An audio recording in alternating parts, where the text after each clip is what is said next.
Komið sæl og blessuð, velkomin að Rauðaborðinu enn eina ferðina. Ég heiti Björn Þorláksson og með mér Ásdís Olsen. Vertu velkomin. Takk fyrir. Fyrsta reynsla þín hér í kynningu. Já, ég alveg skítrætt, ég hef ekki tvist með fréttum og nei. finnst þess að, ég geti stað á gati. Já. Sko, þú ert nýbyrjuð að vinna fyrir okkur. Þú bara komst á mánudaginn og hefur verið að vinna einslög núna alla vikuna. Já. Og hvernig líst þér á þetta? Mér finnst þetta alveg agalega skemmtilegt og mér finnst þetta að sitja við þessar aðstæður ótrúlega notalegt hérna hjá okkur og taka viðtöl við áhugavert fólk. Ég held að segja skemmtilegt sem ég geri, þannig að ég alls sæl. Hefur þú upplifað að hérna inni getið þið skapað svona góð kemistri á milli spyrils og gests eða viðmælanda? Já, þetta heldur vel utanum hann og maður bara gleymir stað og stund, fer bara inn í sónið með viðmælandanum sko. Við erum heppin þegar það gerist hjá viðmælandanum að hann gleymir stað og stund. Þá verður stundu til gull. Já. Er það ekki? Jú, og mér sýnst það að vera að gerast hérna. Mér finnst ég vera búin að eiga alveg dásanlegar stundir hérna með viðmælendum mínum. Já. Og hef og það gerist oft einhver galdur í svona samtölum þar sem fólk komið nálagt einhverjum sannleika þegar maður gefur því svona góðan tíma og svona góða hlustun og það finnst mér svo áhugavert. Já, við fögnum líka að fá þig sem konu til leiks. Það var hérna á tímabili þegar María Lilja var í veikindafrí, þá voru við 3 kallar, ég, Gunnar Smári og Sigurjón Magnús og þannig að nú þurfum við að rétta þann halla af og þú ert náttúrulega hundrein, þú ert búin að vera lengi í þessum bransa, ekki satt?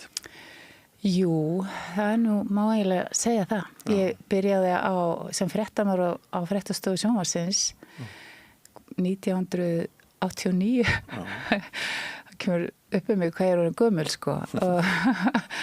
Og svo fór ég reyndar út í framhaldsnám í dagskrárgerð og kom heim og var að vinna hjá RÚV í mörg ár við að gera sjónvarpsþætti, unglingaþætti. Og hef svona verið með annan fótinn alltaf í einhvers konar dagskrárgerð. Og við kynntumst á Hringbraut og svo hefur líka verið á Stöð 2, ekki satt? Jú. Já. Þetta svona eins og ég held búin að vinna á 14 eða 15 fjölmiðlum. Ég fór að hugsa það, hvort ég hef verið á öllum fjölmiðlunum í einhver tíma og margir farnir á hausinn. Ég veit ekki hvort það alveg mér að kenna en allavega fannst mér svona áhugavert að rifja upp INN og þessar sjónvarpsstöðvar sem voru kannski lifandi í styttri tíma. En þessi virðist nú alltaf að lifa. Já, það er svolítið ykkar höndum. Því fleiri áskrifendur eða styrktaraðila sem við höfum, því meiri líkur á að þessi stöð lifi. Og hún lifir nefnilega ekki á loftinu og við höfum eiginlega bara enga tíma til þess að safna auglýsingum eða ná í þannig pening, þannig að við þurfum á ykkar stuðningi að halda og það er hægt að fara inn á samstöðin.is og finna það nappin áskrift ef þið eruð alltaf að velta þið fyrir ykkur að gerast áskrifendur en hafi ekki komið í verk. En já, við vonum það, Ásdís, að við lifum því að við finnum fyrir því þarna úti að það er mjög mikil áhugi á okkur, það er mikið þakklæti. Ég segi oft sundsöguna mína, ég vann á RÚV, ég vann á öllum stærstu fjölmiðlunum. Ég fekk miklu minni viðbrögð þegar ég fór í sund, þegar ég fór í heita pottinn á stórum miðlunum, heldur en ég hef verið að fá núna bara síðustu misseri á samstöðinni. Já. Það eru bara einhverjir 20.000 Íslendingar sem finnst svo vænt um samstöðina, finnst hún skipta svo miklu máli að bara það er eins og líf þeirra liggi við. Já, það er merkilegt sko. Og ég var nú einmitt að skoða svolítið þetta public sjónvarp í Bandaríkjunum þegar ég var þar í námi og þar eru mitt PBS svona stór sjónvarpsstöð sem er einmitt að þjóna þessum sama tilgangi og samstöðin að vera svona hlutlaus, frjálslynd, opin og róttæk á einhvern hátt. Já, að láta sér samfélagi varða. Já. Og taka einhvern veginn ekki þátt í yfirborðsskruminu, sko. Það er náttúrulega freistandi að stytta sér leið og vera bara alltaf með skemmtilegt fólk og láta alltaf eins og bara sé okkar síðasti dagur. En sko, það getur ekki allir verið í því. Það þurfa að vera líka einhverju svona aðrir samfélagstónar. Já, það náttúrulega verður tilhneitt til þess að vera svona mainstream eða svona, já, vera í þessum stóru fjölmiðlum og það kannski svona mörg jaðar málefni sem verða útundan og kannski eins og það hefur lengst af verið út af því að talaði kalla og konur í þessu sambandi þá hefur þessu meira og minna verið stýrt af köllum og feðraveldinu og við vitum að það rosalega munur á kynjónum bæði varandi áhuga og afstöðu og bara hvernig við spyrjum og hvernig við tölum saman. Þannig að ég held að skiptir svo miklu máli líka að konur séu þarna hafa með. Þú minnst á feðraveldi, það ansi margt sem ég hef þurft að henda úr mínu eigin uppeldi og ég hef þurft að svona breyta gildum og normum og öllu því að staðan eiginlega breyttist þannig eftir því sem leið á mína ævi að það sem að þótti best og mikilvægast í mínum uppvexti, hvað var alltaf kynin, maður þurfti að henda það í öllu endurskoða sig og þróa sig upp á nýtt. Og við erum öll að því. Já, maður er að endurskapa sjálfa sig frá degi til dags. Algjörlega og við sem erum komin á svona miðan aldur, við þurftum að updata aftur og aftur eða uppfæra okkur og sem betur fyrir þróunin í rétta átt held ég. Við erum að verða meðvitaðri og við erum að viljum meira réttlæti og sanngirni og eins og einhver sagði heimurinn verður alltaf betri og betri en við vælum samt alltaf meira og meira. Já, það er svolítið góð. Kannski þarf að væla svolítið til þess að vera breytingar. Getur verið. En við ætlum að hefja þáttinn á þinni vinnu hér í morgun. Þú ræðir við hana Völu Höskuldsdóttur listakonu. Já. Og það eiginlega bara gerðist nánast óvart og óundibúið í ykkar spjalli að hún dregur ansi viðkvæmt mál upp úr fórum sínum. Já. Og það var út af því að hún sagði mig frá því að hún væri að vinna ljóðabók mömmu sína. Þannig að við ákváðum að svona aðeins að koma inn á það og ég vildi svona forvitnast það út af því að ég sagði að hún væri róttakur sjálfskoðunar sinni því að þannig eru listaverkin hennar svona ótrúlega einlæg og svona djúp á þann hátt. Þannig að ég var svona kannski að elta það hvernig sagan hennar væri og tengslinn við móðurina sem að móta okkur, kannski meira en nokkuð annað. Og þá segir hún frá því að mammanar hafi verið villikelling og talar hún hafi farið sína leiðir í lífinu og hún hafi, þegar hún veiktist alvarlega, þá hún valið að ljúka enda lífsitt og hún gerði það og bað Völu og manninn sinn að vera viðstödd og með sér og það reyndi á sem sagt reyndi svolítið á og kannski sérstaklega fyrir það að hún var tekin först eða þau feðginin voru bara tekin höndum og flutt í fangaklefa þegar þau óskuðu eftir aðstoð út af andláti. Það vaknar grunir á lögreglu að þau séu að fremja lögbrot með því að bjarga ekki lífinar. Já, og ég fór að skoða hvaða lög gilda þetta og þá það að þau eru svona óbeint gerða þáttakenndum að koma ekki vekk fyrir að hún fremji þetta sjálfsmorð í rauninni. Þannig að maður er hann stattur á viðkomastu stundu sem maður getur upplifað, foreldri manns sem maður elskar, er að kveðja og ákveður að fara þessa leið og maður virðir þá leið og svo kemur bara löggan og stingur mann í fangaklefa. Já, rosalegt sko. Og hún var að segja sko að þetta í kjölfarið þá fór hún í svona kulnun, svona rosalega kulnun. Það sem hún laðist í rúmi og þetta hafði ég ekki heyrt áður. Ég hef heyrt að fólk fari í kulnun en þarna verður líður henni þannig og hún lýsti því svo vel.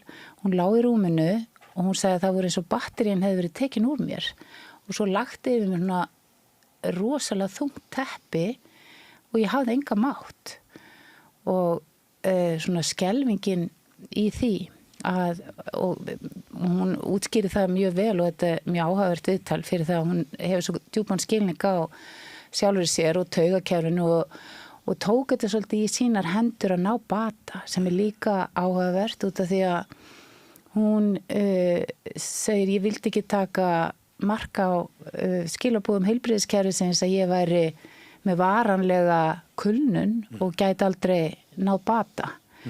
Þannig að hún fer og finnur sína leið sem að felst í því í rauninni að gefast upp inn í óttan, inn í sársaukan og þjáninguna og þetta er ótrúlega áhugavert sem hún er að segja, sko, hvernig út í þetta er í samræmi í rauninni við það sem við vitum nýjast í svona heilbrigðisvísindum og er samþykkt við að hvar annars það er að læra, hún sagði ég þurfti að læra að elska allt þetta, alla þessa þjáningu, allan hennan ótta til þess að komast í gegnum þá fara inn í það og leysa það upp.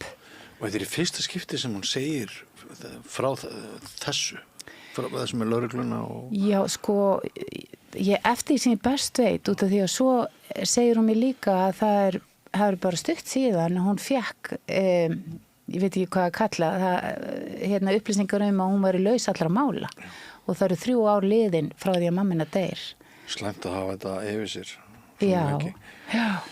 En stórmerkilegt viðtal og í rauninni talandi galdrana hérna inni að segir sitt að þetta hafi bara svona ekki verið fyrirfram skipulagt sem umræðefni heldur hafa þetta til. Nei, ég held við varum að fara að tala listin og húmúrin og svo er þetta bara að þessu dramatískasta viðtali sem ég teki, sko. Wow.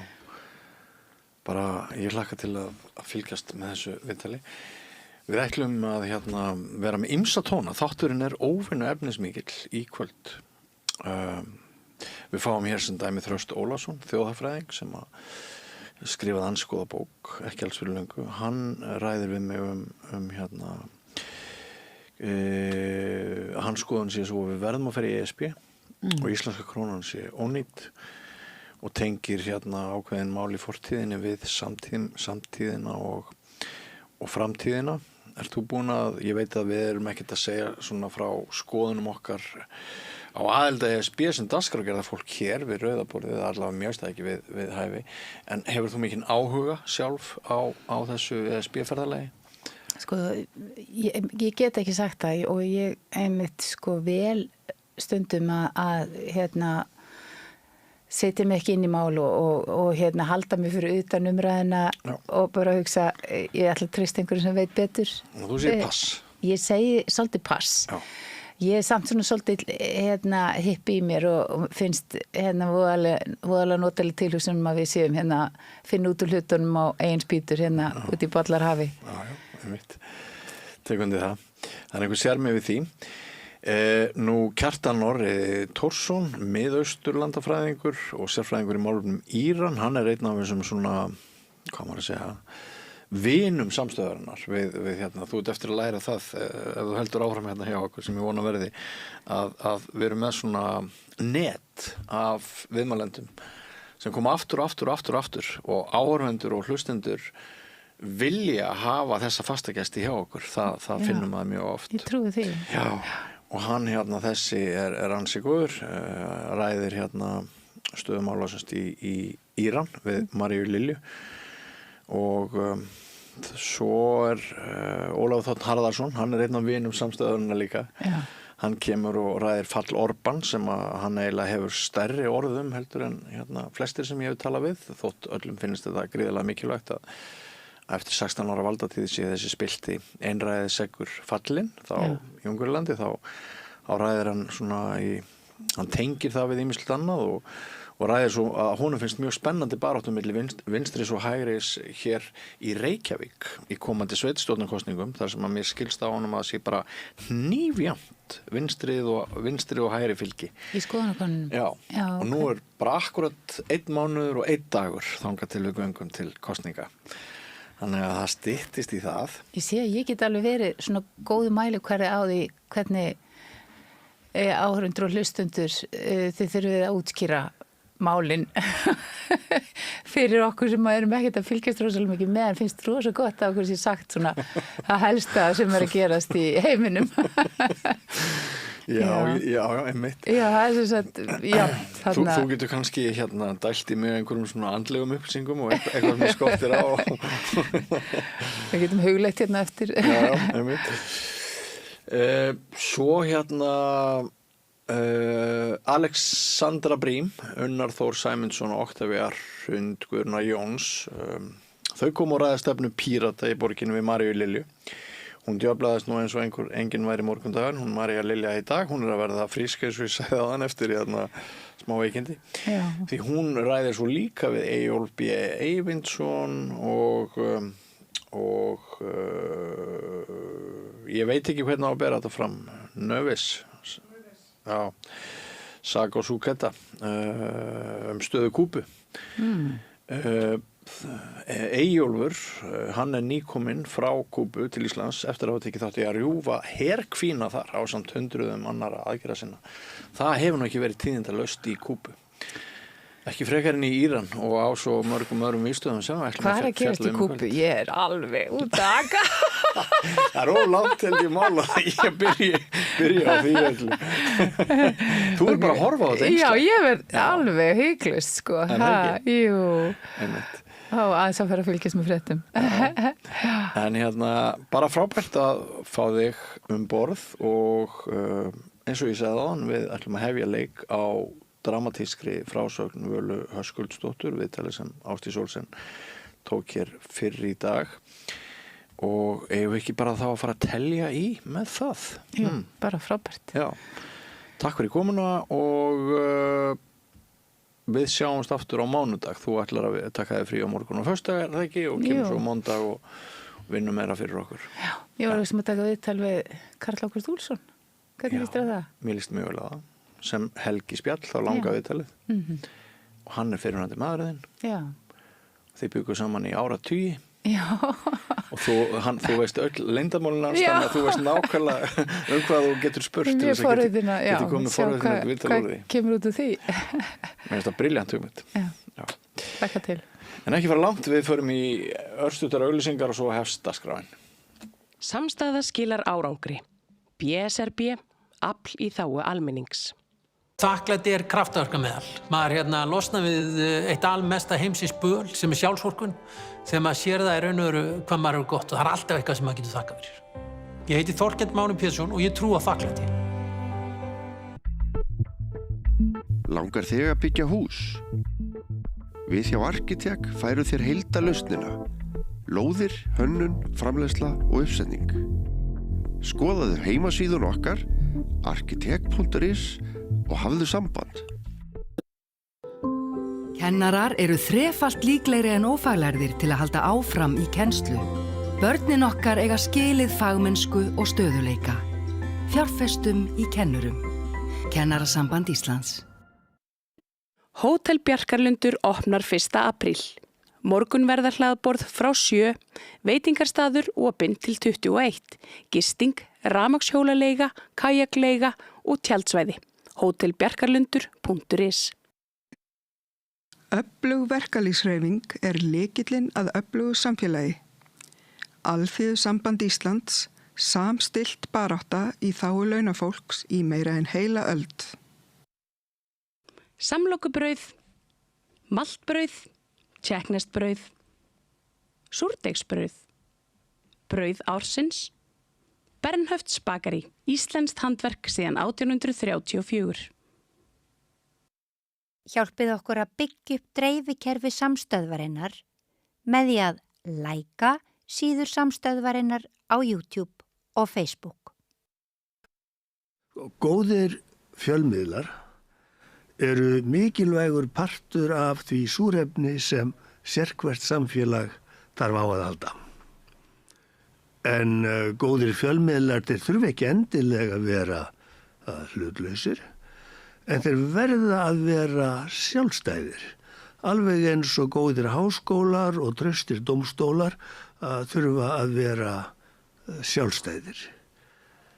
Þeir þurfa að þjóna fólkinu, ekki valdinu.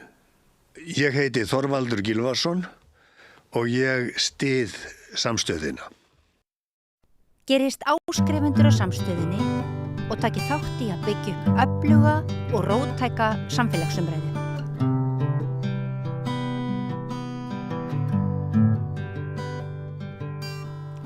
Ásdís Olsen heiti ég og hjá mér í dag er Vala Höskuldsdóttir, listakona og sjálfskoðunar sinni sem hefur oft veitt mér svona aha upplifanir í gegnum tíðina með listsköpun sinni og svona innsýn og svona afhjúpandi hreinskilni, einlægni og við ætlum að ræða í dag listina hennar og lífið sem er kannski viðfangsefnunar í listinni. Það er svona þetta innra líf og að uppgötva sjálfan sig. Velkomin Vala. Takk fyrir. Hvernig finnst þér að vera róttækur sjálfskoðunar sinni? Mér finnst það geðveikt. Þetta er bara besti titill sem ég fengi á mig, sko. Í alvöru. En finnst þér ekki passa? Það passa svo vel. Já. Það er bara einhvern dottið í höfu. Má ég segja frá fyrsta aha-momentinu mínu þegar ég heyrði þér í fyrsta skipti svo ég viti til og ég er að keyra úr Garðabænum inn í Reykjavík og það kemur lagið Sjálfstæða konur í útvarpinu og ég þarf að keyra út í kant.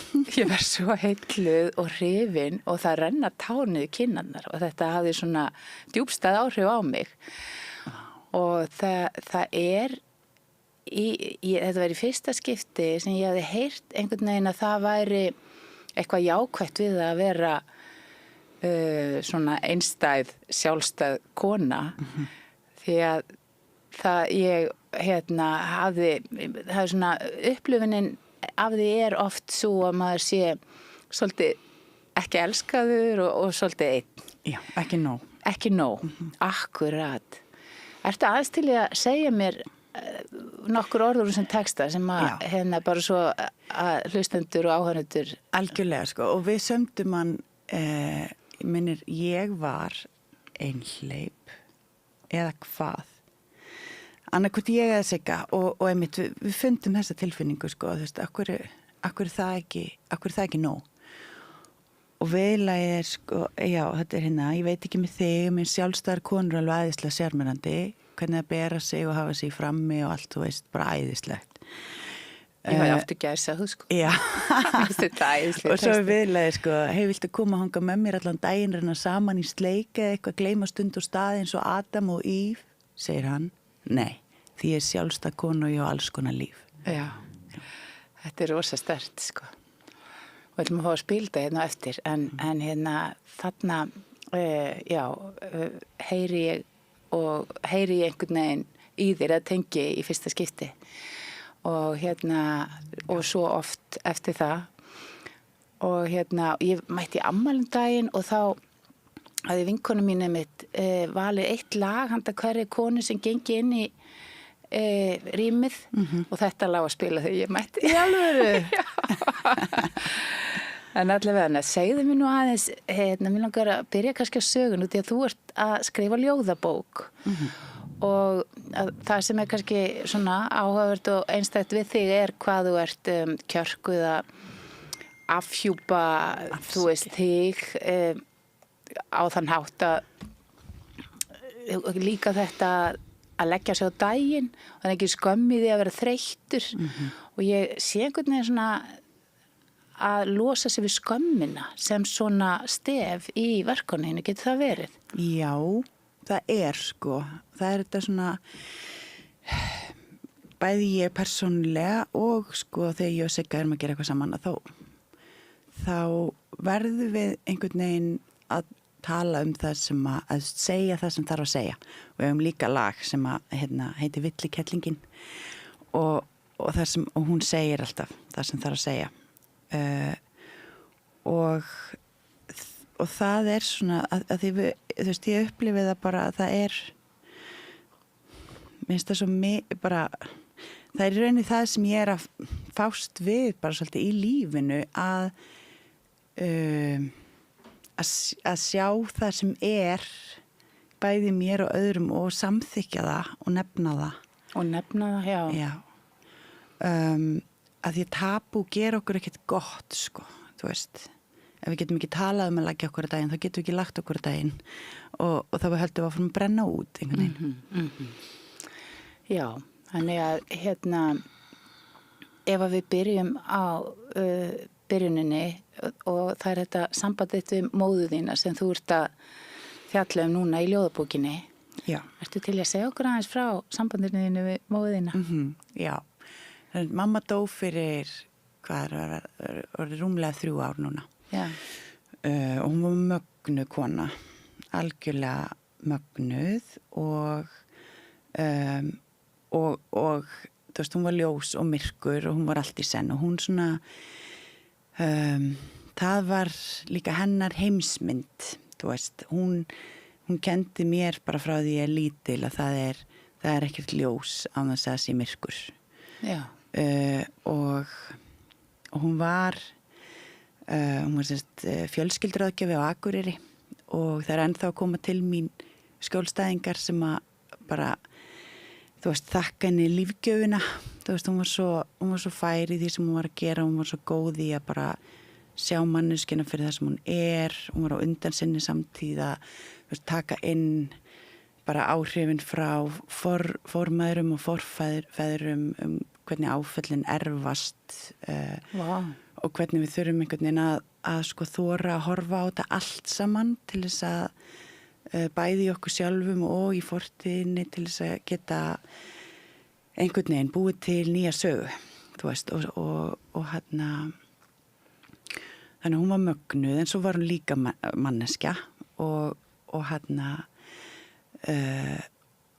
og kannski, þú veist, hún var stjórnsum, þú veist. Já. Og við áttum í svona rosalega svona nánum tengslum, stundum kannski ofnánum, þú veist, það er eins og naflastrengurinn kannski slitna aldrei alveg. Já, hvernig var fjölskyldu gerðin og varstu áttur sískinni? Já, ég er yngst af 3 sískinum, ég á 2 eldri bræður, þannig ég var svona eina dóttirinn, ég var yngst, svo lendi ég semst fekk alvarlegan krampa þegar ég er bara 2 ára og var næstu í dáin og það svona líka býr til ákveðin svona hræðslu og kannski svona Benda tilfinningu hjá mömmuðinni. Já. Svo glímir mamma við bara frá því að ég er, hvað er ég að segja, 16 ára, þá fyrir hún að glíma við langvarandi veikindi og þannig að hún er langveik í rauninni, það er alltaf að koma upp ný og ný æxli, ný og ný, þú veist, alls konar eitthvað og sem endar með því að hún er bara orðin það verkjuð að hún sér ekki, þú veist, bara allar pillur, allt er hætt að verka á þetta og læknarnir er hættir að geta gert neitt og hún var í rauninni, hún var að bíða eftir bara frumvarpið dánaraðstoð færi í gegn á þingi. Já, vá. Þú veist. Hún var bara tilbúin að enda lífið. Já, sem að, og svo bara leið og beið með það er ekki ennþá komið í gegn og þetta er flókin stór umræða. Já. Þannig að hún tekur þetta í sínar hendur, tekur líf sitt. Já. Og vissið þú af því að hún ætlaði að gera það? Já, sko mamma var, þú veist, hún mundi, þú veist, hún var villikelling, skilurðu, og svolítið indjáni, þú veist, hún sagði mér alltaf frá því, hún mundi sko hvaðan hún kom, hún mundi bara frá því hún var unga barn, átt hún svona minningu þar sem að datt dropi á nefið á henni og hún svona, býtu, er ég hér núna? Já. Þú veist, í þessu lífi. Í þessu lífi og þetta vera foreldrar mínir. Og leist ekkit svakalega vel á þetta, einhver kaldur sveitabær inn í Hörgárdal. Já. Og fekk strax svona vott af heimþrá. Þú veist, þannig að það var svona bæði kannski gjöf og byrði á henni alla ævi. Vissum hvar hún hafði verið áður? Já. Og hún bæði mundi alls konar fyrir líf, sko, og svo var hún líka bara mundi hún tilfinninguna svona staðinn, svona handan mannlegar tilveru, En hún vissi, hún sagði bara ægivala, ekki vera svo dramatísir þetta þegar ég er farin, ég er bara að fara heim. Já, vá. Það hefur auðvitað þér að kveðja hana? Já, að einhver leiti sko, en svo flækist hlutinir oft og hún ætlaði bara að, þú veist, enda þetta snirtilega og svo var það ekki eins, sko, að því þetta er flókið að, þú veist, þetta er flókið að taka svona í sínar hendur að því svo búum við líka í samfélagi þar sem að það er ólöglegt, þú veist. Hvernig gerði hún þetta? Hún tók bara, þú veist, hún tók bara pillur og ætlaði bara að leggjast til svefns og ekki vakna aftur daginn eftir. En það fór ekki eins og það fór, eða þú veist, ekki eins og það átt að fara. Þannig að þetta tók allt miklu lengri tíma heldur en það átt að gera og á endanum þá voru þetta einhverjir, þú veist, 50 klukkutímar sem að við sátum yfir henni í dauðastríðinu og svo hringjum við bara á lögregluna þegar þetta er allt afstæðið og þá þegar þau mæta svæðið og þá var eitthvað tilkynnt að hér sé augljóst að manneskja hafi látið lífið og henni ekki komið til bjargar, þannig að við erum öll send í fangelsi. Hvað ert að segja? Þetta er rosa saga. Já. Viltu lýsa þess aðeins? Hverjir eru hjá henni og með henni í liði í gegnum þetta? Semst ég og pabbi, hún bað mig að passa pappa á meðan, þú veist, og vera með. Og það, þú veist, og þarna, þú veist, tekst á náttúrulega bara eins og ég skrifa í ljóðabókinni, þetta er örugglega, þetta er bæði hámark meðvirkninar að taka þátt í svona og hámark samkendarinnar. Já, vá. Og stórar tilfinningar. Já. Þannig þetta er mjög svona... Getur aðeins farið yfir það? Hvernig upplifun þetta var fyrir þig? Þegar þetta var að gerast og þú veist, þegar mamma hringir og segir Vala, ég vil að þú hætti við pönnukökuboðið og komur og passi pappa þinn á meðan í deg í rauninni. Það fannst mér sjálfsagt. Já.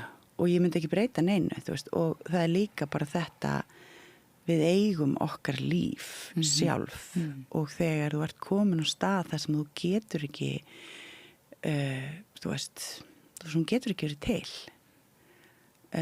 að þá þú veist við tölum þetta í Bríeri skilurðu, ef að þú veist, ég er með svona samning við bræðu mína, skilurðu, ef ég fæ Alzheimer eða skilurðu, að þá segir maður svona, bara, viltu ekki bara þú veist, hjálpa mér. Já. En þegar kemur að þessu þá þetta flóknara, þannig að þú veist, mér fannst það sjálfsagt og ég sagði bara auðvitað og ég mun alltaf standa með því en ég mun líka alltaf lifa með því. Þetta var þannig reynsla að hún markarar þig. Já, ævilangt. Á hvaða hátt? Sko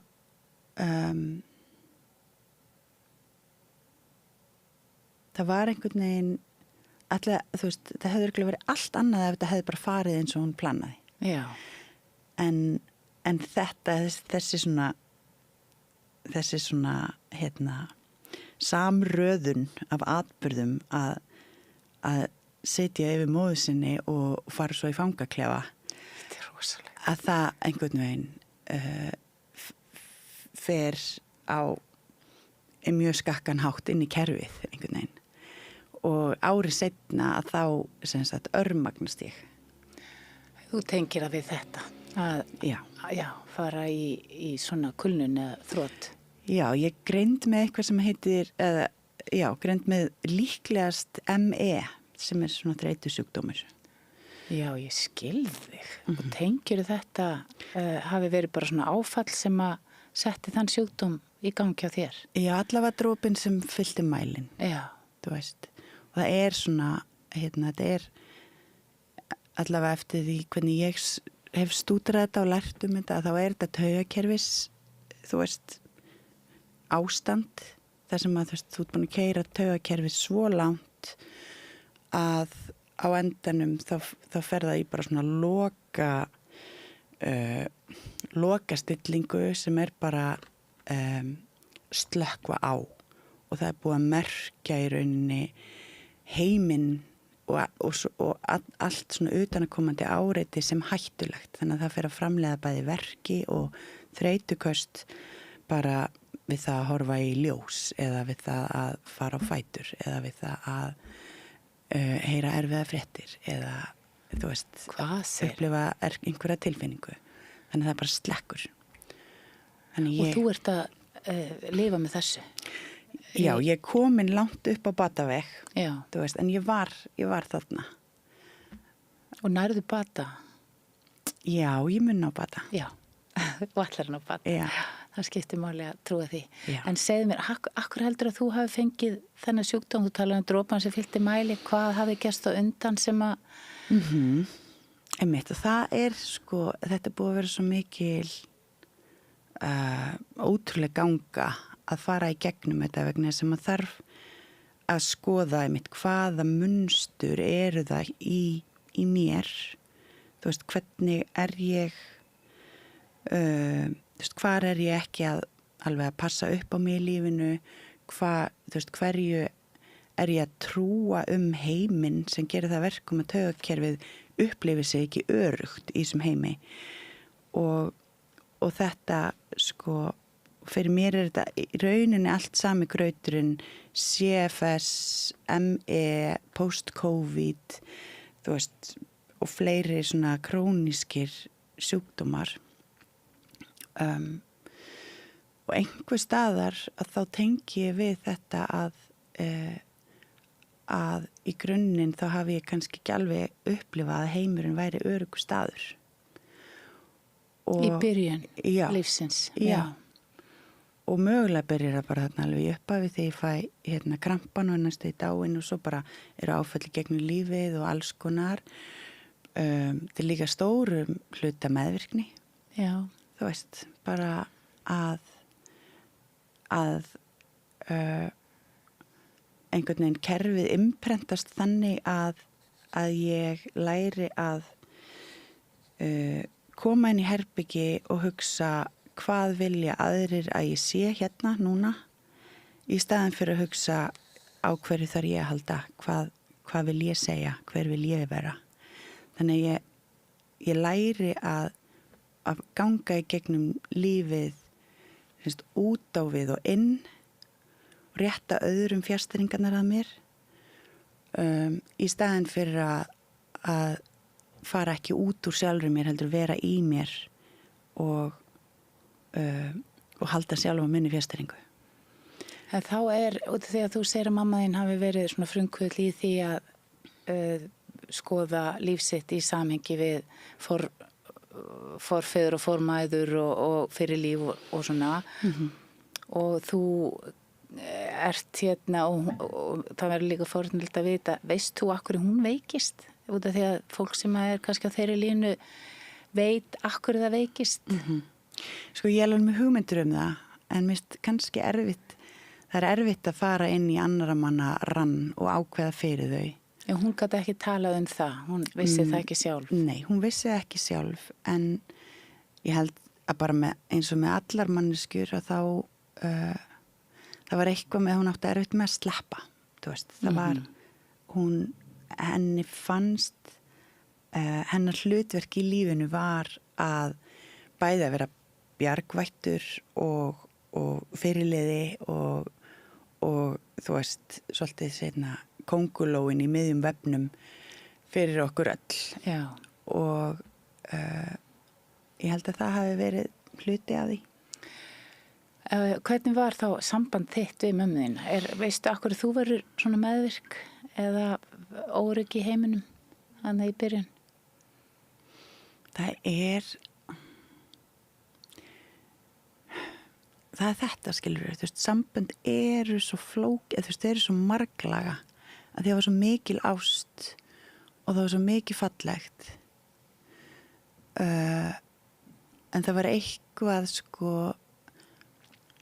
bara þetta að þú veist að því hún átti svona sitt stóra miðjaða sjálf, þú veist, það sem hún var fullkomlega mögnuð og svo var hún með alls konar aðra parta eins og við öll. Ég sá það náttúrulega ekki þannig þá. Þannig að það er kannski eitthvað með, þú veist, þótt hún bæði hvatti mig til þess að hlusta á hjarta mitt og elta listina og þú veist, hlusta djúpt á mig og hún, þú veist, kendi mér það, en svo kendi hún mig kannski líka að hún vissi samt betur en ég hvað ég ætti að gera og hver, að hún einhvern veginn héldi á sannleikanum mig. Og ég læri, þú veist, fer rosalega snemma að leita að sannleikanum sjálfa mig fyrir utan mig í heiminum á alls konar misgáfulegum stöðum. Þú veist, það er eitthvað og það er, og þú veist, þetta hefur ekkert að gera með, þú veist, einhvern veginn að vera góður eða vondur að gera rétt eða rangt eða þú veist, þetta er bara við komum líka, þú veist, eins og mamma kemur úr sko heimi þar sem að hún var í sveit í Auðbrekku og Hörgárdal og það voru þetta var svona samirkjubú þar sem öll fjölskyldan var einhvern veginn, þú veist, þetta var svo mikið einingin, það var svo mikið einn fyrir alla og allir fyrir einn og þar var alkoholismi, skilurðu, og brjálæslega meðvirkni, þú veist, ég held líka bara að samfélagsgerð okkar Íslendinga, þú veist, það er svo mikil meðvirkni, það er svo mikið sem við höfum þurft að fara út úr okkur til þess að þjóna heildinni, til þess að lifa af og svo erum við núna komin á tíma þar sem við þurfum ekki lengur bara að lifa af, við þurfum að lifa. Já, kannski njóta. Og njóta og reyna að afrugla einhvern veginn. Allt þetta gamla. Já, þú segir það, já, það eru margir að ræða þetta núna hvað það er mikil meðvirkni í okkur öllum og í samfélagin einhvern veginn og það einmitt út í að þú segir þeir eru það orða að við höfum kannski ekki verið vita hvernig okkur leið og höfum ekki getað orðað það hefur kannski verið svolítið einkenni á, ég veit ekki hvað, allavega Íslendingum og fyrir kynslóðum velti ég fyrir mig hvort að við séum bara á þessum staði þróunarferli mannsins að nú erum við bara átt okkur og fara yfir á næsta level í meðvitund. Já, algjörlega, þú veist, ég held það sé mikilvægt skref en þetta er ekki lokaskref og ég held eins og allt, þú veist, við förum líka í öfgarnar í hináttina að, þú veist, við förum fara úr samfélagi sem var rosalega mikið svona, þú veist, fjölskyldan, samfélagið á kostnaði einstaklingsins og svo erum við komið núna inn í öld einstaklingsins þar sem og við göngum of langt þar líka og förum að, þú veist, gleymum að láta okkur varða hvort annað og núna, þú veist, heyri mjög mikið einhvern veginn, þú veist, þessar raddir að við erum rosalega fljóta að loka á hvort annað, við erum rosalega fljóta, þú veist, ef við erum ekki fullkomlega sammála, þú veist, að bara kötta á tengsl til dæmis. Já. Og þú veist, við þurfum svo að finna eitthvað jafnvægi. Já, við erum á einhverju svona umbreytingar skeiði. Ég held það. Já, áhugavert. En svo erum við inn í þessari sögu þar sem að þú og pappiðin sitið yfir mömmuðin í dauðastríðinu. Hvernig eru þeir klukkutímar? Þeir eru svakalegir og þeir eru eitthvað sem að, þú veist, já, þeir eru kannski eitthvað sem að er prívat, sko. þú veist, sem ég verð að halda fyrir mig. Já. Að því að það líka minnst mikilvægt að það er einhver lína þarna sko, að þarna, þú veist, þetta er einhvern veginn svona mikið návíi við dauðan, það er ekki hægt að lýsa því. En þú gerir alveg svona, þetta er alveg bara hérna. Já. Ofsa mikil tilfinningarleg reynsla. Já. Sem hefur mótaði mikið. Já, ég skil það. Og hérna nálega við dauðan. Og hérna og þú segir að það sé hluti af því hvað þetta var hafði mikil áhrif á því var að það kemur þeir sett í fangaklefa á eftir. Hvernig gerist það? Sem sagt, löggan kemur bara þarna og þegar þið tilkynna lát? Já, við tilkynnum andlát og það er bara augljóst á aðstæðunum að hún er búin að vera í dauðastríði, skilurðu. Og þannig eru bræður mínir komnir líka, þannig að við erum bara leitt upp í lögreglubíl og inn niður á lögreglustöð og ég er sett í fangaklefa bara ein og ég veit af allri fjölskyldinu minni bara í nærliggjandi klefum og ég veit ekki neitt hvað er að fara að vera þarna lengi eða neitt og svo er þetta einhverju klukkutímar og svo bara einhverjar yfirheyslur og eitthvað svona. Ég þetta mig. Já. Og á endanum sko, þú veist, ég var í næstu 3 ár með, hvað heitir það? Réttarstöðu grunaðs einstaklings. En við fengum strax að vita samt frá lögfræðingunum að þetta er svona mál sem að það vill engin ákæra, þú veist, það vill engin, þú veist, þetta er bara staður í kerfinu sem er bara, þetta er glöfa, einhvern veginn. Já, og það þarf að gera þetta svona þó svo allir viti að þetta er ekki, þú veist, það sem maður myndi vilja út frá mannúð. Já, og svo var það bara fyrir nokkru mánuðin síðan að ég fekk loksins símtal frá lögfræðingnum mínum og sagði að málið hefði verið látið niður falla. Hvað ert að segja? Hvað eru mörg ár síðan? Það eru 3 árum síðan þetta gerist. Já. Og það eru bara 2 mánuðir síðan lögfræðingurinn hringdi. Þetta er alveg sérstætt og þetta verið í litla samfélaginu fyrir norðan, Akureyri? Nei, það var hérna fyrir sunnan. Nú þau voru komin, hún var komin söður? Já. Ok, og svo í kjölfarið þá bara hrynur þú? Já. Hvernig er það? Hvernig gerist það? Það gerist í rauninni bara þú veist, ég var fyrst á eftir þá bara, þú veist, ég var bara duglega að syrgja og allt það en ég hélt bara að vinna, ég fór austur á Höfn í Hornafirði, ég var leikstýra þar og byrjaði að vinna sem leiklistakennari í Mýrarhúsaskóla og þú veist, allt gekk bara ágætlega og svo bara fór verulega að draga af mér sem sagt orkulega séð þangað til að einn daginn þá bara gat ég ekki staðið upp rúminu. Hvernig tilfinning er það? Það er eins og að liggja að þú veist, að einhver hafi sett bæði sko tekið úr manni batterín og það bara er ekki orka þarna. Og þetta er líka eins og að sé bara einhver hafi lagt bara rosalega þungt svona blýteppi yfir þig. Hvað sér?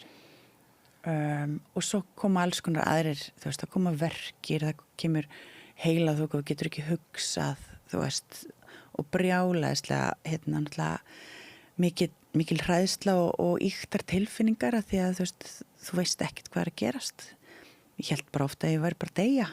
Hvað sér? Bara út af því að orkan var svo lítil? Já, bara því ég bara gat ekki, komst ekki, gat ekki verið mamma, ég gat ekki sinnt stráknum mínum, þú veist. Hvað er kerfið að gera þarna? Maður veltaði fyrir sér, akkur það er út af því að það er svo margt já, það er að venda, það er svo fullkomið, þessi líkami og allt þetta og maður sér það alltaf betur og betur að það er alltaf þetta er allt bjargráð einhvern veginn og þarna er þá bara verið að setja þig í rúmi svo þú hvílir þig. Já, og sko, þú veist, það er að venda en það er líka komið í sko mót þar sem að, þú veist, þar sem að túlkar allt sem hættulegt. Bara því að maður er búin að overræta kerfið svo rosalega oft að þetta er svona loka rísolt. En svo hef ég, þú veist, að ég fór náttúrulega svo þegar, þú veist, inn á milli fær maður einhverja svona smá orku og þá reynir maður að gera hvað sem maður getur til þess að reyna að skilja hvað er í gangi og til þess að reyna að bjarga sér og ég fór á heilsuhelli í Hveragerði og þú veist, og svo einhvern veginn að reyna að leita alls konar leiða og það eru mjög margir sem líta á þessa sjúkdóma sem króníska, þú veist, og læknakerfið á Íslandi gerir það í dag. Á meðan erlendis, þú veist, Bandaríkjunum, Ástralíu, rosalega víða eru læknaklínikur og rannsóknir og alls konar sem að sýna það að þetta er ástand sem er hægt að komast í gegnum og fullt af fólki sem að nær bata frá þessum sjúkdómum bara á hverjum degi. Og hvað gott að heyra og þú ert að segja í rauninni, þú þarft að bera svolítið ábyrgð sjálf á þessu út af því að það verður einhver tilbúið til að segja að þú ert bara úr leik og þú vilt ekki heyra það. Nei, og ég trú, þú veist, og það er svo vont fyrir mig að trúa því líka. Að því að þetta snýst svo rosalega mikið um sko hugafar og taugakerfið og ótti og örvending er bensín á einkennin. Þannig að, þú veist, og þarna hefur búddismin hjálpað mér líka rosalega mikið, bara, þú veist, Pema Sjötrun og, þú veist, Thich Nhat Hanh og hérna þetta að raunverulega þú veist, að bara stíga ofan í hyldýpið þú meinar og sætta sig við hlutina eins og þeir eru finna fyrir sásökunum og sorginu og öllu sem tilheyrir þessu og einhvern veginn að treysta þú veist að komast handan óttans það verið störa lausninu öllu núna það verið mátt okkur á því komast handan óttans það þýðir í rauninni að hætta að berjast gegn þessu og forðast þetta bráðna inn í það. Já.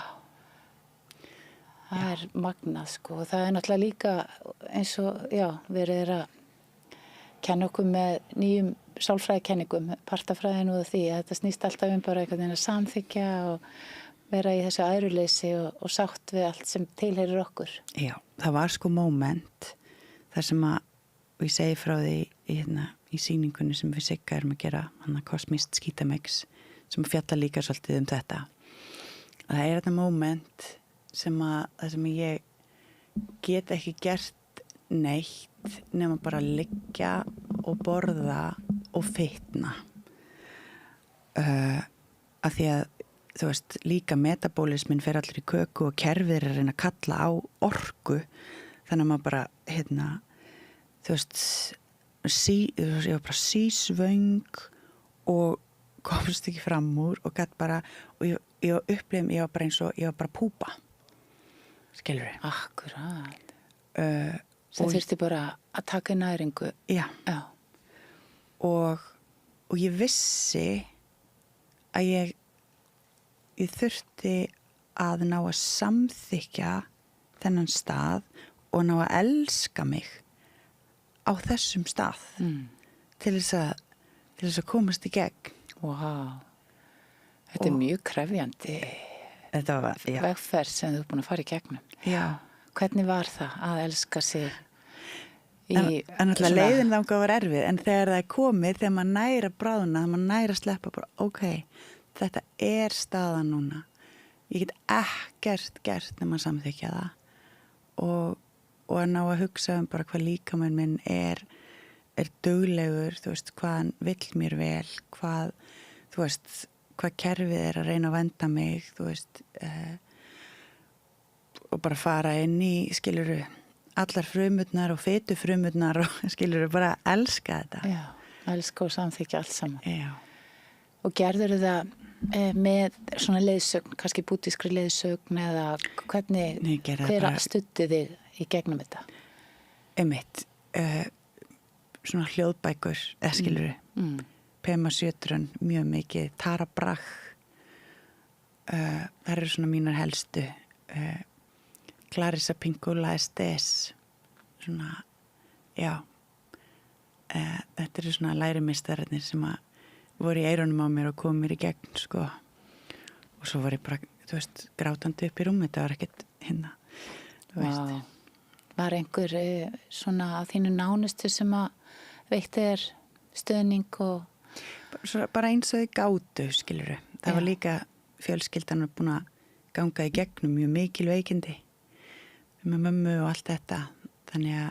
Það er erfitt að skilja þetta líka. Já, það er mjög erfitt að skilja þetta og suma hluti þurfum við að fara í gegnum einn. Já. Auðvitað, skiluru, er æðislegt að við eigum manneskjur að sem að hafa aukalega orkuforða til þess að vera við hliðin á manni þegar maður er gangi gegnum svona hluti, en ég veit að bara sjálf, þú veist, eins og með mömmu, ég var hann svo langþreytt, þú veist, ég veit að hvernig það er að vera aðstandandi veikrar mannesku og bara get ekki meir. Já. Þú veist, að því að einhver staðar þá er þetta líka ferðalega hvers og eins, þú veist, það eru allavega partar af leiðinni sem ég held að maður verða að fara einn. Já, maður hefur bara ekkert alltaf einhver til þess að halda í höndin á sér. Kannski smá svona pólitík, hvað hefðir þú viljað fá frá heilbrigðiskerfinu eða kerfinu, bara yfir höfuð, ef að við bara, þú með þína reynslu, hvað hefði verið ídeal? Sko, í fullkomnum heimi þá hefði verið æðislegt ef að þau hefði, þú veist, einhverja vitneski og þekkingu á því hvað ég var að fara í gegnum og hefði geta beint mér, þú veist, á réttar brautir og í rétt, þú veist, úrræði sem að, þú veist, sem að krefjast einskis afmanni nema bara að vera að fara í gegnum þetta. Kannski einhvers konar skjól eða, þú veist, svona umönnunar svæði þar sem þú getur bara komið og fengið umhyggju og næringu og pláss. Já, umhyggja. Og ég fann hana á, til dæmis, heilsuhælinu í Hveragerði. Þar er þessu umhyggja. Já. Og ég fór bara að gráta þegar, þú veist, ég kom hana inn og þú veist, og góða konan spurði mig hvar ég vildi heita baksturinn og strauk mér kinnina. Þú veist, það er þetta sem að þarf svo ótrúlega mikið á að halda. Hugsaði þér. Já, þarna, en svona þú sagðir áðan sko að skilaboð lækna hefði verið, þú ert í miður með ólæknandi sjúkdóm og lítið hægt að gera. Það, þau skilaboð hefði máttur öðru sig? Já, sko, já, þú veist, læknasamfélagi hér á Íslandi, þú veist, ég hef talað við lækna eins og inn á Reykjalundi og eitthvað svona og borið undir þá mína nálgun og þeir eru, þú veist, maður tala við á face to face, flestir sammála og mjög svona spenntir og bara, vá, þetta er mjög áhugaverð nálgun sem að snýst í rauninu þetta að, þú veist, að óttast ekki einkennin, óttast ekki dýfurnar, heldur að vita að þær eru partur af bataferlinu og við þurfum að fara ofan í dýfur til þess að halda áfram. Á meðan hérna er mjög mikið verið að fókusera á hvernig getum við passað að manneskja með ME eða fara ekki ofan í dýfur. Þannig að alltaf verið að passa svo vel upp að þetta heitir pacing, þú veist, að fara aldrei fram úr sér, en þá nærðu líka aldrei neinum bata, eða skilur þá ertu alltaf bara á sama stað. Já. Sem að gera þetta króníst. Já, ég skilði. En þeir segja bara að, þú veist, svörin sem ég fengi að þeir upplifu ekki nú, þú veist, það sé ekki nú mikið að rannsóknum. en ég spyr, þú veist, eru erlendar rannsóknir ekki, þú veist, gildar eins og þurfum við að finna upp hjólið hér á Íslandi gagnvart þessum sjúkdómi eða getum við hérna. Já, það er eins og þessi ekki alveg komið inn í íslenska kerfið þessi nýja þekking. Já. Þetta er náttúrulega ótrúlega áhugavert og ég bara, mér finnst eins og það sé svona ákveðin opinberun allavega fyrir mig í skilningi á þessari kulnun. En út af því að þú ert nú að vinna ljóðabókina og við erum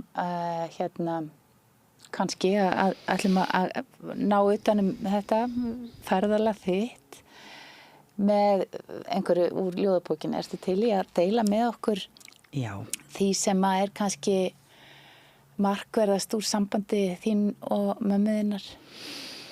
Já, sko, ég vil deila 2. Já. Fyrsta ljóðið heitir Smjörputtar og ljóðabókin heitir Smjörputtar. Hún heitir það? Já. Hendurnar fíngerðari en mínar, naglaböndin kvenleg, ekki kubbsleg, húðin mjúk eins og úr einhverju hulduefni, mýkri en allt. Ég vissi alltaf að þessar hendur elskuðu mig. Meira að segja þegar þær voru allar út í smjöri eða snakkfitu eftir ostasnakkið sem þú elskaðir. Pabbi á eftir þér með tusku allt hús til að afmá blettina sem komu á allt sem þú snertir. Já, bókin er skýrð út frá þessu ljóði. Já. Og annað. Já. Þetta er yndislegt. Þetta er svo ótrúlega, maður sér þetta fyrir sér og finnur þetta. Bendifingurinn. Svo lítill og fíngerður, stundum fitugur af smjöri, en stjórnaði heilu ættartré, heilu sólkerfanum. Það var svo einfalt hvernig þú gerðir það. Þú bara bentir á hvað þú vildir og svo fékkstu það. En fallegt. Takk, Vala. Ég er að velta því fyrir mig hvort að þið finnist eitthvað ósagt hérna í þessu samhengi. Við erum búin að fara yfir þetta sambandið til móðina og hvað áhrif það hafði sem er náttúrulega tengt ljóðabókinni og mér finnst þetta bara mjög áhrifaríkt að heyra þennan vinkil á þig og ég skil margt af listinniðinni betur í dag. Já, mér finnst bara kannski mikilvægt að koma með, þú veist, eins og við segjum líka í verkinu, að þetta er ekki, þú veist, þetta er ekki staðurinn þar sem ég kemst að því að allt sem er að mér sé mömmu minni að kenna. Skilur, þetta er ekki, það snýst ekki neitt það. Allir, þú veist, þetta snýst bara um að sjá og samþykja skuggana í mér, skuggana í öðru fólki og inn í skuggunum eru magnaðar gjafir sem að við komumst ekki yfir nema við lærum að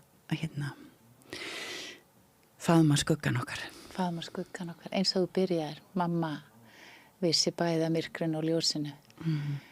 Og þá kannski heyri ég á þér að þín svona lífsafstaða eða trú er að við fæðumst til þess að þroskast og læra. Já, hvað annað? Hvað annað? Finnst þér að vera að nálgast einhverja svona sátt við þig og lífið? Já, sko, þú veist, þetta er eins og þegar maður fer til útlanda eða skilur fer til Indlands eða eitthvað svona sumt, hvað heitir það, sumt svona andleg vakningar kannski tímabundin og gengur tilbaka og maður veit ekki hvernig það er, en ég upplifi að þetta ferli er búið að vera svolítið ef við erum laukur, þá þetta búið að vera hérna svona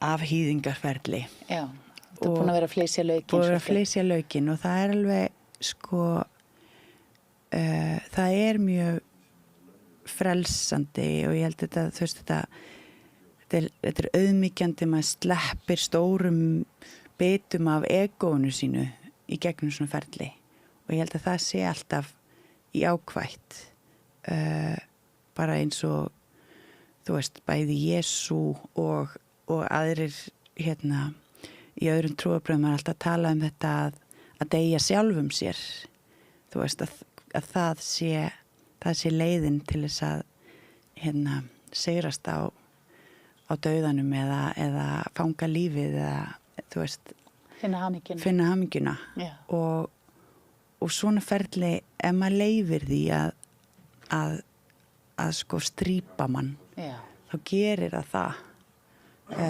og ég finn alveg fyrir því að það eru rosalega margir hlutir sem að ég velti mikið fyrir, þú veist, sem að voru kannski fyrir mér eins og álit annara eða þú veist hvar ég stæði í einhverjum karriér eða svona hlutir sem ég raunverulega hef ekki áhyggjur af lengur. Nei. Út af því að það komið bara þakklæti fyrir að eiga góðan dag eða nú ég að túlka eða hvað? Jú, það bara eitthvað sáttu sjálfan sig. Já, maður bara fattar að lífið snýst ekki þessa hluti, þú veist. Það snýst bara miklu meira að koma heim til sjálfsín og þar hamingjan heldur en að sanna sig fyrir heiminum. Vá. Þetta eru bara góð lokaorð, að koma heim til sjálfsins eða tilgangurinn. Æðislegt vala. Hjartans þakkir og ég hlakka til að fá ljóðabókin í hendurnar. Og við ætlum að kveðja í dag með því að hlusta á lagið Sjálfstæðar konur og sjáumst bara fljótt aftur.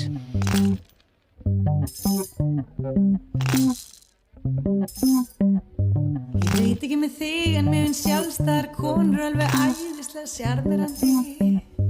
Hvernig bera sig og hafa sig frammi og allt, þú veist, bara æðislegt. Alveg bara æðislegt. Alveg bara æðislegt. Hún kannski pömpandi í feysi sem öllum finnst ljótar og púlar að samti. Þú veist hvað vilt og það vel. Þú veist hvað vilt og það mjög vel.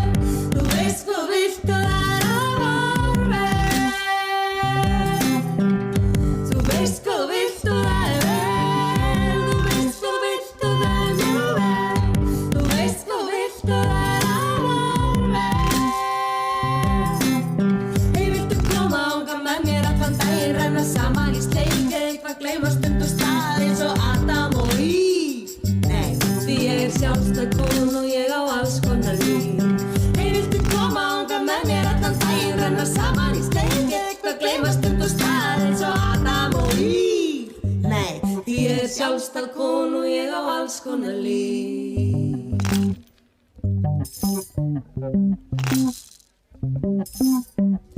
Ég veit ekki með þig en mér finnst sjálfstæðar konur alveg æðislega sjarmerandi. Hvernig elda fyrir sjálfa sig, fara einar í bíó og allt, bara æðislegt. Alveg bara æðislegt. Alveg bara æðislegt. Hún kannski pömpandi í feysi sem öllum finnst ljótar og púlar að samti. Þú veist hvað vilt og það vel. Þú veist hvað vilt og það mjög vel. Þú veist hvað vilt og það afar vel. Þú veist hvað vilt og það vel. Þú veist hvað vilt og það mjög vel. Þú veist hvað vilt og það afar vel. Hey, viltu koma ánga með mér allan daginn, renna saman í sleik eða eitthvað gleyma stund og stað eins og Adam og Eve? Nei, því ég sjálfstæð kona og ég á alls konar líf. Hey, viltu Dansa með mér allan daginn, renna saman í sleik eða eitthvað gleymast og stað eins og Adam og Eve. Nei, því ég sjálfstæð kona og ég á alls konar líf.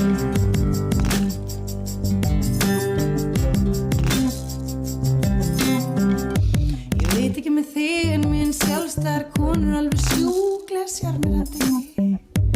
Það eru vel að sér í menningu og pólitík og allt, þú veist, bara æðislegt. Alveg bara æðislegt. Þú veist hvað viltu það vel, þú veist hvað viltu það er æðislegt. Hvar skrái ég mig í áskrift? Samstöðin.is. Allir þættir samstæðuverinnar eru á YouTube.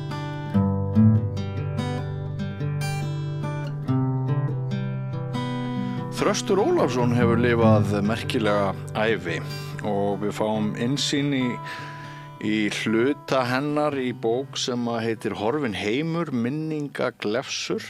Svolítið síðan hún kom út en ég var nú bara klára að lesa hana núna páskana og ég held að það hafi þýðingu og sé mikilvægt að við höldum sögum okkar til haga, skráum niður ævi, störf og sýn okkar á samfélagið. Og nú stöndum við frammi fyrir stórum ákvörðunum. Íslendingar þurfum á næstunni að taka 2 ákvarðanir sem spegla sýn okkar á samfélagið. Það eru 2 kosningar framundan, annars vegar sveitarstjórnarkosningar og svo þreifingar gagnvart ESB og mér datt í hug að fá Þröst hingað að Rauða borðinu, ræða hluta til þessa bók en líka svona hvernig við gætum nýtt okkur eitthvað af því sem kemur fram í eini gagnvart samtímanum og jafnvel horft til framtíðar varandi þetta sem ég hef þegar nefnt.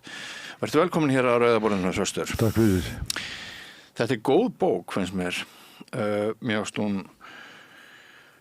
hún hérna stundum sorgleg.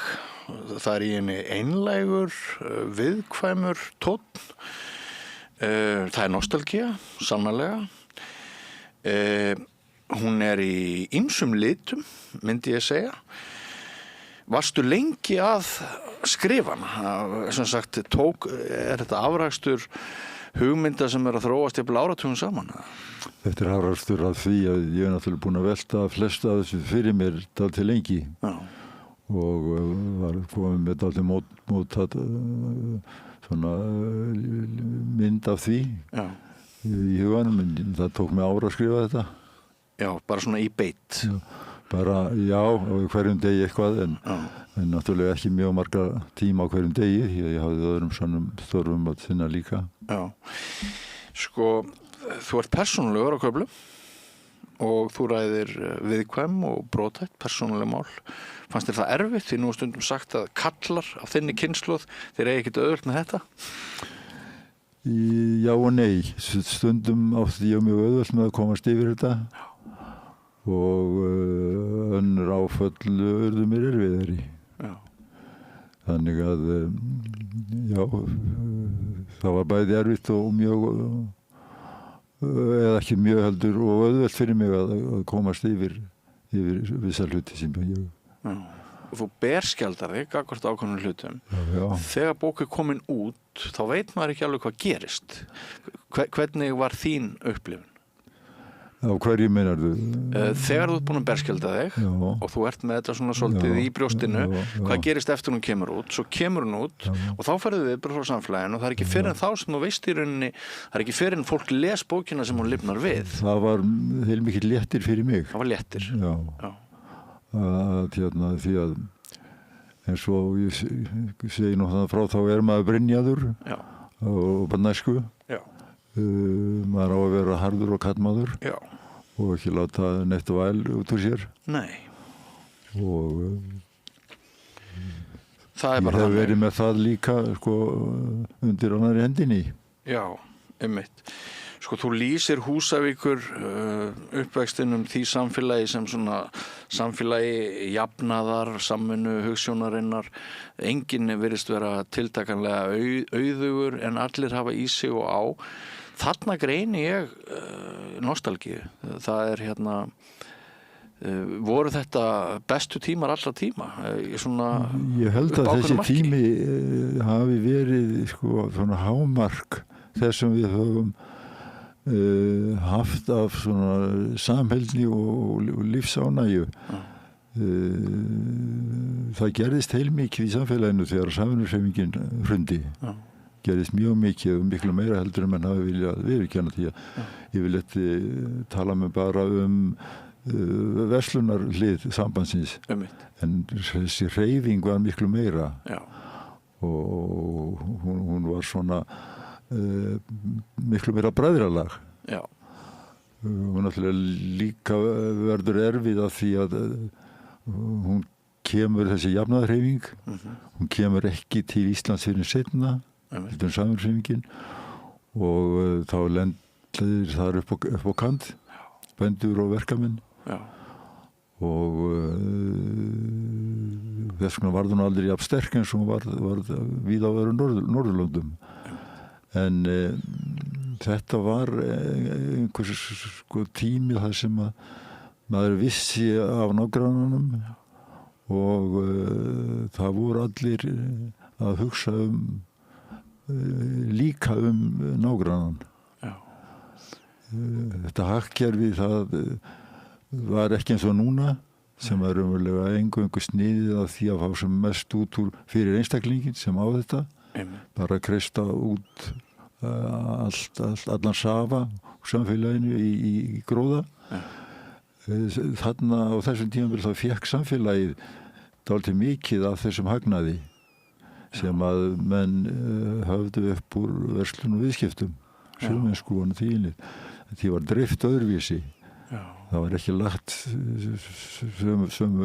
sama áhersla á hagnað eins og núna þú varst þarna líka og varst að fá eitthvað líka og kannski var sjónarhornið almennt til dæmis á fjölmiðlum kannski var það svona í meira mæli en í dag á hag almennings á hag ríkisins á þjóðarhag á framlag til samfélagsins frekar en að elta uppi endalaust sko sögur einstaklinga með ofsagróða og ofsafræð. Já, það er alveg rétt með sko, flokksblöðunum sem var mótuð nú fyrstu skrefin þá komu öll þessi sjónarmið fram og þarna voru 3 blöð sem að töluðu fyrir samhyggju í samfélaginu og núna er bara eitt dagblað eftir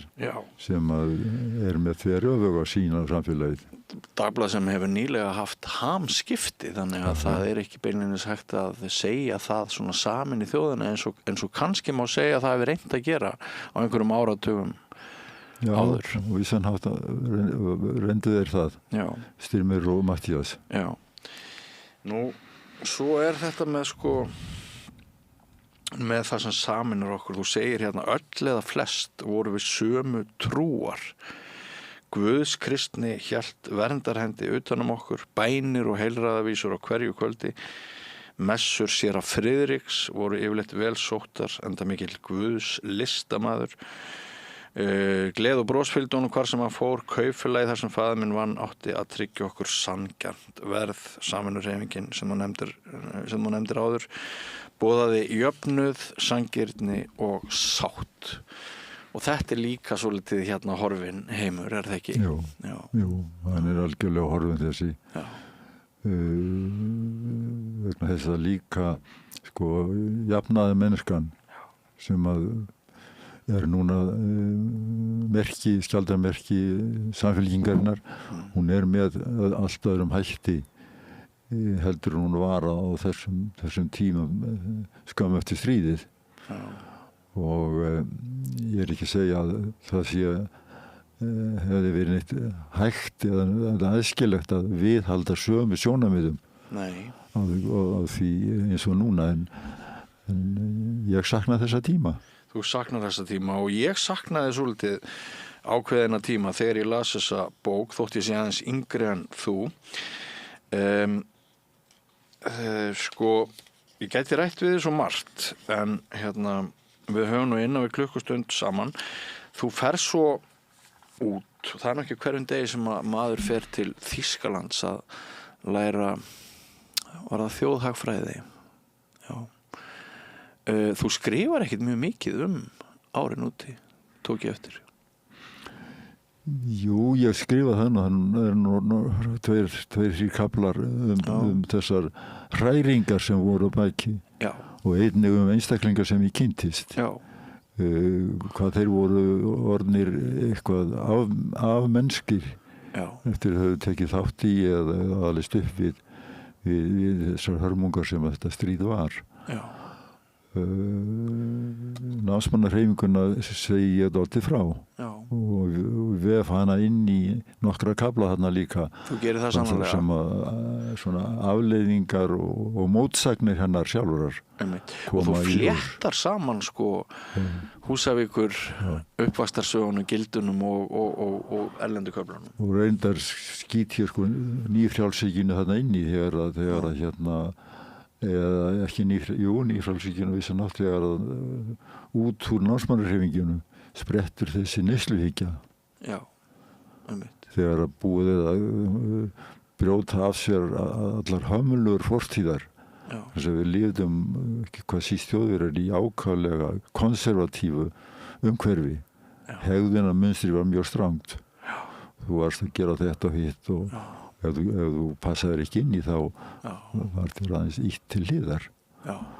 Og námsmannahreyfingin brýtur þetta allt saman upp. Og skapar raunverulega þetta sem við höfum notið seinna, þetta frjálslyndi gagnvart náunganum í hegðun og mati, frelsi í kynferðismálum, frelsi til fóstureyðinga og svo framvegis sem þú þekkir allt saman. Að það sprettur eiginlega þarna upp líka. En einnig í þessu frjálslyndi fær neysluhyggjan byrjandi báða vængi. Og þar hefur okkur það er mótstöð við það sem við vorum að berjast við. Því allir hlutir hafa sína andstæðu. Það vitna sé í Hegel, það er allir sína andstæðu. Sko, þegar þú kemur svo tilbaka, þá hefst nú svolítið sérkennilega. Þetta er hérna, þú ert nú svona ekki eins og sumir sem að fóru bara á sinn bás eftir að hafa mentað sig í útlöndum og voru bara á básnum. Það var náttúrulega lífsháski í þínum starfsfólki, má ekki segja það? Jú, ég hafði eiginlega sagt mér það að ég skyldi reyna að kynnast sem flestum sviðum og hliðum lífsins. Og hvað náttúrulega með mínar róttæku skoðanir með mér. Vinstri sinnaðar. Já. En ég hafði líka sagt mér þegar þú vinnur á einhvern stað og þegar þú finnur að þú ert búin að ná tökum á starfinu, þá skaltu hætta og flytja þig eitthvað annað. Mér var yfirlega boðið starf að setja stað í ráðuneytunum eftir að ég hafði verið aðstofamaður ráðherra og ég synjaði því alltaf þó að það hefði verið boðið upp á mjög góð störf. Fannst þér að það hefði rænt þig þeim þroska sem þú vildir leita með því að vera alltaf að þróast og prófa ég hafði ekki neina að sækja, þetta var bara, mér fannst þetta að vera rútína. Þú náðu tökum á þessu, vissi hvernig þetta var og það var nóg. Þannig að þú lítur á æviðina sem að þú sért nemandi. Já. Námsfús, vilt læra á reynslunni. Og ef þú kannt eitthvað þá þarft ekki lengur að gera það. Þá reynur að læra eitthvað nýtt. Já. Og þetta var náttúrulega, það var eiginlega miklu minni áhætta í þessu heldur en ég hélt. Ég sótti til dæmis aldrei, ég sótti einu sinni starf á allir æfinni. Og hérna ég var alltaf beðinn að koma.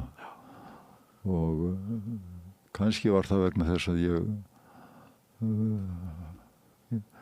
vildi ekki líma mig við eitt sæti. Nei. sumir vita hvaða störfum þú hefur gegnt en aðrir áhorfendur, kannski yngri áhorfendur og hlustendur samstöðurinnar vita ekkert hver þinn ferill og mér dettur í hug kannski sé nú bara heiðarlegt ef ég fá þig svona til þess að hlaupa yfir svona nokkra af þeim stöðum sem þú gengdir. Ég kom heim og þá byrjaði ég að vinna hjá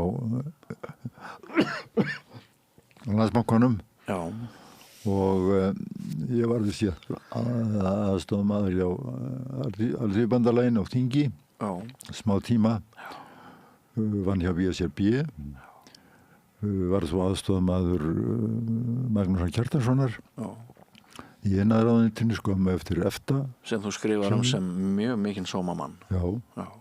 Ég gerði það á vissu hafði sína kosti og galla eins og við allir og síðan við þurftum að takast á við inngöngunni í EFTA það var mjög mörg fyrirtæki sem voru hrædd það að þau myndu rúlla og fara yfir bara en okkur tókst að með náttúrulega öflugum starfsmönnum það er að segja forstjórum fyrirtækjana þeir voru margir mjög öflugir og vildu takast á við þetta að snúa þarna við nú frá Magnúsi þá verði ég forstjóri eða framkvæmdastjóri Máls og menningar það eruði mikil átök það og sko þegar ég les bókina þá sko verða þeir liggja svo þétt saman þræðir stjórnmála og menningar og það finnst mér svolítið vanta upp á í dag Ertu sammála mér með það?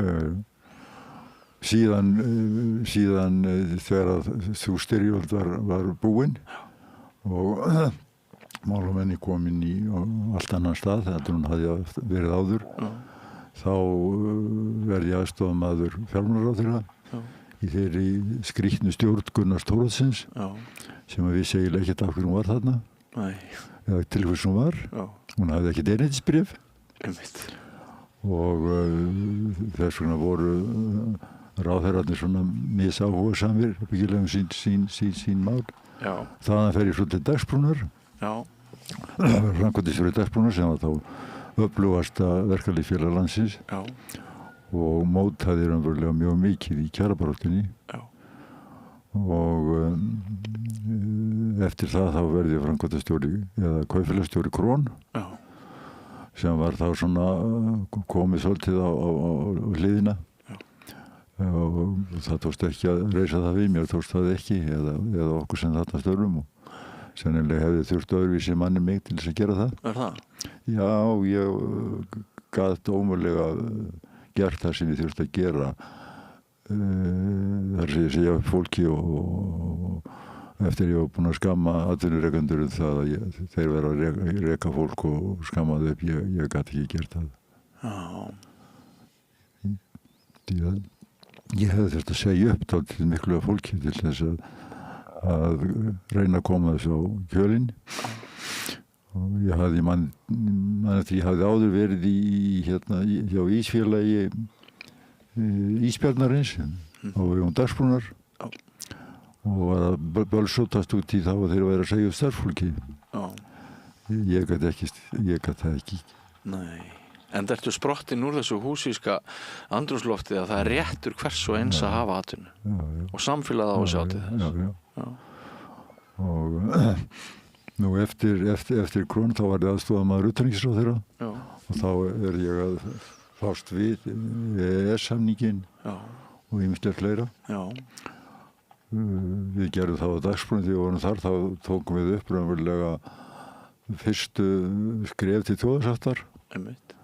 Og það var ekki átakalaust að setja ekki bara harðar kröfur og setja allt í verkfall sem var þessi hefð og hefur kannski verið endurtekið núna upp á síðkastið svolítið sérstaklega hæst launuðustu starfsmönnum að setja samfélagið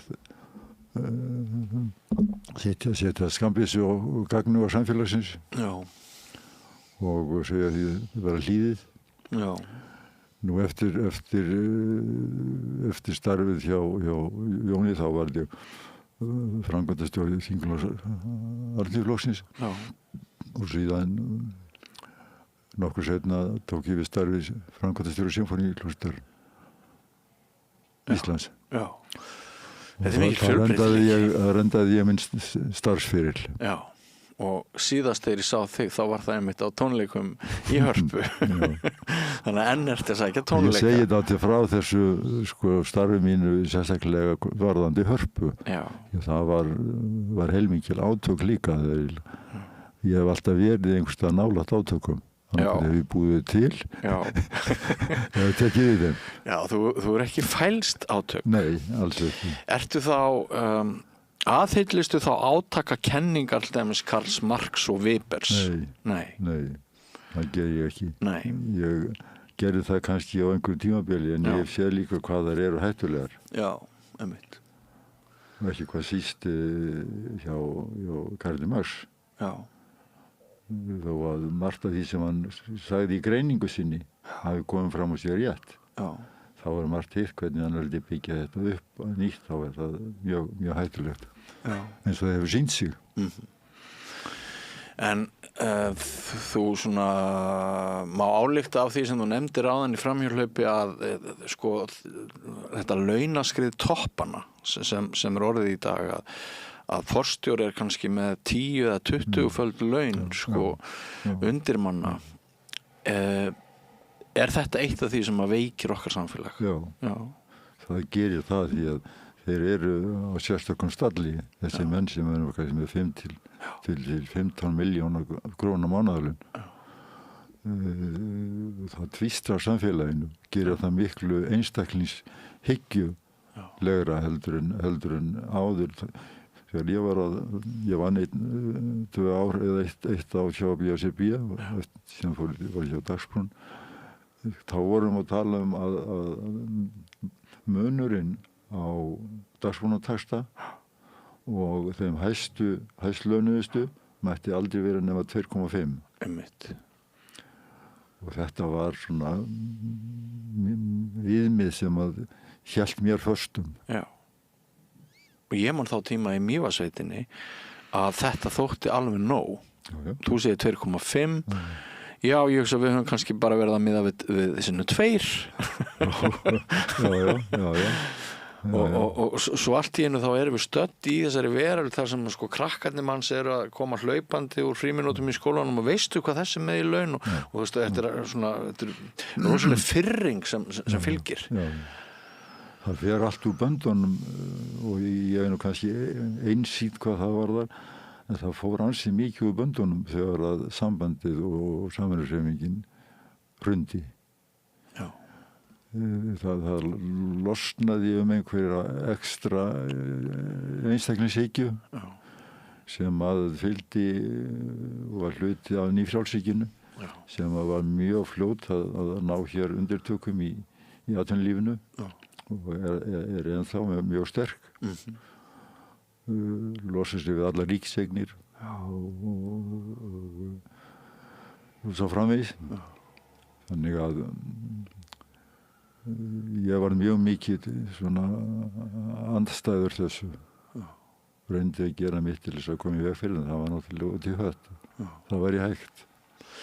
En hver er í örstuttumáli þín skoðun á því að svona krata flokkur hér á Íslandi varð ekki sterkari og svona meðað við nágrannalöndin en raun bara vitni. Var það að hluta til vegna þess hve hart var sótt að grötum frá vinstri?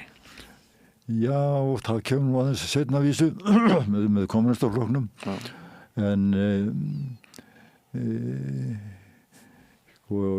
Jónas frá Hriflu, sýslungjókar, hann var búinn að raunverulega að móbilisera ungt æskufólk í ungmennafélagshreyfingunni. Og þegar að jafnaðarmenn komu inn 1920 eitthvað svolítið 30, þó þeir hafði stofnað flokkin fyrr, þá raunverulega allur blómi íslenskar æsku ungmennafélags framsóknarmenn. Og það var svo lítið í að sækja. Það þurfti svo langa tíma til þess að það er ekki kannski fyrir núna sem þetta er komið yfir. Og þetta samfélag sem að við erum brotnir upp úr, þar sem að voru þessar jarðir, þar sem var einn bóndi og kona og börn. Þetta var mjög margar byggðir, þarna sérstaklega við Skjálfanda voru strjálbílar og það elur af sér bæði styrkleika og vesaldóm einstaklingshyggjunar. Já, mitt. Svo hérna á blaðsíðu 218 þá segirðu: Það mun hafa verið á öndverðu árinu 1976 að til mín á skrifstofuna kom aldraður maður sem kynnti sig og sagðist þetta Tryggvi Emilsson. Þetta las ég nú af miklum áhuga því ég var orðið fullorðinn þegar ég las Fátækt fólk. Og það virðist hafa verið eins og hverjunu tilviljun og má nú kannski þakka þér það bara að bók Tryggva skildi koma út. Já, hún var búin að liggja þarna lengi og Þorleifur Hauksson sem var útgáfustjóri hafði rekist á þetta handrit og hann hvatti strax til þess að þetta er gefið út, hann hafði lesið þetta og ég las þetta líka og sagði þetta köllum bara Tryggva og ákvaðan það bara að gefa þetta út, en þá var þetta búin að liggja. Og hann var búinn að segja mér þegar hann kom til mín fyrst að hann byggist nú ekki við því að þetta er nokkuð tíðan gefið upp og gefið út og vildi þess vegna fá handritið tilbaka. Já. Og ég vissi ekki þá að við vorum með þetta handrit þannig í skúfunni. Nei, algjör gullmóli maður. Við fórum að grefja og út úr þessu var þessi rosalega flotta bók. Kannski er ekkert við hæfi að þú svarir þeirri spurningu en kom hann því frá sér handritinu bara stafsettu ágætlega og svoleiðis? Nánast. Það var nánast. Við vorum að velta því fyrir okkur hvort við ættum að reyna að fá hann til þess að sleppa kaflan þar sem hann er ekki ættir sínar og skyldfólk og Þorleifur sagði nei, við gerum það ekki. Þetta er eins og Íslendingasögu, en það eru allir ættfærðir langt aftur í ættliði. Við höldum þessu bara óbreyttu og þá var hann búinn að vinna það lengi í handritinu af því að það hafði legið svo lengi. Já. Og upplifir hann ekki sem beiskan mann á þessum tíma? Nei, alls ekki. Það var stórmerkilegt. Vottur á beisku í honum. Nei. Það er ekki sjálf gefið. Nei, það var sterkan mann til þess eftir þetta sem hann er búinn að upplifa. Já. Og svo það var engin aðstoð frá samfélaginu til þess að taka við svona krökkum. Nei. Og hugurinn hvarflar oft til Tryggva og þessara bókar. Það er ekkert langt síðan að mikil umræða varðum fósturbörn og hvernig Íslendingar hafa komið fram með börn sem eru ekki sjálfur. Já. Það er einhver ég veit ekki hvernig ég á að útskýra það. Ég hef aldrei lent í þessu eða ég hef aldrei átt með kunningja eða vin sem hefur lent í þessu þannig á mínum æsku árum. En það er einhver undir ilska eða reiði út í samfélagið sem að er beitt á krakka sem að eru svona varnarlausir og get ekki borið hönd fyrir höfðu sér og það er verið að losa sig við eitthvað því þetta er algengt til þess að sé bara einstaklingsbundið. Það er eitthvað sem að bara kannski þessi vesaldómur að vera að basla í búskap í 50 ár og eiga ekki verið jarðarföru sinni. Ætli það sé ekki tengt goggunarröðinni að einhver vondur við mig já. Og ég ætla þá að nota tækifærið að vera vondur við þig en mér finnst að staða þín sé veikari heldur en mín. Já. Það er bara þannig að þú kemst upp með þetta. Þú ert bara reiður og ert ekkert að endilega að vera vondur við barnið, heldur þú bara vondur við heiminn og umhverfis. En það var alveg mikil guðsblessun að þið voru þarna réttir menn á réttum stað og bókinans Tryggva kom út. Ég hefði ekki viljað... Hún hefði getað lent í öskuhaug. Já, heldur betur. Ef við hefðum ekki fundið hana, þá hefði Tryggva aldrei fengið neitt handrit tilbaka. Einmitt. En þetta leiði líka hugana því Þröstur að við vitum aldrei hvaða bækur komu ekki út. Kannski voru snildar hugmyndirnar og heyrðu ævistörfin sem aldrei sáust. Já. Það var önnur bók þarna tímabili sem að maður vissi ekki alveg hvort það myndi koma út til ekki undir Karlstjörnu Sigurðar Magnússyni. Já. Hann kom með hana til mín og hann var svona svolítið efins það að hann ætti að gefa hann út eða myndi passa hvort hann ætti ekki að breyta þessu eitthvað og niðurstaðan var svo að hann bara gæfi hann út þess að hún væri þarna og hún rókseldist. Milli 80-85 kom hún ekki út þá? Nei, það er fyrr. Það er fyrr. Ég er hjá Mál og menningu, þá er ég frá 74 til 80. Já. Hún kemur upp svona 75-6. Já, einmitt.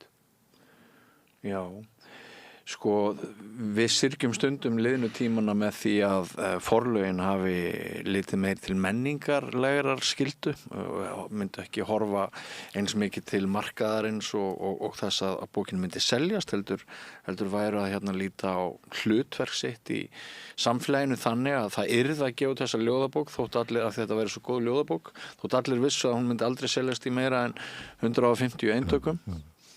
Er þetta... Þetta voru náttúrulega svo margir hugsjónamenn sem voru þá tengdir bókmenntum eitthvað á þessum árum sem voru að gefa út. Höfðu sem sagt farið með bókina frá því að lesa sjálfur í það að gefa hann út nýri. Og það tengdi náttúrulega listina eða listfengið við útgáfuna. Já. Þú hafðir ekki þín stefna var svo að eiga til hnýst og skeiðar. Einmitt. Og gefa það út sem að þú hélst að væri gott að fólk læsi. Einmitt. Heyrðu Þröstur, það er mér að kenna að við förum með víðan völl en bókin er bara svo víðfeðm og það er gaman að grípa víða niður en þá ætla ég kannski að skila okkur heim og fara aftur til upphásins svona síðustu 15 mínúturnar sem við höfum til að spjalla með því á ég við að ég ræti þarna í inngangnum að við Íslendingar stöndum fyrir stórum spurningum núna og þú segir að blaðsíðu 318 enn eitt stórmálið sameinar báða valdaflokkana og með því áttu við Framsóknarflokkinn og Sjálfstæðisflokkinn. Það er krúnudjásn íslenskra stjórnmála en jafnframt bölvaldur almennings og loddari efnahagslífsins. Þetta er sjálf krónan. Hún er ekki bara gjaldmiðill þjóðarinnar, heldur frekar tæki, sumir myndu segja vopn, til að halda núverandi viðskipta og stjórnmálakerfi í óbreyttum skorðum með losarlegu gengi. Þar að auki er krónan beitt vopn gegn launahækkunum. Hún er svipa sem skilur eftir sig ör. Íslenska krónan táldregur okkur til að halda það þjóðráð að aðlaga gengið efnahags aðstæðum hverju sinni. Ég geti haldið áfram. Er þessi sýn þín á gjaldmiðlinn okkar bara einu út fyrir sig nægileg röksemd fyrir því að þú telur að við erum að ganga í ESB? Ekki bara. Ég til hins vegar þetta sé algjör forsenda þess að við getum lífað hér skynsamlegu og mannulegu samfélagi að fá gjaldmiðil sem er kjölfesta atvinnulífsins, ekki skopparhringla og þú manst kannski ekki eftir því meðan að Evrópuþjóðirnar hafðu margir sinn eigin gjaldmiðil og hann var að skoppa fram og tilbaka og þeir voru alltaf árlega með nýjar efnahagslegar aðgerðir. Við höfum verið frá því að ég man eftir með svona á 2 ára fresti alltaf í vandræðum með að búa til umhverfi sem að kæmist af þrátt fyrir krónuna.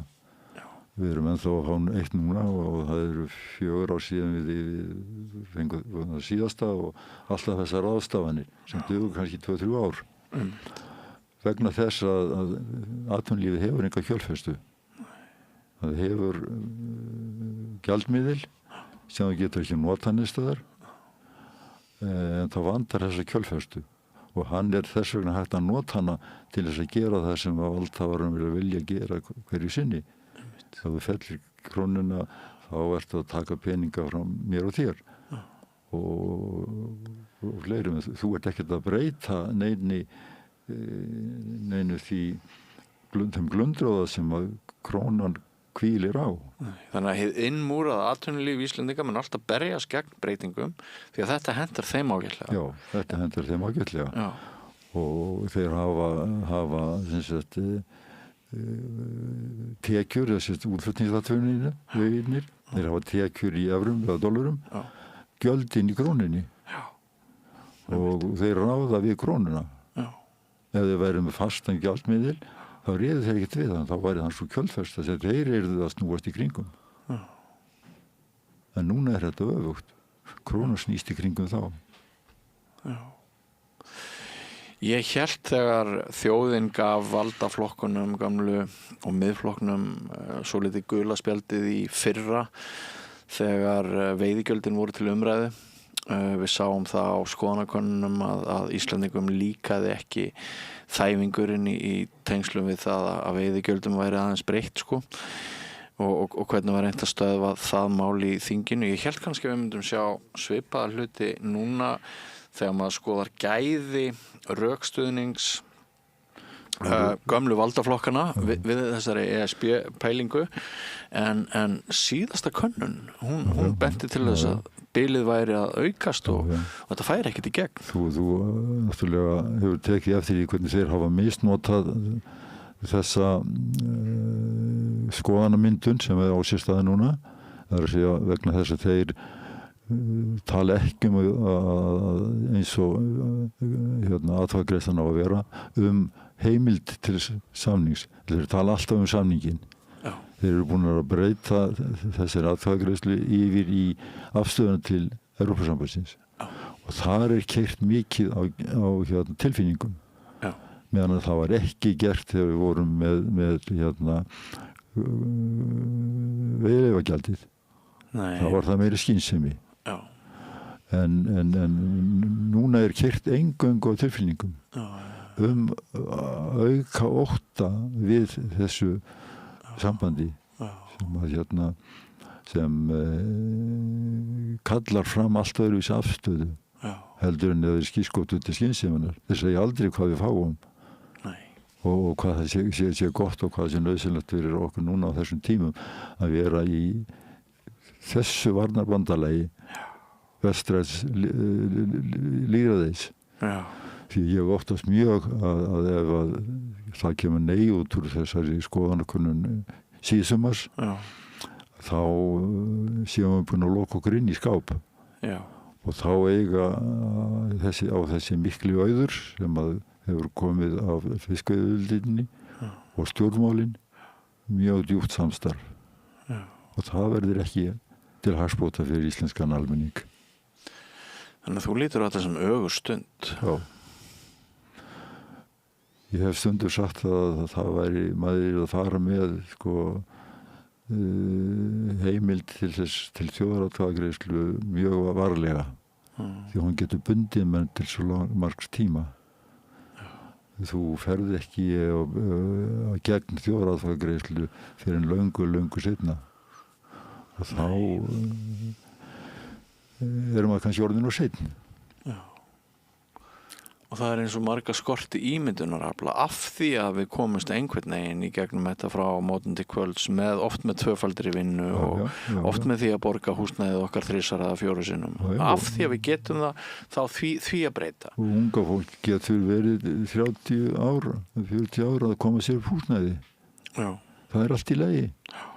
Meðan að fólk sem það kynnist á Norðurlöndum og Þýskalandi eru búin að ná sér í fasta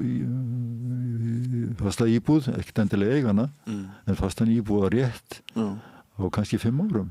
En segðu mér sem sérfræðingur og þjóðhagfræðingur og fyrrum... Ég er ekki mikil sérfræðingur. Er það ekki mikil sérfræðingur? Hefur æviðin ekki gert þig að sérfræðingi? Starfsæfin?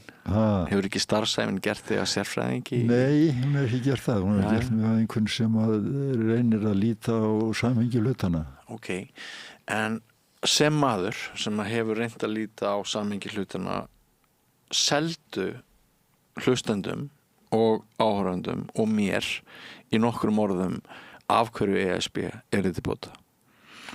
ESB er samstarf sjálfstæðra ríkja vegna þess að það er lítill hluti af valdi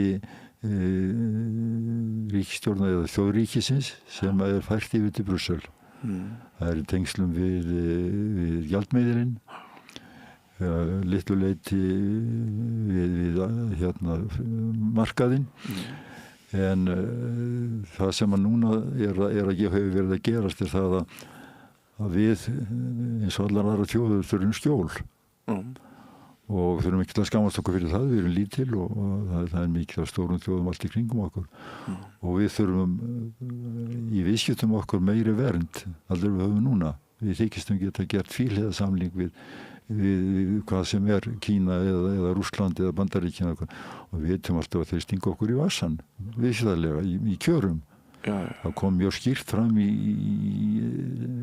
viðræðum evrópska efnahagssvæði að þegar við vorum reyna að vera einir á báti þá var allar hlustað á okkur en leið og norrænu þjóðirnar og Austurríki var komið þessi EFTA þjóðirnar voru konum í pakkan þá var gjörbreyttist aðstöðu okkar þá gátum við ná fram ákvæðum í sjávarútvegi sem hefði verið vonlaust fyrir okkur í týrjaðverðanum.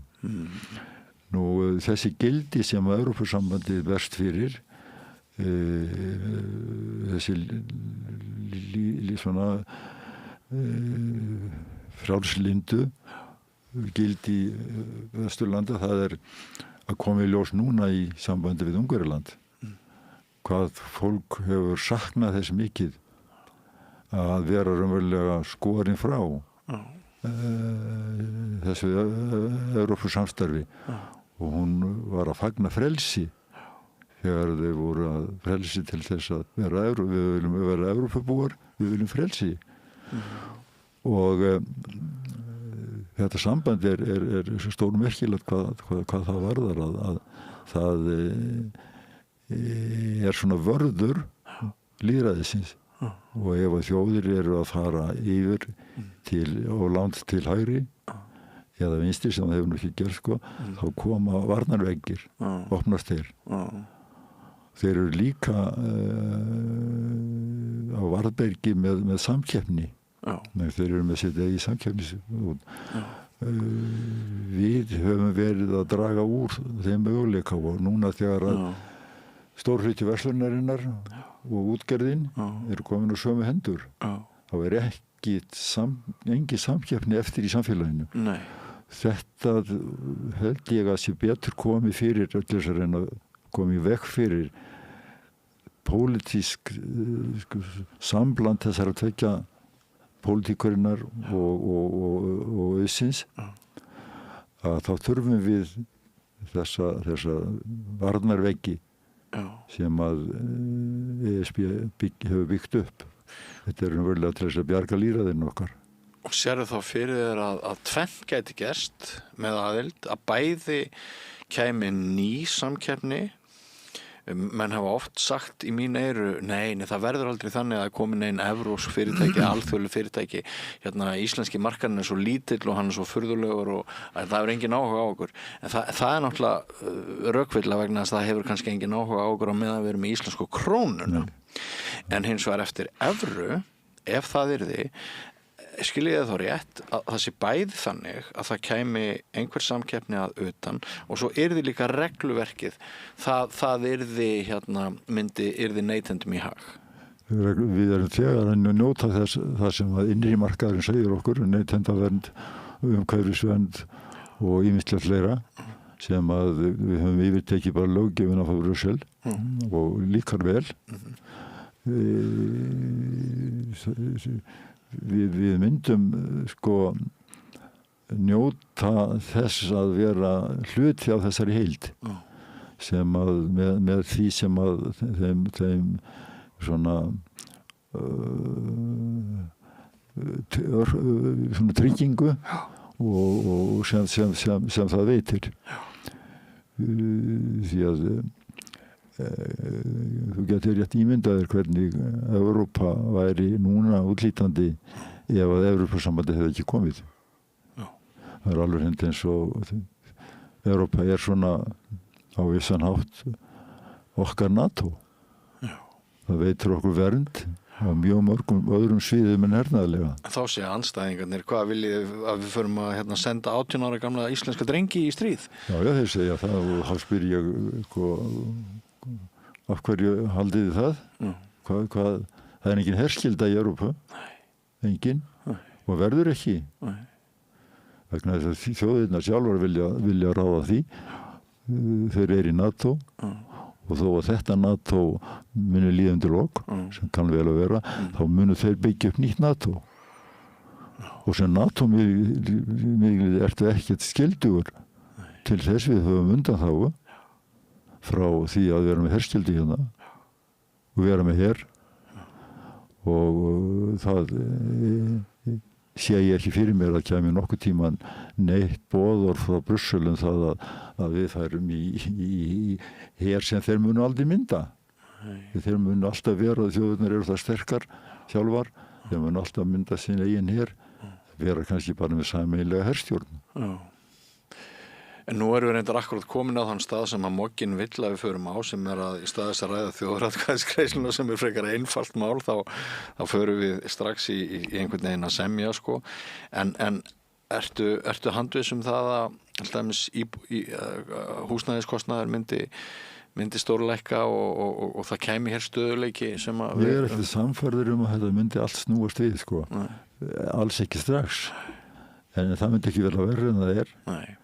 Og krónan myndi evran myndi gjörbreyta öllum möguleika dæmis útlendingar fjárfesta ekki hérna núna þeir sem voru með bankareikninga hjá bönkunum rétt fyrir hrun þá voru konar mjög miklar upphæðir þar á erlendu vegna þess að við vorum með svo háa vexti það rúast hingað inn, útráðsar víkingarnir tóku þetta og komu þjóðin í vanda mjög mikið. Því þá voru þeir búnir að taka peningar sem þeir áttu ekki og setja því í útráðsina sem fóru á hausinn. Þess vegna kom þessi skuldbindning á hollendingum og Bretum því að þeir hafðu sett lífeyrissjóði sína til Íslands til þess að fá mjög háa vexti. Og þeir fóru þess vegna þetta fór allt til fjandans. Og það er líka þessi hræðsla sem að þessi reynsla sem við þekkja að þeir það þarf að gera mjög mikið til þess að þeir bindi fé hér á Íslandi eftir. Og alls ekki meðan krónan er sem þeir vita að auðvitað reyna þeir að halda henni halda genginu alltaf föstu, reyna það en það kostar okkur mjög mikið þú þarft að kaupa og selja krónu og sérstaklega kaupa hana til þess að halda genginu þetta er mjög dýrt fyrir okkur fyrir utan hvað þetta dýrt þegar við fyrir til útlanda og þeir nú að skipta Danir að pugna að kvarta undan því að það sé orðið svo dýrt að halda þessum dönsku krónu uppi því að þeir eru með 80% af sínu viðskiptum í öðrum löndum að þar eru menn farnir að ræða það að reyna að losa sig við hana. Ef við færum myndu Norðmenn fylgja? Ég hef ekki hugmynd það. Nei, þeir myndi ekki endilega taka mið af Íslandi en það þrengir þeirra stöðu. Þó að Ísland sé lítið þá er Ísland líka nafn og það er hlustað á það sem við segjum og þó að menn sé svona í hörðum business ekki endilega að taka mikið tillit til þess en Norðmenn taka sína ákvarðanir út frá sínum eigin hyggjuviti. Heyrðu Þröstur, það er búið að vera mjög fróðlegt og skemmtilegt að kynnast þér og ræða við þig þessa ágætu bók Horfinn heimur, minningaglefsur, ég óska til hamingju með hana. Takk fyrir. Og takk fyrir að koma að Rauðaborðinu og ræða þau málefni sem við farið þér. Takk sömuleiðis. Og ekki fara langt, kæru hlustendur og áhorfendur, nýr kafli eftir andartak. Alþýðufélagið er eigandi samstöðvarinnar. Markmið félagsins er að auðga og bæta umræðu í samfélaginu. Allir geta gengið í Alþýðufélagið með því að skrá sig fyrir áskrift að samstöðinni. Samstöðin.is. Við lifum á tímum þegar þörfin fyrir opna og gagnrýna umræðu er brýnni en nokkru sinni fyrr. Ég heiti Ólína Kjerúl Þorvarðardóttir og ég styð og vel samstöðina, sjálfstæðan og óháðan fjölmiðil. Samstöðin er fjölmiðill í eigu almennings.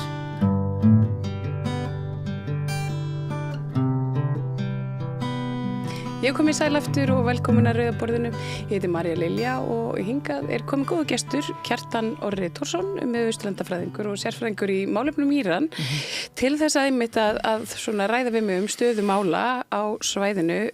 Þetta er marklaga, óbúslega flókið og ég held bara ekki fyrir venjulega mannesku að setja sig inn í að fullu, en við ætlum svona að reyna að stikla á stóru. Hvað, bara beint út, hvað er að frétta?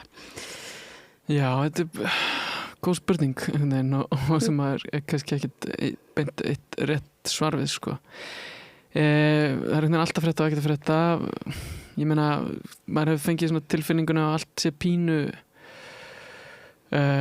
svona öfugt og bara pínu óskiljanlegt, sko, hvert menn er að fara með hlutina hérna. Þú veist, við erum að sjá alls konar efni á netinu náttúrulega svona sem að hvað að segja, sýnir ótrúlegustu hluti og þá er náttúrulega sko, tilkoma gervigreindarinnar stór partur þar en það er kannski áhugavert að spá aðeins í hvað verður að gerast þar líka, sko. Við vorum náttúrulega að koma með vopnahlés samþykkt þangað til að allir áttu þessu og þeir samþyktu sikvaran hlutin eða sikvart vopnahlés virðist vera eða þú veist þannig hvernig svona menn hafa talað það síðan og svo svona virðist vera að einhvers konar umleitanir til þess að koma að fót vopnahlés séu í gangi eða verði bráðum í gangi einhvern veginn en þetta er allt svona. Þetta er allt mjög óvinnulegt náttúrulega, við erum að sjá náttúrulega þessar samræður vopnahlé til dæmis er að eiga sér stað í Pakistan sem er svona kannski nýr leikmaður á einhver svona diplomatísku friðar umleitunar sviði, sko. Við erum að sjá J.D. Vance varforseta vera svona talsmann Bandaríkja manna þarna, vera að mæta þangað, sko, þannig að það er kannski líka svona eitthvað svona hálf nýtt, sko, en svona það er erfitt að sjá hvernig Bandaríkin til dæmis alltaf að svona einhvern veginn koma út úr þessu sem sigurvegarar, sko, og það kannski kemur mann ekkert á óvart þannig séð að þetta sé að verða svona einhvern veginn óskiljanlegt rugl að mjög mörgu leyti, sko, með að við að þessi bara fara af stað með þessi hernaðarátök með engum skýrum markmiðum sem hægt er að ná eða hægt er að svona tikka í þau box eða neitt svoleiðis og og allt þetta og náttúrulega staðan bara í heiminum líklega verður bara alvarlegri fyrir vikið sko. Við erum náttúrulega að sjá kannski svona ótrúlegustu hluti gerast líka í kringum þetta, þú veist, ég meina þessi oljukrísa sem virðist vera á leiðinni og virðist vera bara, öll viðvörunarljós farin í gang alls staðar þar sem að þau geta farið í gang og hún geti orðið mjög alvarleg og geti skilið eftir aukið fátækt í heiminum og allt þetta og við erum að sjá ríkirinn að bregðast við þessu, hvað sá ég? Við séum Kína taka svona mjög skýra afstöðu gegn þessum svona lokunartilmælum Bandaríkjanna og Ísrael bara með hrein og beinu nei. Við förum víst þannig í gegn Hormuzsundið og það er bara okkar réttur og það er það sem við þurfum að gera. Það er svona kannski svona diplomatist svona stærsta, myndi ég segja, svona múfið síðustu daga að fá þetta skýra nei frá Kína sem að segja bara við ætlum ekki að hlýða. Já, einmitt, eflaust og að þú veist svo sem náttúrulega bara þeirra Bandaríkin ákveða náttúrulega kannski að stöðva Hormuzsund líka eða hvað er sem er að reyna að gera hana að þú veist, það er klálega og Íran tala að þá ætli þeir bara hreinlega að loka hana fyrir Rauðahafið og hvað heitir það, Óman sundið og svo stýra einhverju umferð þannig Hormuzsundið líka þannig að við erum bara eitthvað við erum komin í eitthvað öngstreiti virðist vera. Já, allan maður fær maður svona tilfinninguna að svona allar þær stofnanir og innviðir svona alþjóða samfélagsins í raun svona að það ríkti aðeins í því og kannski erfitt að sjá fyrir hvernig það allt saman endar en þú veist það sem við erum að sjá í því og er svona kannski frekar ögsnúið að er algjörlega svona, hvað að segja hvað Bandaríkin hafa borið litla virðingu fyrir því einhvern veginn, kannski ekkit svo óvænt er að hún gert það ofta áður en þetta er svona kannski skali sem við erum að sjá sem er náttúrulega miklu stærri heldur en áður sko. Þú veist það er náttúrulega neitt beitunarvaldi í öryggisráðum og allt þetta alveg vilt og galið svona gegnum tíðina sko og og náttúrulega samþykja ekki mannréttindadómstólinn og allt þetta sko en þetta er svona kannski miklu stærra og meira kannski sem við erum að sjá þarna sem að einhvern veginn einmitt bara svona hefðir og lögum einhvers konar sjóflutninga og svona er allt einu orðin komin í brenndebilin og það er náttúrulega sem er kannski skrítið líka og sem að maður var að spá út úr þessum svona vopnalega samningum sem virtust vera komnir á er að Íranir virtust eiga þann rétt að rukka skip sem að færi gegnum Hormuzsundið sem er alveg glænýtt fyrirkomulag og ekki svona ótrúlegt ef að hlutinir enda þannig og það er kannski ef við reynum einhvern veginn að fara yfir svona þessa ætluðu markmið bandaríkjastjórnar í þessum hernaðarátökum og reynda að skoða svona að gefa þeim einhvern veginn fyrir hvernig þetta gekk sko að þá held ég að sé erfitt að gefa þeim neitt annað en fallengunni í flestum af þessum markmiðum það sem er búið að nefna er náttúrulega hvað segja stjórnarskipti var eitt af þessu sem var nefnt en maður var svo sem alveg meðvitaður það að það væri kannski meira í orði heldur en á borði sko en þó þetta hefur oft verið að koma upp síðan það sem að Trump öllum haldið fram að stjórnarskipti hafi jú vissulega farið fram en við erum alltaf ennþá að tala sömu stjórnarskrá og þetta íslamska lýðveldi einhvern veginn sem við erum að díla við og það sem við virðumst vera að sjá er að þessi fyrst og fremst og aðalega svona harðlínu armur þess stjórnarfar sem virðist vera að taka við öllu saman. Og hann sko er vinsælli heldur en nokkuð tíman ætla ég að leyfa mér að fullera það svona á alþjóðavísu bara á meðal almennings og ég held að það spili inn í einmitt svona ákveði svona propaganda stríð sem eiga sér stað bara í okkar eigin snjalltækjum. Það er búið að gera hérna kyntákn úr talsmanni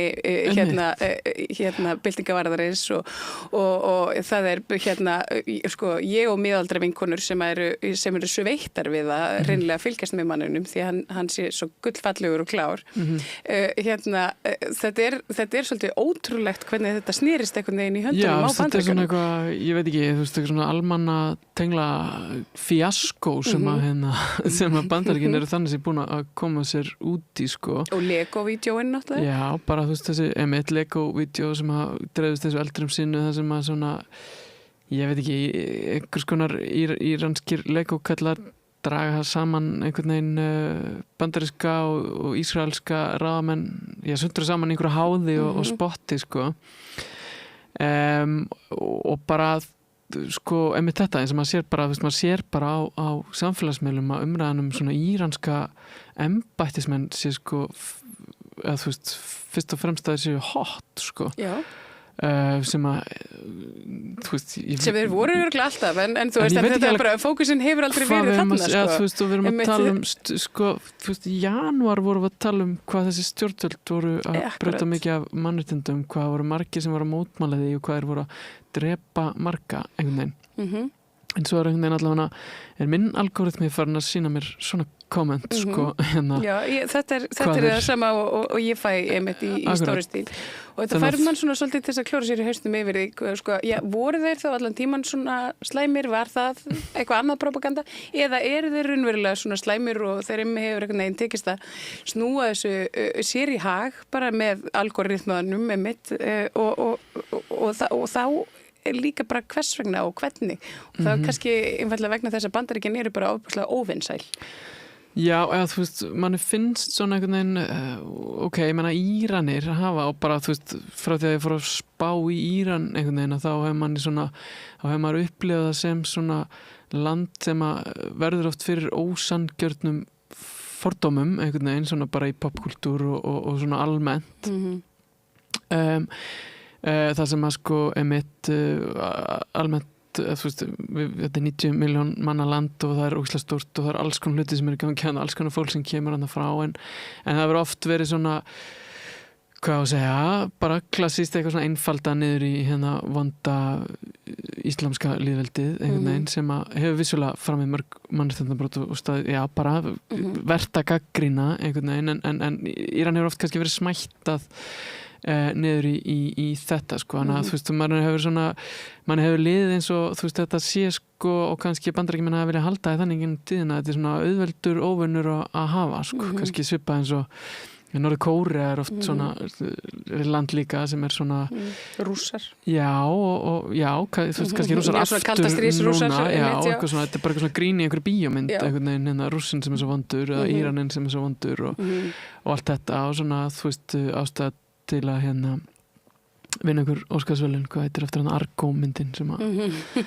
þú veist, eitthvað svona, bara grái Íranennir sem að eru svo ruglaðir og bandarísku hetjurnar, þannig að þetta svona hefur verið í raun merkilegt að hafa náða klúðra þessum óvinn einhvern veginn sem að hefur í raun verið svona frekar stabíl fyrir Bandaríkjamenn einhvern veginn að geta svona já, nýtt sér í einhvers konar getur náttúrulega propaganda tilgangi einhvern veginn að hérna allt svoleiðis að það sé virðist vera búið að breytast að einhver leiti sem maður hefur séð allavega sem að hérna hefur komið ávart einhvern veginn er með þetta, sko, hvað þessir íransku embættismenn séu flottir, sko sem að verður að teljast bara frekar magnað afrek. Þetta er svakalega viðsnúningur á mjög skömmun tíma.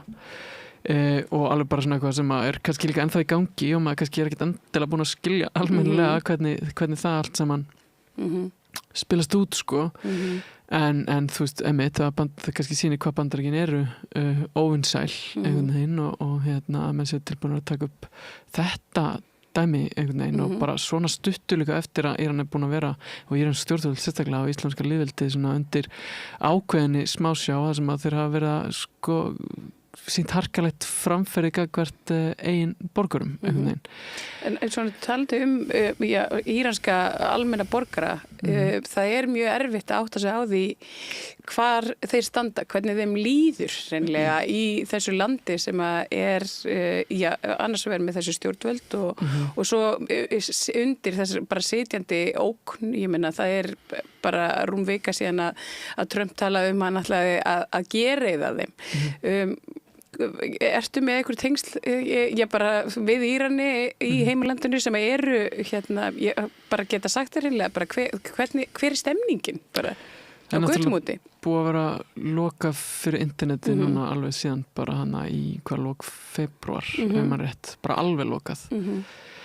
Þannig að maður fengið svona lítið upplýsingum frá þeim sem maður svona þekkir einhvern veginn en maður sá náttúrulega alveg skiluru það sem að þú veist, fólk var náttúrulega virt í mótmælunum þó að það hefur líka verið svona blokkarað þá einhvern veginn og þetta rosalega vont náttúrulega að reyna að fylgjast með hana það sem maður kemst ekki þangað og erfitt með að monitora þetta líka svona á netinu og einhvern veginn óreiðan hefur einhvern veginn bara orðið verrið þar ég meina Twitter sem miðl á sínum tíma var rosalega stabíl þegar maður gæti verið að sjá sko bara þú veist myndskeið frá mótmælum skilur það sem að maður fekk þau bara alveg hreint og beint á svona aðganga sem maður gæti treyst einhvern veginn en nú það náttúrulega einhver kaotískasti miðl kannski sem að sem maður getur skráð sig inn á sem heitir náttúrulega X núna og fyrir utan náttúrulega alla AI-stjórnlununa einhvern veginn sem líka komin ofan í þetta þannig að maður upplifir náttúrulega stundum eins og maður sé svolítið að missa tökin á því sem að fylgjast með það sem í gangi annars sko. Og það sem að hefur líka náttúrulega verið vandamál að þegar við erum með ríki sem þarna og stjórnvöld sem að þú veist, frjálsar kosningar ekki leyfðar og skoðanakannanir og allt þetta dæmi og allt sem kemur frá stjórnvöldum náttúrulega líka ber að taka með ákveðnum fyrirvara sko, þannig að það rosalega erfitt að lesa í það hvað fólki finnst og hvað fólk vil gera hvernig fólk sér það sko. Svo eins og þú segir, þetta eru 90 milljón manns. Þetta eru ógeðslega margir. Þetta eru ógeðslega margir. Sko, það sem að við getum svona, hvað var að segja, konkluderað út frá í raun sko er náttúrulega bara sagan svolítið sko og það sem við vitum og allir í raun geta verið sammála er svona kosningahegðun Írana í gegnum tíðina hefur verið þannig að þeir hafa verið að reyna að kjósa umbætur innan kerfisins þegar það hefur verið í boði og svo núna í seinni tíð þegar það hefur ekki verið í boði þá hefur kosninga þáttaka dalað töluvert mikið. Þannig að við sjáum alveg að það stór hluti, ég meina að þú veist við talaðum áður kosningarnar 98 það sem var kosin með svona umbóta sinnaður forseti að sem að sko kosningaþáttakan var bara eitthvað grín mikið, það var 80-90% eitthvað sem að taka þátt í kosningunum og eitthvað svipað sem að kjósa af þeim sem kusu, þú veist, sem kjósa þann svona umbóta sinnaða forseta því að menn alltaf bylta kerfinu innan frá einhvern veginn. Þannig að við erum að tala bara, þú veist, rosalegar þáttökutölur fyrir aldamótina sem að menn eða fólk trúi því að það var að breyta kerfinu innan kerfisins yfir í sko síðustu kosningar sem að búa svona þrengja svolítið að og svona, hvað að segja, frambjóðandir sem voru á einhvern hátt eitthvað pínu óþægilegir gagvart kerfinu fengu ekki bjóða sig fram að þá sjáum við bara kosninga þáttaka dalar neyri sko hvort það verið kringum 30% eða milli 30 og 40 eða eitthvað. Þannig að við erum að sjá út frá því getum við náttúrulega séð að það rosalega margir þarna sem að hafa viljað kalla eftir breytingum og það náttúrulega allir sem hafa kannski gengi gegnum götur Teheran eða bara hvað stórborgar sem í Íran einhvern veginn að það rosalega stutt í þessa umræðu sko, bara fólk fer að tala með þetta við þig sko, hvernig stjórnvöld eru búin að rústa efnaðskerfinu og hvernig þetta sé ekki svona lífvænlegt til frambúðar og allt þetta sko. Þannig að bæði getum við byggt að einhver leita á þeirri tilfinningu sko og líka svo á einhvern veginn, þó þeirri kosningamenningu sem hefur verið í Íran sko, að fólk hefur þyrst í einhvers konar breytingar og við náttúrulega sjáum það líka ég meina að náttúrulega erfitt kannski að nefna tölur þar í svona þessum mótmála öldum sem að hafa átt sér stað og verið svona að farið í gegnum Írans samfélag með svona tiltölulega jöfnu millibili allavega frá aldamótum það sem að fólk hefur þurft á göttunar og krafist umbóta og eitthvað svoleið sko. En núna vitum við í rauninni ekkert hvort að það sé í gangi hreinlega í einhverjum borgum í Íran, hvort að fólk sé út á göttum að mótmæla eigin stjórnvöldum, stefnu þeirra eða þú veist, fara fram á einhverju breytingar eða hvort það sé hreinlega bara sitja heima og bíði eitthvað neginn. Já, ég meina við höfum sér umræðum þetta sem að Trump mitt hvatti Írani til að fara út á götunar og taka stjórnina. Það sem maður hefur séð er að fólk hefur, þú veist, svona sem hafa þá kannski bara verið einhver viðtöl við eitthvað fólk sem þar, sko, sem það hefur að tala sko, að sá möguleiki hefur náttúrulega ekkert opnast að geta einhvern veginn þaust út og teki stjórnina sko. Og væntanlega það svona attraktífur möguleiki fyrir marga ef það þýðir að þessum sko, stríðsantökum linnir og allt þetta sko. Þannig að þú veist við höfum ekki verið að sjá það gerast og það hefur ekki borist fregnir af því heldur þá náttúrulega þú veist það leikur alls konar út þrátt fyrir allt þetta netbann. Ég var nú búin að sjá líka lega út sko svona harðlínumanna mótmæli sem voru þá í kringum þegar þetta vopnahléssamkomulag er samþykkt. Það sem að menn töluðum sko utanríkisráðherrann væri svikari við minningu aðstaklerksins sem féll hérna í byrjun stríðsáttakana sko að það að semja við fjandan Bandaríkin sé sko vanvirðing við minningu hans og allt þetta sko. Maður kann nú ekki séð út frá þessum myndskeiðum sem þetta var einhver fjöldafundur beint sko, en það var samt fullt fólki hana sko. En þú veist, svona er einhvern veginn svolítið lífmanns þegar maður er að fylgjast með Íran að þetta er rosalega gloppótt og miklar eyður og náttúrulega svona margt sem spilar inn í og svona náttúrulega flókið að vita hverju maður á að treysta þar sko, en þá erum við náttúrulega líka með þess að svona, sögulegu heimild sem eru kosningaþáttaka og allt þetta svo sem við getum byggt ákveðna hluti á sko. Það sem er svona stærsti þrándur í götu þessara samninga, vopnahléssamninga var bara árásir Ísrael á Líbanon og ég meina nú eru komnar eitthvað svona eftir áskýringar að þetta sé gert til þess að losa Líbanon undan sko Hezbollah sem er með beint tengsl við Íran, þetta sé, þú veist, það er komnar eitthvað svona skýringar á þessum málum Ísrael að halda áfram og að herða bara mjög viðbjóðslegar árásir. Það er talað í kringum 3000 Líbanir hafi dáið að verið drepnir bara núna á nokkrum mánuðum. Það er einhvern veginn, það lítur ekki út fyrir það að Ísraelir ætla að stoppa staldra við. Þetta er einhvern veginn, við sem kannski fylgjast með erum að sjá raungerast þetta Greater Ísrael plan þar sem þeir eru bara hreinlega búinir að jafna við jörðu, þarna þú veist mörg þúsund ára þorp stökkva fólki á flótta burtu frá heimkynu sínum, eitthvað sem að þau munu líklegast til aldrei komast aftur ef að bara þeim tekst áætlunarverk sitt.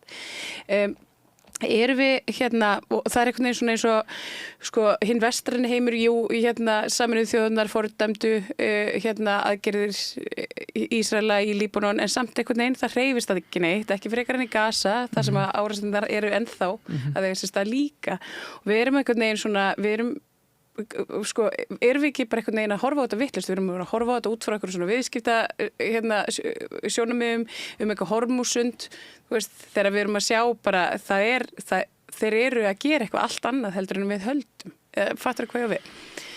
Ísraelar þá? Ísraelar og með aðstoð Bandaríkjanna. Já, eða þú veist, það er náttúrulega þegar maður klóra sér bara haustnum einhvern veginn yfir öllum hinnum markmiðunum og svona allan sem að þeir segja sér markmið og allt þetta sko að þá er erfitt að finna einhverna rökgrænda, láta þetta make a sense bara einhvern veginn að þetta að sé í gangi sko að þá mitt veldi maður svo sem fyrir sér hvað máli er og hvernig það snýr sko Og það er svo erfitt að sjá fyrir sér líka sko, hvers vegna, þrátt fyrir þessar eftiráskýringar Hezbollah, svo erfitt að sjá fyrir sér sko, hvernig þetta stríð, stríð Bandaríkjanna og Ísrael í Íran er einhvern veginn farið að kosta þúsundir manna lífið í Líbanon. Já, og svo bara einhvern veginn, þú veist, talandum að einhvern veginn svona taka hluta af einhverju samfélagi og blásaði yfir alla þjóðina einhvern veginn og kannski, þú veist, allt þetta dæmi með Hezbollah náttúrulega sem sko hefur svona verið teiknað upp sem einhvers konar handbendi Írana einhvern veginn sem það er náttúrulega ekki, heldur í raun sjálfstæð hreyfing sem er vissulega svona einhvern veginn í allt öðru landi líka. Allt öðru landi og allt öðru svona eins og sko, Íslendingar eru hérna myrtir fyrir þú veist, vegna þess að þeir eru svo nálægt Danmörku eða þú veist, þetta er svona þetta er svo undarlegt allt saman. Já, þetta er svona eins og sé verið að nýta sér það einhver leiti að náttúrulega að Íranir hafa stutt náttúrulega Hezbollah einhvern veginn og það verðist vera ansi dýr stuðningur en verðist alltaf nýta sér það svona alveg bara til að væntanlega að leggja undir sig bara mikið svæði með það sem við erum að sjá núna sko. Þannig að sko En ef að það er raunverulega plan getum við þá verið einhvern veginn vongóð að það verði einhvers konar vopnahlé því að ef að planið er ekki einhvern veginn að afvopna Íran per se, heldur hreinlega bara að þurrka út einhver þjóðarbrot og ná undir sér landsvæðum, þá erum við kannski bara á miklum villigötum í bara samtalinu. Já, menn það verið það sem gerist þannig eftir í raun fyrsta vopnahlé þegar Ísrael sem alltaf bara við erum undanskildir. Við erum ekki með í þessu. Og þá fara hlutinir að hrynja svolítið aftur sko.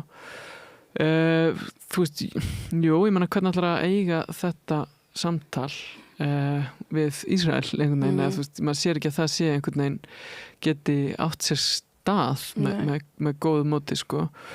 Og náttúrulega við vitum að Netanyahu er náttúrulega líka kannski, þú veist, þetta stríð hefur náttúrulega svona er kannski upp á líf og dauða svolítið fyrir hans pólitíska líf einhvern veginn að það þurfi einhvern veginn að takast vel en einhvern veginn samt sem áður áttar maður ekki heldur á hvernig þetta á að geta tekist vel öðruvísi en jú, þeir veriðast vera sáttir með einhvers konar kaos í bara með Austurlandum í kringum sig yfir höfuð sem að svona eða þú veist, með allt annað öll þessi markmið verðast vera ónáanleg og það hefur ekki verið að takast vel hjá Bandaríkjunum eða Ísraelum að ná fram sínum markmiðum. Ég var að reyna að búið til einhver lista og fara yfir þetta hvar byrjaði ég aftur? Ég var að tala um stjórnarskipti sem að þú veist til dæmis þetta verið bara versnað í raun svo stjórn sem er núna, samt er einhvern veginn farið að normalisera hana einhvern veginn með hvernig Trump talar. Við sjáum þetta í raun líka með einhvers konar afvopnun og þetta dæmi, það var náttúrulega búið að ná fram því markmið, svona nafninu til hana í árásunum í júní í fyrra og búið að tjekki það box einhvern veginn en svo einhvern veginn var það tekið tilbaka en það sem við vitum náttúrulega er að Íranir eru búin að þú veist, við vitum að við erum búin að sjá það er ekkert mál fyrir sko bandaríska flugherinn að taka yfir flughelgi Írans einhvern veginn og geta gert bara virðist vera nákvæmlega sem þeim sýnist sko. Það er bara ekki það sem að virðist skipta máli hana. Það eru þessi það er hormónsundið og það eru þessi svona kannski skæru hernaður einhver með þessum eldflögum sem að Íranir hafa og geta beitt og náttúrulega hafa allan tíman og lengi og í mörg ár verið sko meðvitaðir það að það sé þeirra aðal vopn sko og þú veist þannig að þetta verður aldrei eitthvað rökrétt sko og svona eitthvað hvort þetta að þú veist svona að hver langtíma markmiðin eru líka hjá Ísraelum einhvern veginn er líka pínu flókið að sjá og þú veist, við erum að tala mann út frá einhverjum svona hvernig fólk að upplifa þessi lönd núna að þú veist, við erum að sjá svona kannski að Bandaríkin séu einhverju leita að mála sig út í eitthvað horn, ég veit ekki hvað það er svona útjaska að setja en þú veist, samt eitthvað, þetta virðist vera að versna einhvern veginn að ég veist fárlega að segja ekki að treysta Trumpa því að þú veist, við erum búin að vita það náttúrulega í svolítið langan tíma en það virðist alltaf vera, þú veist, þegar við erum komið með bara áhangendur hans einhvern veginn sem eru fyrir að vera eitthvað fyrir þetta að fara mín mörk hérna, að þá er ákveðin svona að fara yfir ákveðina línu þarna og bara náttúrulega alþjóðamálum einhverjum og öllu þessu sko og hvað svona Trump er að gera með þessu og hérna bara eins og ég truflaði aðeins þá og var að poppa upp hérna frétt á Al Jazeera hjá mér þar sem að Trump ég segir að Kína sé óbúslega ánægt með hann vegna þess að hann sé að halda Hormúzsundinu opnu. En þetta er svona, bara að því þú sagðir svona, þú veist, það er ekki hægt að treysta honum í nýjum sem hann segir, af því að það síðasta sem hann sagði var einmitt að hann ætlaði gjörsamlega að loka öllu, en núna segir hann að hérna Kínverjar séu svo óbúslega ánægð með Bandaríkin vegna þess að þeir ætlaði að opna allt. Þannig að þetta er eitthvað svona, manni líður svona eins og maður sitji undir bara stöðum sálfræðihernaði ef maður ætlar að fylgjast með bara stöðu heimsmúla í dag. Þetta er svona, þú veist, það er alls konar upplýsingar einhvern veginn og það er ekkert svona konkrétt, þú veist, þetta er svolítið svona bara þessi segi þetta þessa stundina og svo bara eitthvað allt annað og það er svona, þú veist, eins og maður sé gaslýstur í gegnum fjölmiðla. Já, þetta er náttúrulega næstu, þetta er eiginlega svona of-kaotíst finnst manni til þess að vera eiginlega sálfræðihernaður líka. Já, einmitt. Það er þetta sé ekki sem við stefna, þetta er bara eitthvað. Þetta er bara eitthvað. Já, þannig að svona, maður getur ekki eins og einhvern veginn undirbúið sig undir næsta dag í þessum málum öllum og náttúrulega þessar hótanir að eyða heilu siðmenningunni og allt þetta sem vorum að sjá hérna bara í síðustu viku sko, sem að bara eitthvað svona, þú veist, ég veit ekki, bara svona tilfinningarna sem fari gegnum hann líka með þetta dæmi. Einmitt, og svo maður næri aldrei að vinna almennilega úr þú myndi mig á það áður en við byrjum á myndin af Trump sem Jesú og það er ekki meir en 2 dagar síðan að hann birti hana og reyndi svo að klóra í bakkan með að hann var að vera fulltrúi Rauða krossins og þetta er einhvern veginn svona, þú veist, ég var búin að gleyma þessu sko. En það eru samt bara 2 dagar síðan er það bara, einmitt, alla tilfinningar sem fylgdu því að einhvern veginn, þú veist, þegar hann hótar þessu að þurka út hann heilt samfélag, síðminningu og bara fyrir þetta rúmri viku síðan, þá vakti ég til þess að fylgjast með því hvað myndi raunverulega gerast vegna þess að ég óttaðist ég bara ábyggilega í svona, ekki endilega í fyrsta skipti en kannski í svona í langum mest held ég bara á minni lífsleið að þarna væru við að bara aktúelt komin í sko kjarnorkustyrjöld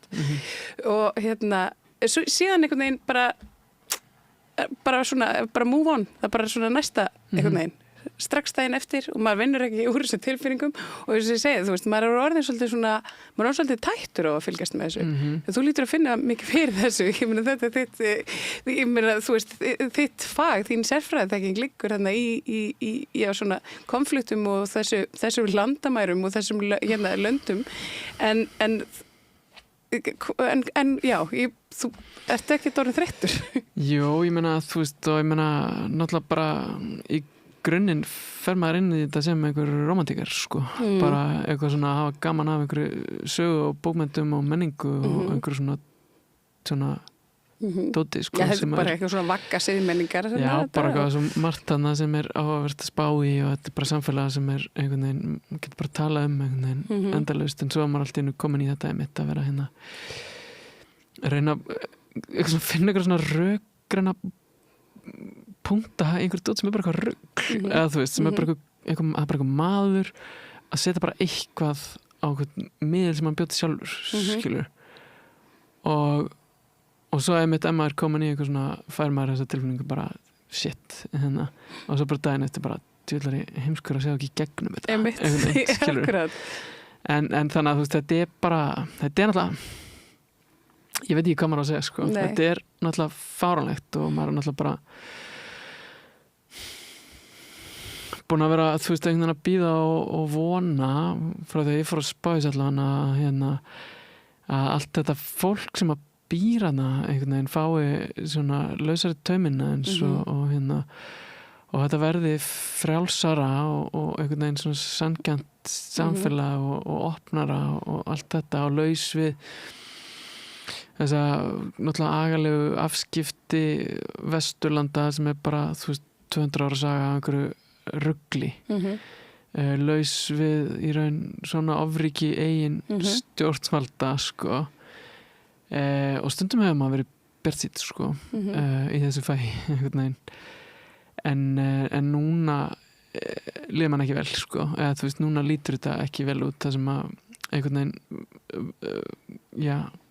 helstu framámenn Vesturlanda að vera að topa sig í sturlun sko og það hefur þá áhrif innanlands líka sem náttúrulega bara, þú veist, við erum að sjá bara hafa ekki fleiri verið teknir að lífi samkvæmt svona mannréttinda samtökum fyrir utan Íran, innan Írans síðan sko síðasta ár held ég sem að þeir tóku saman tölur sem að það voru teknir að lífi held ég svona 82.000 manns Já, og það mitt og það 1700 exuleis. Já, fyrir utan þá þessar sem að voru þá þegar í fangelsunum Já, þetta sem að tekna lífi í raun sko, þá erum ekki að tala kannski, þú veist, þessi mótmæli sem voru núna í janúar, það sem að sko ásakaninnar eru bara fleiri tugir þúsunda manns og við hefum kannski ennþá aðeins eftir að sjá nákvæmlega hvar svo tala liggur sko. Þannig að þetta lítur ekki vel út og við vissum það svo sem eftir sko síðustu átökan í júní að það náttúrulega uppáhald svona, hvað að segja svona stutt í oft hjá íslamska lýðveldinu að kenna fólki að vera handbendi vestrænna imperialista eða ísraelskir njósnarar eða eitthvað svoleiðis sko og við sáum það svo sem bara á svona því sem við heyrðum frá Íran þú veist eftir síðasta sumar að það náttúrulega ástæðan fyrir að margir eru teknir að lífi að það var einhvern veginn komin hana ástæða til þess sem við sjáum náttúrulega bara í kringum öll stríðsátök svo sem út allt en þarna voru bara, veitum við dæmið þess að svona pólitískir aktivistar og annars líkt voru teknir á lífi undir því yfirskyni að vera handbendi Ísraela eða Bandaríkjanna eða eitthvað svoleiðis sko. Þannig að við erum að sjá sko, bara alvarlegar afleiðingar á einhvern veginn svona alþjóða stöðu Írans og þjóðarinnar einhvern veginn líka innanland sko.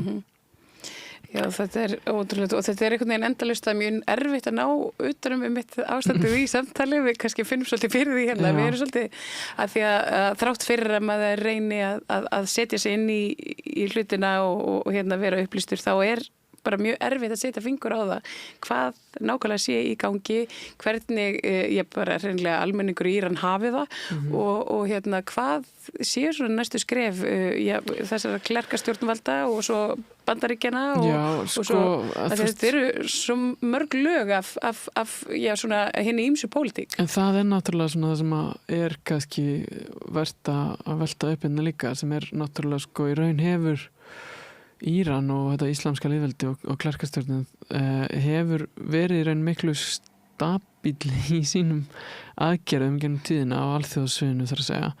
Það sem að þeir hafa til dæmis nýtt sér þessar bjargir eins og þú veist þegar Ísraelar sendu fyrst hana í fyrra eða þú veist hvort það var hana árað undan þegar voru einhverju svona skeytasendingar hana á milli árásir þar að segja að þá það fyrsta sem þeir gera náttúrulega að taka þetta upp í öryggisráði Sameinuðu þjóðanna sem aðhefst svo í raun ekki vegna þess að Bandaríkin geta blokkara það allt saman og þá einhvern veginn eskalerast þessi svona eða þú veist þannig að Íranir hafa í raun verið að nýta sér þetta svona eða hvað að segja fara réttu leiðina í alþjóðakerfinu í raun svona það sem að við flest lönd hafa samþykkt sem og það sem við þurfum einhvern veginn að trúa á sem náttúrulega lítið ríki hérna á Íslandi og allt þetta að svona stofnanir og þeirra ég séu nýttar á þann hátt að við séum að koma í veg fyrir stríðsátök sko.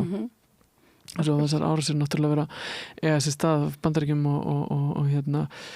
og Ísrael náttúrulega þú veist Bandaríkin náttúrulega ráðast þarna án þess að fá samþykki þingsins bara fyrstulega innanlandspolítikinni en líka einhvern veginn Sameinuðu þjóðirnar náttúrulega ekki hafa þar með í ráðum og helstu bandamenn Bandaríkjanna einhvern veginn og svo einhvern veginn að þeir að fara að borga reikningina því með að opna Hormúsund og þú veist, einhver orkukrísa sem aftur að höra í Evrópu og það allt dæmi aðeins að verið með í því samtali nokk tíman sko.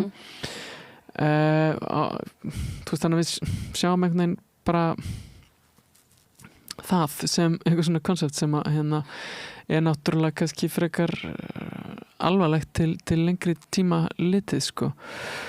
Og svo kannski bara, þú veist, einhvern veginn hvað Trump virðist frekar vera að taka einhvers konar tricks úr bók íslamska lýðveldsins einhverju leyti og við hefum svo sem séð Íran stjórnvöld kalla eftir dauða yfir Bandaríkjunum og Ísrael einhvern veginn en svona það hefur kannski fyrst og fremst verið einhverju svona performatífu leveli einhverju þar að segja Lego-vídeóum Já, bara gegnum tíðina hefur náttúrulega verið kallað eftir því og allar þess að svona þetta er svona, hvað við kalla þetta er svona væral gegnum tíðina bara einhver myndbönd af fólki að kalla eftir dauða yfir Bandaríkjunum og eitthvað svona dót sko en núna hefur þetta svona en sko Íran hefur aldrei haft bolmang til þess að eyða Bandaríkjunum með að neitt hvað það þýðir en þarna er allt í að sjá sko að Bandaríkin er allt í að koma með þessa retorík sko og eiginlega sko nákvæmari og hafa bolmang til þess að framkvæma það og hafa verið að gera það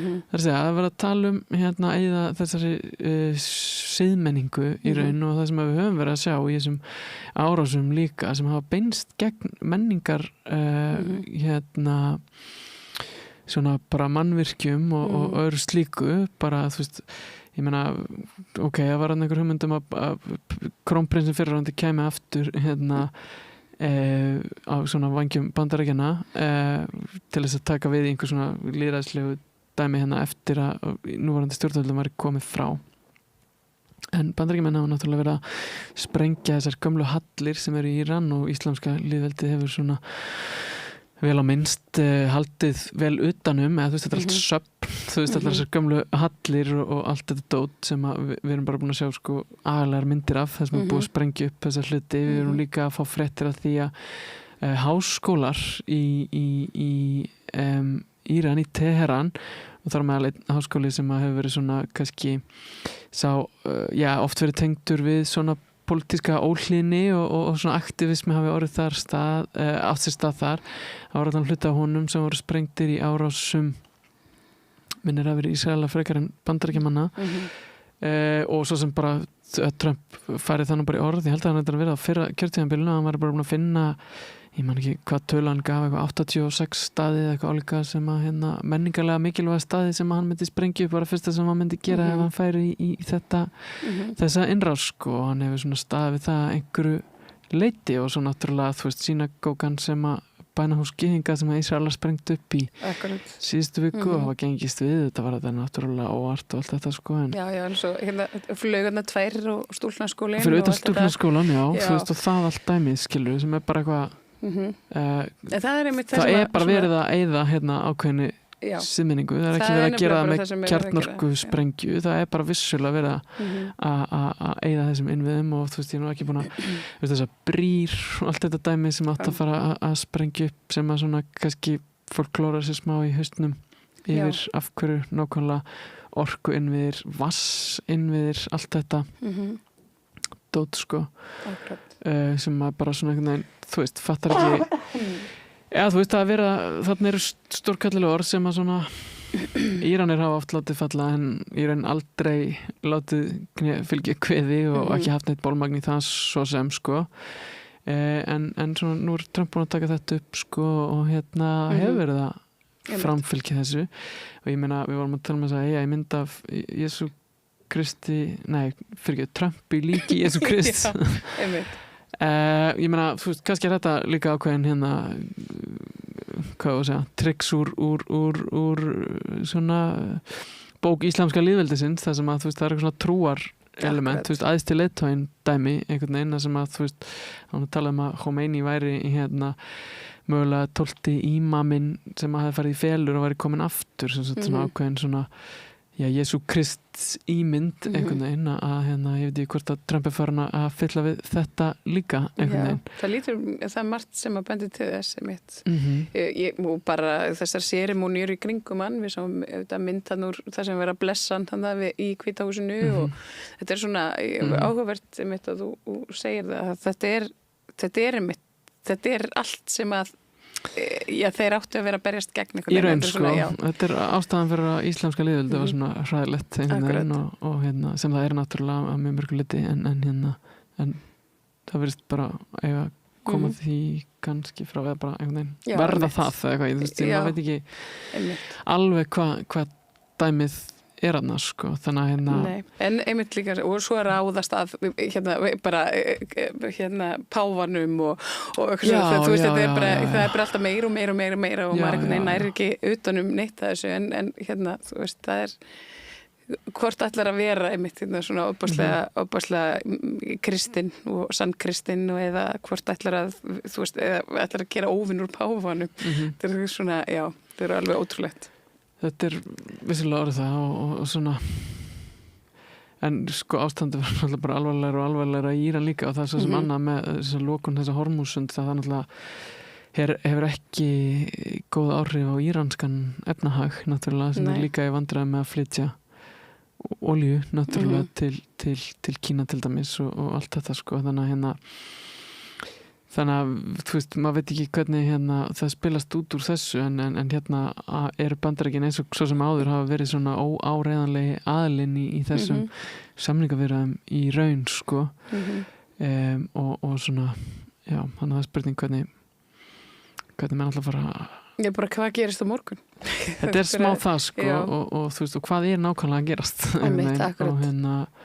og hvað eru getgátur einhvern veginn og hvað vitum við nákvæmlega hvað er í gangi Akkurat. Og hvert verður einhvern veginn framhaldið af þessu líka og þú veist hvernig hver er framtíð í svæðisins segjum sem svo allir myndu leggja niður vopn hvað þú veist þá eftir að eiga sér stað þetta heilmikil uppbygging innanlands væntanlega Já, það er svo sem að fyrsta sem enn fór að tala eftir þessi vopnalýs þú veist, ætlum að krefast skaðabóta þú veist, Íranir í raun maður er líka velt fyrir sér stöðu þeirra ríkja við Persaflóan sem hafa verið helstu bandamenn Bandaríkjanna og svona, þú veist þeirra svona litlar þjóðir eins og Kúveit sem hafa verið að endur uppfinna sig í gegnum eitthvað svona mjúkt vald í gegnum íþróttir og ferðamannaparadís og allt þetta dæmi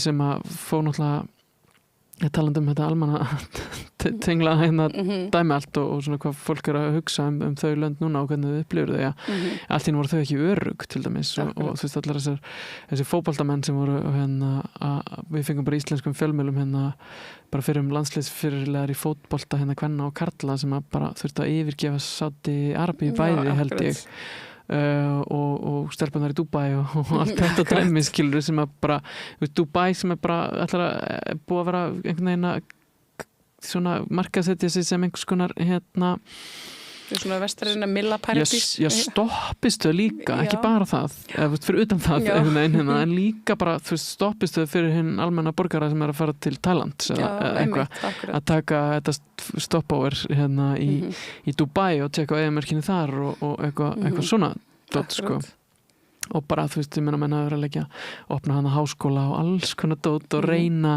að trekja til dæmis bara vestrarnstúdenta og allt þetta dæmi og ferðamenn og maður spyrir sig hvernig svona þú veist, það á eftir að fara allt saman eftir hvernig þetta endar alltaf þessi stríðsátök og hvað það þýðir fyrir utan bara eitthvað svona hvort að menn þurfa að fara svona endur hugsa það eða bara spyrja sig þeirra spurningar hvað þýðir það að vera með bandaríska herstöð innan sinna landamæra í raun sem að eitthvað sem ég vildi að við Íslendingar færum gjarnan að spyrja okkur og gera þeim oftar það er margt í þessu og það er engin lausn í sjónmáli akkurat þessa stundina. Nei, ég meina við sjáum samt kannski að það verði einhvers konar vopnalés viðræður sem er svona búið í allavega aftur í Pakistan sko, en ég sá ekki betur en að pakistanski var að utanríkisráðherrann að forsætisráðherrann hafa nú svolítið meina að Bandaríkjamenn og kannski Ísraelar sérstaklega væru svolítið að vinna gegn þessum friðarumleitunum sko, en við sjáum hvað setur, við getum kannski alveg reynt að vera bjartsýn sko. Akkurat. Kjartan Orri Þórsson, takk hérlega fyrir að koma hérna og ég er svona að reyna einhvern veginn að ná einhverjum sönsum í þessu sem er að gerast í Íran og víðar. Þakka hérlega fyrir komuna og þá gefum við það meira hér handan við auglýsingar. Öflugur og ódýr auglýsingamiðill 40.000 manns sjá eða heyra þætti samstöðvarinnar í hverri viku. Ef þú vilt auglýsa, sendu póst á samstöðin@samstöðin.is. Frjáls fjölmiðlun á í vök að verjast allstaðar, ekki bara á Íslandi. Peningavaldið og sterku hagsmunaöflin eiga greiðan aðgang að stjórnvaldi og fjölmiðlum og eiga jafnvel sína eigin fjölmiðla. Þess vegna er samstöðin svo mikilvæg. Hér er pláss fyrir allar raddir, málin eru krufin til mergjar og samtölin eru stór og innihaldsrík. Samstöðin er mikilvægt lýðræðistæki. Ég heiti Kristín Helga Gunnarsdóttir og ég styð samstöðina. Við erum í útvarpinu á FM 89,1.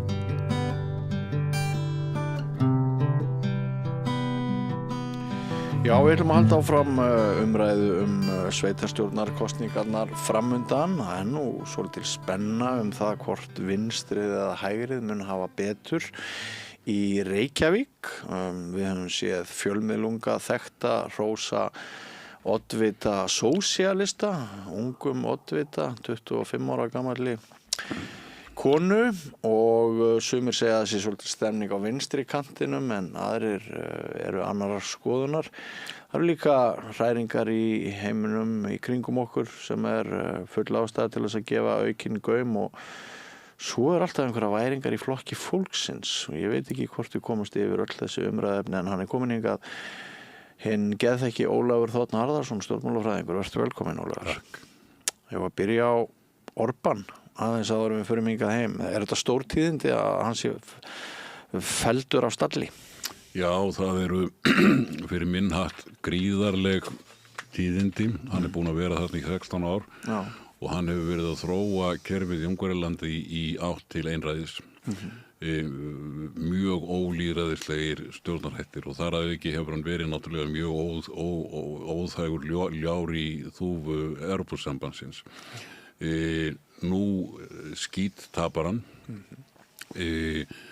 Stjórnarandstöðinni tókst að sameinast gegn honum undir forystu Magyars og Tísaflokkurinn fekk 54% atkvæða en það skilaði honum 69% þingsæta vegna þess að kosningakerfi sem Orbán hafði hannað fyrir sjálfan sig þannig að stærsti flokkurinn fengi mjög aukinn stærri meirihluti í þinginu að nú kom það í bakið á honum og þetta skiptir gríðarlegu máli. Hann féll á eigin bragði. Hann féll á eigin bragði en þetta skiptir gríðarlegu máli vegna þess að Orbán hafði þegar hann hafði svona stóran meirihluti í þinginu þá breytti hann ýmsum ákvæðum stjórnarskrárinnar. Til þess þarf 2/3 meirihluti í þinginu og nú fékk stjórnarandstaðan þennan meirihluta og getur þess vegna breytt stjórnarskráni og það gerir flokknum miklu auðveldara að vinda ofan af margvíslegum, ólýðræðislegum gerningum sem að Orbán hafði framkvæmt. Þannig að þetta gríðarleg breyting. Nú er það að vísu þannig að hinn nýji leiðtogi, Magyar, hann venjulega talinn svona klassískur hægrimaður, hann var í flokki með Orbán áður en ég hef ekki séð neitt annað heldur en það að hann sé klassískur hægrimaður í þeim skilningi að hann vilji virða leikreglur frjálslynd lýðræðis en Orbán notaði hugtakið ófrjálslynd lýðræði þá einræðistilboði sem að höfðu á sér stað undir hans forystu. Þannig að þetta eru þáttarskil í sögu Ungverjalands og í rauninni líka þáttaskil í stöðunni innan Evrópusambandsins. Þar sem að hins vegar kannski of fljótt að draga miklar ályktanir en það það að mér sýnist þetta vera enn eitt merkið það að mjög víða sé að fjara undan öfgasinnuðum hægri þjóðernispopulisma. Ég þykist hafa séð mörg merki það í Bandaríkjunum að það sé að fjara undan Trump og Trump og Vance lögðu mikla áherslu á það að styðja Orbán í þessum kosningum. Það fór ekki vel og það hefur reyndar verið þannig síðan Trump komst til valda í seinna skiptið að vinir hans hafa nú eiginlega allstaðar tapað kosningum. Bara kostdauðans þegar Trump það jaðrar við að það sé korsdauðans, það alveg rétt hjá þér.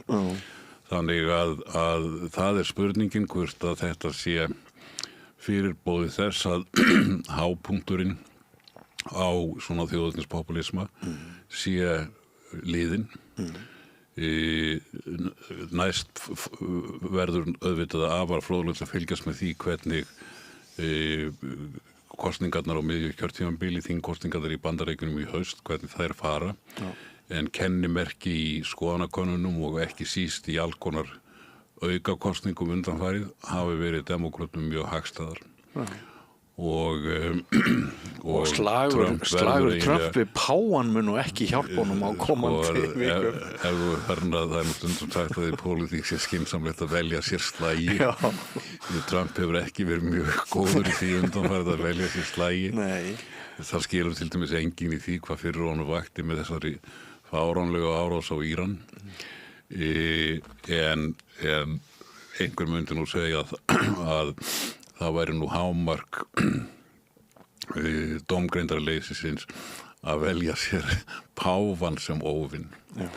En sem sé við vitum ekki ennþá hvernig þetta þróast en þetta gætu verið miklu meiri tíðindi á heimsvísu heldur bara kosningaúrslit í einu landi. Við sjáum líka til dæmis að nú hafa orðið vinnslit með Meloni, forsætisráðherra Ítalíu og Trump, það hafi verið gott með þeim. Meloni náttúrulega hefur verið talin svona hægri populisti en hún hefur hins vegar reynst miklu svona hófsamari og pragmatískari stjórnmálamaður heldur en margir áttu von á. Og nú skilið milli hennar og Trump. Hún hefur reyndar verið í tálitlum vandræðum, hún tapaði þjóðaratkvæðagreiðslu á dögunum en hún kannski bara svo hyggin að sjá að það ekki mjög hyggilegt fyrir hana að vera í of miklum tengslum við Trump. Nei. Fyrir nú utan það að tengslin milli eða sambúðin milli Evrópu og Bandaríkjana heldur bara áfram að versna. Já. Þannig að við erum í rauninni við höfum verið að teiknast upp fyrir okkur algjörlega ný heimsmynd. Já. Þar sem að Kína og Bandaríkin eru öflugust. Evrópa hefur verið að styrkjast og Rússland veikara, telst varla lengur með stórveldum. Þeir hafa að minnst kosti hernaðarlega, hefur þeim gengið gríðarlega illa í Úkraínustríðinu.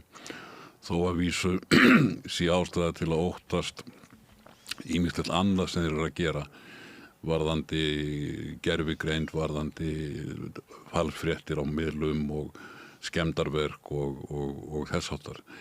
En það sem að ég held að verði fróðlegast að fylgjast með hvernig þetta heldur áfram sem sé samskiptin milli Evrópu og Bandaríkjana og hvernig Kína kemur inn í þá mynd.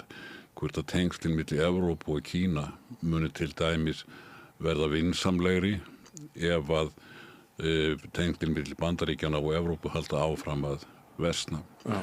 Ég var reyndar á ráðstefnu í gær á vegum Alþjóðamálastofnunar Háskóla Íslands sem var það sem spurt var hvort að við stæðum núna á krossgötum varðandi alþjóðamálin og menn voru nú ekki alveg á einu máli það, en það var svona almenni tónnin var sá að við stæðum verulega á verulegum krossgötum. Það væri hérna í rauninni þetta ástand í Bandaríkjunum gæfi tilefni til endurskoðunar. Ég tók eftir því í vikunni að Dagur B. Eggertsson og Þórdís Kolbrún Reykfjörð Gylfadóttir að þau byrjuðu saman með podcast til að ræða utanríkismálin. Flekaskill, held ég að kalla það. Já, og þau eru náttúrulega ekki sammála alla hluti, en ég horfði á fyrsta þáttinn og hann var svona eins og kennslustund í því sem stundum kallað samræðustjórnmál. Afskaplega málefnaleg umræða, þar sem að menn voru ekki að skora punta í einhverjum hanaati, heldur í rauninni horfði maður bara á 2 stjórnmálaleiðtoga sem að báðir virtust vera að reyna að hugsa sig í gegnum erfiða hluti og Þórdís Kolbrún hefur einmitt lagt áherslu á að staðan núna sé í rauninni algjörlega ný staða í veröldinni og minni mjög margt á stöðuna 1949 þegar að NATO var stofnað og Bjarni Heitinn Benediktsson sem hún vísar mjög oft í hafði forystu það á Íslandi að Íslendingar hverfðu frá hlutleysisstefnunni og gengu í Atlantshafsbandalagið sem var auðvitað afskaplega róttæk breyting á Íslandi og Bjarni gerði þetta augljóslega ekki af einhverjum flokkshagsmunum sjálfstæðisflokksins. Þetta var ekkit endilega mjög sérstaklega vinsælt.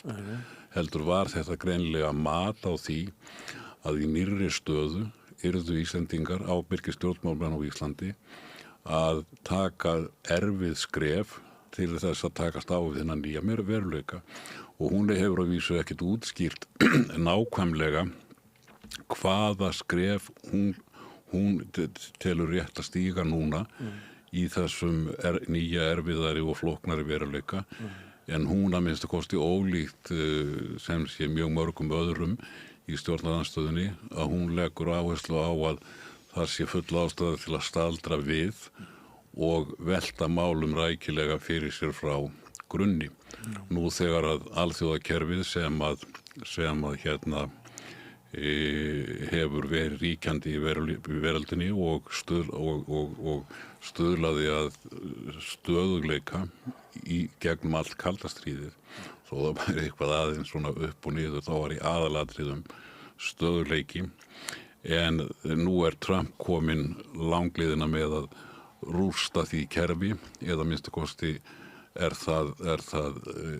orðnir mikli skavankur á því. Já. Og þetta mjög áhugavert að sjá einhverja stjórnmálamenn á Íslandi taka þetta alvarlega og ræða þetta ekki bara úr skotgröfum eða með í hanaslag heldur velta þessu fyrir sér í alvöru málefnilega. Já, mjög gott skrif. En viltu spá fyrir það hvort þessi 2 munu enda í sama flokki innan tíðar? Nei, ég vil ekki spá neinum það. Nei. Heyrðu, við skulum hérna... Það nú reyndar mjög ólíklegt. Það ólíklegt. Þetta var mjög fróðlegs samantekt. Takk fyrir þetta, Ólafur. Ef við förum þá hingað heim og aðeins tengt því sem að hefur verið að tala að breyttu kannski hlutverki ESB og annað. Ég fór í Kringluna í gær og ég var að ræða við almenningu sveitarstjórnarkosningarnar framöndan og það heyrðist svo gagnrýni að það væri svona óvinnu dauflegt og óvinnu lítið talað sveitarstjórnarkosningarnar núna vegna þess hvað mikill fókus væri á þjóðaratkvæðisgreiðsluna síðsumars og varðar ESB. Þú varst að tala samræðu stjórnmál Þórdísar og Dags. Við höfum ekki séð, það nú ekki orðið sem að manni dettur í hug þegar maður veltir því fyrir sér hvernig stjórnarandstaðan hefur talað þessa þjóðaratkvæðisgreiðslu. Ekki beinlínis. Nei, ekki beinlínis. En það sem kannski áhugavert að hún virðist ná með einhvers konar tilfinningarökum til þjóðarinnar vegna þess að við sáum könnunundaginn sem að sýndi það að Íslendingar eru ekkert mjög innkeyptir fyrir þessu framhaldi að marka á könnun. Já, það nú ekki alveg rétt hjá þér. Er það ekki? Það kannanir sem við höfum séð undanfarið að þetta rauninni könnun eða sem sé spurningum tvennt. Annars vegar það hvort það sé rétt að fara í þessa þjóðaratkvæðagreiðslu. og niðurstöðuna þar voru að mjög skýr meirihluti taldi rétt að fara í þessa atkvæðagreiðslu. Síðan var aftur könnun núna nýverið sem þar sem að menn voru spurðir hvort að þeir vildu ganga í Evrópusambandið eða ekki og þar kom fram eins og segir að þeir voru fleiri sem vilja ekki ganga í Evrópusambandið á þessum tímapunkti heldur þeir sem sögðust vilja ganga inn en síðan var líka töluverður hópur sem var óráðinn í þessu og andstæðingarnir voru ekki í meirihluta og þeir voru ekki yfir 50%. Þannig að og þeir reyndar þegar að þetta var greint eftir flokkum þá var þetta nú skipuðu menn sér mjög í fylkingar sem sé þeir voru dregnir drófust í sína dilka stuðningsmenn Viðreisnar og Samfylkinga upp til hópa meðaðild stuðningsmenn Framsóknar, Sjálfstæðisflokks og Framsóknar Framsókn, Sjálfstæðisflokkur og Miðflokkur kjósendur þeirra upp til hópa á móti en það sem kom mér svona óvart var að meðal kjósendaflokks fólksins þá voru það 49% sem sögðust styðja inngöngu í Evrópusambandið meðan að rétt þriðjungur af kjósendaflokks fólksins sagðist vera andvígur inngöngu og þetta áhugavert vegna þess að þarna rímar ekki það sem kjósendur flokksins að segja og það sem að forystaflokksins hefur verið að segja. En það er ennþá, þegar að spurt hefur verið líka í könnunum það hvort að menn ætla að segja já eða nei í þjóðaratkvæðagreiðslunni í haust, að þá var í síðustu könnun sem ég sá rétt ríflega helmingur, 52% sem sögðu telja líklega að þeir segðu já og 48% nei, þannig að það algjörlega, ég held að þetta sé ennþá bæði algjörlega opin spurning hvort að það verður samþykkt í haust að halda áfram í viðræðurnar og síðan þegar samningur liggur á borðinu þá held ég að það sé ennþá algjörlega opin spurning hvort að hann verður samþykktur eða felldur og það mun ráðast ef að verður farið í viðræðurnar þá held ég að niðurstaðan í restina í seinni þjóðaratkvæðagreiðslunni að þar muni skipta mjög miklu máli nákvæmlega hvernig samningurinn verður sérstaklega hvers konar samningi Íslendingar næðu varðandi fiskveiðar eða sjávarútvegsmál landbúnað og kannski orkumál þannig að þetta ennþá allt saman mjög opið. Þetta opið, en þjóðaratkvæðagreiðslur verður samt að tímasetja með skynsamlegum hætti. Já. Og það svona eftir, ef það kæmi nú á daginn að Íslendingar myndi bara segja nei núna síðsumars, þá yrði nú að líða einhver x tími það ekki áður en málið yrði næst tekið upp, það ekki eðlilegt bara svona. Það mjög eðlilegt, það dautt í einhvern tölverðan tíma. Já. Og þessi gagnrýni sem að ég mætti í kringlunni í gær að þetta væri að taka frá sveitarstjórnarkosningunum, blæstu bara á þetta? Já, eiginlega ger ég það nú, alveg frá því ég man eftir mér þá hef ég heyrt skilur fólk segja þetta nú alveg óvenjulega döf kosningabarátta. Þetta var nú allt öðruvísi og hressilega hérna í gamla daga og svo finna þeir einhverjar ástæði fyrir því þetta sé svona rosalega döft. Svo náttúrulega verður það ekki döfara heldur en það hafði verið venjulega. Við verðum að gera okkur grein fyrir því að það nú ekki nema að það nú ennþá mánuður og 1 dagur til kosninga. Kosningabaráttan eiginlega ekki farin af stað. Ég sá að í gær var fyrsti þátturinn í sjónvarpinu þar sem voru fulltrúar 3 framboð í Reykjavík að ræða þetta og það komið nýtt, þar var meðal annars nýtt framboð, góðan daginn heitir það, í Reykjavík. Þannig að kosningabaráttan ekkert farin af stað og hins vegar munum við sem betur fyrir búum við þau góðu býti á Íslandi að fjölmiðlarnir, allir, dekka kosningabaráttu mjög vel. Þannig að íslenskir frambjóðendur almennt talað bæði í þingkosningum og sveitarstjórnarkosningum þeir fá mjög góð tækifæri til þess að koma sínum sjónarmiðum og framfæri og ég hef enga sérstakar áhyggjur af því að þetta taki ekki vel við sér.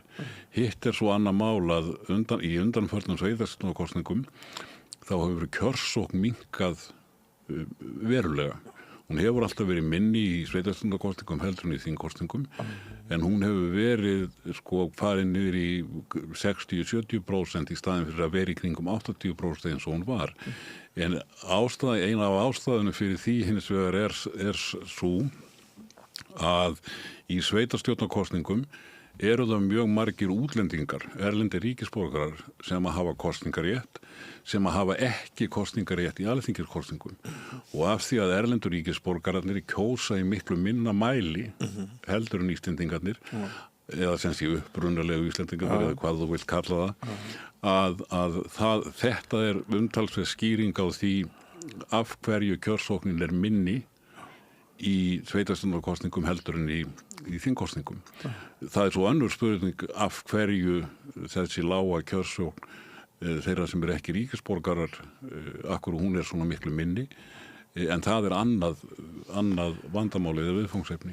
En ertu ekkert smeykur við það sem ratar í fréttir eins og að frambjóðandi Miðflokksins ekkur göngugötu og kvartarunda bílastæðum og fær 180.000 áhorf og alveg fyrirsagnir í öllum fréttamiðlunum dag eftir dag og meðan einhver svona stærri mál liggja og bætt hjá garði. Ég sé nú ekki þetta sín einn breyting. Hefur þetta alltaf verið svona? Þetta hefur meir og minna alltaf verið svona að þú færð bæði málefnilegu umræðu og svo færð ýmislegt svona photo-ops og þess að ég man nú að þegar ég var í Bretlandi að þá var sú mynd af Margaret Thatcher sem vakti mest athygli var þar sem hún hélt á kálfi í fanginum. Það var nú ekki endilega mjög málefnilegt innlegg en ég meina þetta er ekkert nýtt. Okay. Og ég hef engar sérstakar áhyggjur af því. Nei. Svo lengi sem að það er gefin kostur á málefnilegum umræðum eins og ég segi fjölmiðlar hafa verið mjög duglegir við að gefa. Já. Ljómandi, þá missum við ekki alla trú á okkar kerfi og lýðræðið hér á meðan þú situr hér við rauðaborðið, Ólafur. Ég nefndi í inngangnum að þetta væri svona svolítið tvísýnt hvort kjósendur í Reykjavík sérstaklega ætluðu að halla sér til vinstri eða hægri. Þetta er eiginlega bara hnífjamt, er það ekki með þau gögn sem við erum með núna? Jú, það er eiginlega hnífjamt og ef að það er nú oft hannig að kjörsóknin er nú betri ef að það er mikil spenna í kosningunum og það verðist allt stefna í það hér að það geta orðið mjög mikil spenna í Reykjavík. Já. Og núna bara fyrir viku eða svo þá birti Vísir kosningaspá sem að Baldur Héðinsson hefur tekið saman fyrir þá þar sem að hann er með ákveði reiknilíkan og þar sem hann byggir sem sé sína spá í þessu tilfelli á 3 könnunum og þær gefa það skýrt til kynna að ef við tölum vinstri blokk og hægri blokk að þá séu þær nánast hnífjafnar og Viðreisn sé í algjöru lykilstöðu myndun meirihluta eftir kosningarnar. Já, þessu spáðir þú nú fyrir nokkrum mánuðum hér við þetta rauða borð? Já, þetta hefur lengi legið fyrir að þetta væri nú ekkert ólíklegt en ef við skoðum fyrst hvernig þetta stendur með blokkirnar að þá í þessari kosningaspáans Baldurs að við tökum þá og segjum að í hægri blokkinni séu Sjálfstæðisflokkurinn, Framsóknarflokkurinn og Miðflokkurinn þá eru þessir flokkar samanlagt í þessari spá með 39%. Núverandi meirihluti sem er ekki lengur 5 flokka heldur 4 flokka, Samfylkingin, Vinstrið, Píratarnir og Flokkur fólksins, þeir eru með 43%, þannig að þeir eru með örlítið meira heldur en hægri blokkin. Hægri blokkin samkvæmt þessu fengi 9-10 fulltrúa, það þarf 12 í meirihluta. Vinstri blokkin fengi 10-11. Þannig að Viðreisn er þarna með í þessari spá með 3 fulltrúa og ræður þannig úrslitum það hvort að meirihluti yrði myndaður til hægri eða vinstri. En það hafa orðið töluverðar breytingar líka á fylginu frá því síðast og það má eiginlega segja að eins og þetta lítur út núna þá er verið að keppa í 3 deildum. Í efstu deildinni eru Samfylkingin og Sjálfstæðisflokkurinn. Þau eru bæði að mælast með, þessir báðir flokkar eru að mælast með með svona í kringum 23% og 6 fulltrúa hvor. Já, þannig að klísjan og turnana 2, hún á við þarna. Hún á, já, svona að einhverju leyti minnskosti, þeir gnæfa svolítið yfir og samfylking getur nú tiltölulega litlar breytingar frá síðustu kosningum en miðað við þessar tölur þá samfylkingin að bæta við sig 3% en Sjálfstæðisflokkurinn að tapa 2%. En það náttúrulega í sjálfu sér fyrst og fremst bara óbreytt staða. Samfylkingin reyndar bætir miðað við þessa konun 1 borgarfulltrúa við sig, þeir voru með 5 síðast. Síðan koma 3 flokkar sem að eru í annarri deild eða næstefstu deild og nánast hnífjafnir. Það Viðreisn sem að fengi spáð 12% og síðan Miðflokkurinn og Vinstrið með 11% hvort sko. Og af þessum 3 flokkum þá myndu miðað við þessa spá myndu sem sé 2 þeirra fá 3 fulltrúa en 1 fengi 2. Í þessu tilfellinu væri það Vinstrið sem að fengi 2 en það eiginlega engin munur á Miðflokknum og Vinstrinu í þessari spá þannig að varðandi þessa 3 þá ómögulegt að segja með einhverju vissu sko hver þeirra fengi bara 2 og hverjir fengi 3. Síðan það neðsta deildin. Þar höfum við Framsóknarflokkinn sem að með 5%, Píratana sem með 5%, Flokk fólksins sem með 3,7% og allir þessir 3 fengju 1 fulltrúa hver.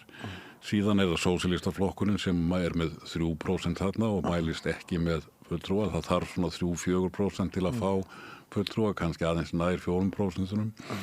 Síðan Okkar borg með 1,8% og þegar þessar kannanir voru gerðar var þetta nýja framboð sem kennir sig við góðan daginn ekki komið fram. Nei. Og þarna hafa hins vegar í bæði í annarri og þriðju deildinni hafa orðið umtalsverðar breytingar frá því síðast. Viðreisn fer hátt í að þrefalda fylgið. Hún var með 5% síðast en fer í 12,3%. Miðflokkurinn, hann margfaldar fylgið, hann var með 2% síðast en núna að mælast með 11%. Og Vinstri sem að mælast með 11% svona svipað og Vinstri græn og Sósíalistaflokkur Sönnu fengu í síðustu kosningum.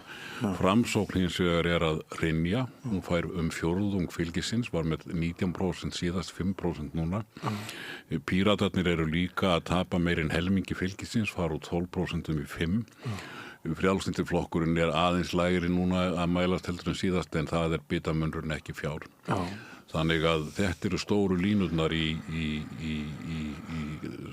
stöðunni eins og hún núna. En það náttúrulega mánuður til kosninga og það getur margt breyst. Við höfum séð það sáum það til dæmis bara í síðustu alþingiskosningum að síðasta mánuðin urðu umtalsverðar breytingar á fylgi flokkana. En eins og staðin núna að þá stefnir í æsispennandi kosninganótt og þó alveg sérstaklega í æsispennandi meirihlutaviðræður eftir kosningarnar. Já, þetta verður bara, maður bara strax svona neglunar. en að því þú nefndir kosninga, þátt verður þú sjálfur enn einu sinna á skjánum hjá Ríkisútvarpinu á kosningavöku? Það nú bara ekki búið að ganga alveg frá því en sennilega verði ég eitthvað, ekki endilega í sama hlutverki og áður en sennilega eitthvað. Já, ég vona það. En það ekkert langt síðan ég las síðast einhvern status það að við værum nú svolítið að greina okkur frá nágrannaþjóðunum hvað varðar tíman sem líður frá því að kjörstað lokar og þangað til að allt liggur fyrir. Verða einhverja betrumbætur á talningu hjá okkur núna frá því sem verið hefur? Ég hef ekki séð neitt það. Nei. Og þetta hefur nú verið skárra í sveitarstjórnarkosningum heldur en í alþingiskosningum. Þó að til að mynda sko þá hefur mér nú sýnst að það náttúrulega er sérstaklega í stóru sveitarfélögunum sem talningin getur gengist tiltölulega hægt en ég hef aldrei skilið af hverju henni ekki raðað. Það mjög auðvelt að gera það með því að fjölga talningamönnum en ég veit ekki hvort menn að spara eða hvort þeim finnst gaman að hafa langa kosninganótt og bíða lengi eftir úrslitum.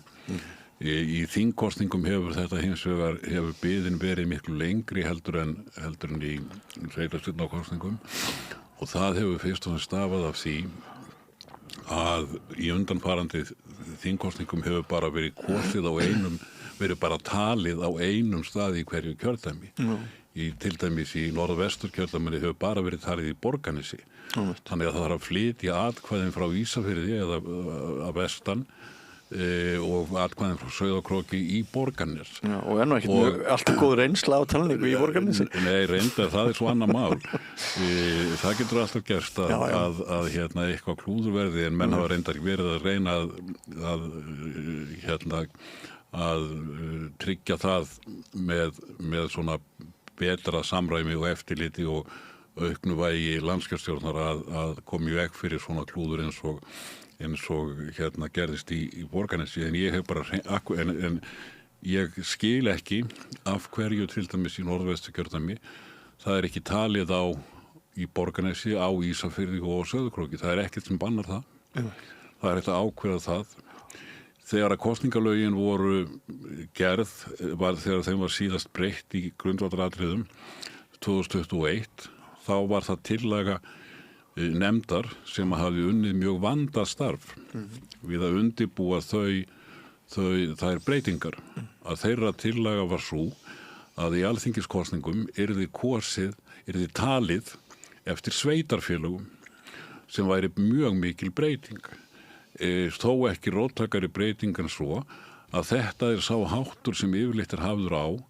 hér í nágrannalöndunum til dæmis á Norðurlöndunum og ef að þú telur eftir sveitafélögum þá náttúrulega ertu með miklu minni einingar og ef þú með sæmlegan mannskap þar þá geta úrslitin legið miklu fyrir og það alveg rétt að hér í nágrannalöndunum þá það nú reyndar víða þar svona exit polls eða útgönguspár sem eru birtar eiginlega strax og kjörstöðum líkur og það reynast oft réttar nema ef það mjög knappt þá náttúrulega getur ýmislegt breyst og hefur gert í Skandinavíu en þar liggja úrslitin venjulega ljós fyrir miðnætti og ég sé enga skynsamlega skýringu á því af hverju við getum ekki gert þetta hér. Menn geta vísu sagt að það sé mikilvægar að telja rétt heldur en telja hratt og auðvitað það rétt. Hins vegar þá sýnir náttúrulega reynslan frá nágrannalöndunum að það engin vandi að telja bæði hratt og telja rétt. Heyrðu, svona rétt í lokin, Ólafur, ef þú skoða fréttir síðustu daga, þá ég ætla að fara með þig inn á Alþingi. Ég ætla að fara með þig inn á Alþingi og þar ríkisstjórnarflokkur sem heitir Flokkur fólksins. Núna þegar við erum að taka þetta upp, þá hún Inga Sæland, formaður flokksins í fyrirsögnum að kennarar hafi gengið út á meðan hún flutti ræðu sína að hún ætla að breyta einkunnakerfi í grunnskólan og taka upp tölur og eitthvað svona. Og í gær þá bara í morgun í Mogganum þá heyrðu við að það kom frambjóðan oddvita flokksfólksins í Reykjavík, Guðmundi Inga á óvart að heyra umsjónamann Kastljós eða Silfursins, ég man ekki hvort það var, kynna það að hann ætlaði ekki að koma í umræðinu því að hann hafði ekki fengið upplýsingar það, þá var það eitthvað sem að Heimir Már Pétursson, kosningastjóri og framkvæmdastjóri flokksins hafði ákveðið. Guðmundur Ingi Kristjánsson, engin smámaður, varaformaður flokksins, eða jafnaldri Ingu í þessum flokki, hann hættur í flokknum og við vitum ekki af hverju, en það talað trúnaðarbrest. Þetta bara síðustu dagar og svo ef við færum lengra aftur í tíman þá myndum við sjá að það ansi mörg mál og ég hef mikið velti fyrir mér er hluti af þessum fréttum sá að það sótt rosalega fast að þeim og það mikill vilji hjá sumum fjölmiðlum til þess að líta þannig á að þetta sé veikast í hlekkurinn og það sé einhvern veginn hægt að brjóta hann eða Flokkur fólksins sem stofnun sem hefur áður verið í minni hluta og ekki borið þá ábyrgð sem hún hún bara svona einhverju leyti ekki vel undir það búin að axla það ábyrgð og hérna fungera sem valda flokkur sem að flokkurinn núna. Þegar þú skoðar flokkfólksins og þessi mál sem ég verð að nefna og kannski berð þetta sem ég að tala sama við smáflokka samt með mikil völd, oft tímabundið aftur í tíman. Þetta eitthvað sérstakt eða hefur þetta oft komið upp? Já, það nú kannski erfitt að svara þessu. Ég hugsa að það sé eitthvað til í báðum skýringunum sem þú nefnir. Að einhverju leyti það þannig að tiltekni fjölmiðlar þeir líta svo á að flokkur fólksins sé góður skoðspænir og þeir sýna honum litla miskun í umfjöllunum alls konar vandræði sem flokkurinn hefur lent í. Hins vegar það líka rétt að flokkur fólksins náttúrulega á margan hátt óvenjulegur stjórnmálaflokkur eða hann ólíkur gömlum valdaflokkur. Hann í rauninni stofnaður sem andkerfisflokkur, fyrst og fremst í kringum baráttu sem sé fyrir bættum kjörum fátæksfólks og öryrkja. Hann eiginlega dæmigerður svona stjórnar andstöðuflokkur og það við reynslan sýnir að þegar nýr flokkur sem að hefur verið andoflokkur kemur inn í ríkisstjórn þá hann náttúrulega ekki sjóaður inn í hérna húsi valdsins og það getur valdið ýmsum vandræðum og hefur gert það í tilvíkinu með flokk fólksins. Stundum við kannski skýrast að dæmið það hvernig svona nýr flokkur sem kemur í ríkisstjórn reynist brothættur. Getum við tekið af ríkisstjórninni 2017, ríkisstjórn Bjarna Benediktssonar, sem að sprakk eftir innan við ár vegna þess að Björt framtíð sem var svona nýr flokkur ákvað að slíta eða sem sé ákvað að slíta stjórnarsamstarfinu út af svokölluðu uppreist ærumáli. Já, það var út af prinsipp eða hugsjón, getur maður ekki sagt það? Menn geta reynt að segja það þeir vilja. Ertu ósammála því? Já, ég nú reyndar ósammála því, en það skiptir ekki máli hér. Það sem skiptir máli að flokkur sem með þannig innviði að það ákveðið fyrirvaralaust á næturfundi sem að hluta til fólk mætt á að hluta til í hérna sem sé rafrænu sambandi að þar bara ákveðið að slíta stjórnarsamstarfi og ég ekki einu sinni viss að ráðherrar flokksins hafi verið mjög vel inn í því. Þetta við getum, þú getur rætt hvort að þetta hafi verið prinsippmál, það má vel vera að menn líta þetta sem prinsippmál en það sem að þarna aðalmáli þarna frá sjónarhóli ríkisstjórnarinnar að mál af þessu tagi að það veldur stjórnarslitum og það náttúrulega og þess vegna held ég að við þurfum þegar við veltum fyrir okkur flokki fólksins því að það var náttúrulega hafa margir sagt og sögðu fyrir kosningar að flokkur fólksins væri gjörsamlega óstjórntækur. Hann gæti ekki verið í ríkisstjórn, það myndi ekki vera neinn ægi í þingflokknum og hann myndi hlaupa út undan sér í öllum málum og þar hann myndi götunum. Ef við horfum á þetta út frá því hvernig samstarfið í ríkisstjórninni hefur gengið og út frá því hvernig, ef við megum nota svo óvirðulegt orðalag, flokkur fólksins hefur rekist í stjórnarsamstarfinu, þá ekkert sérstakt undan honum að kvarta í því sambandi. Það að segja að ríkisstjórnin stendur bara tiltölulega sterkt. Það hafa ekki orðið neinir sérstakir árekstrar milli stjórnarflokkana þriggja.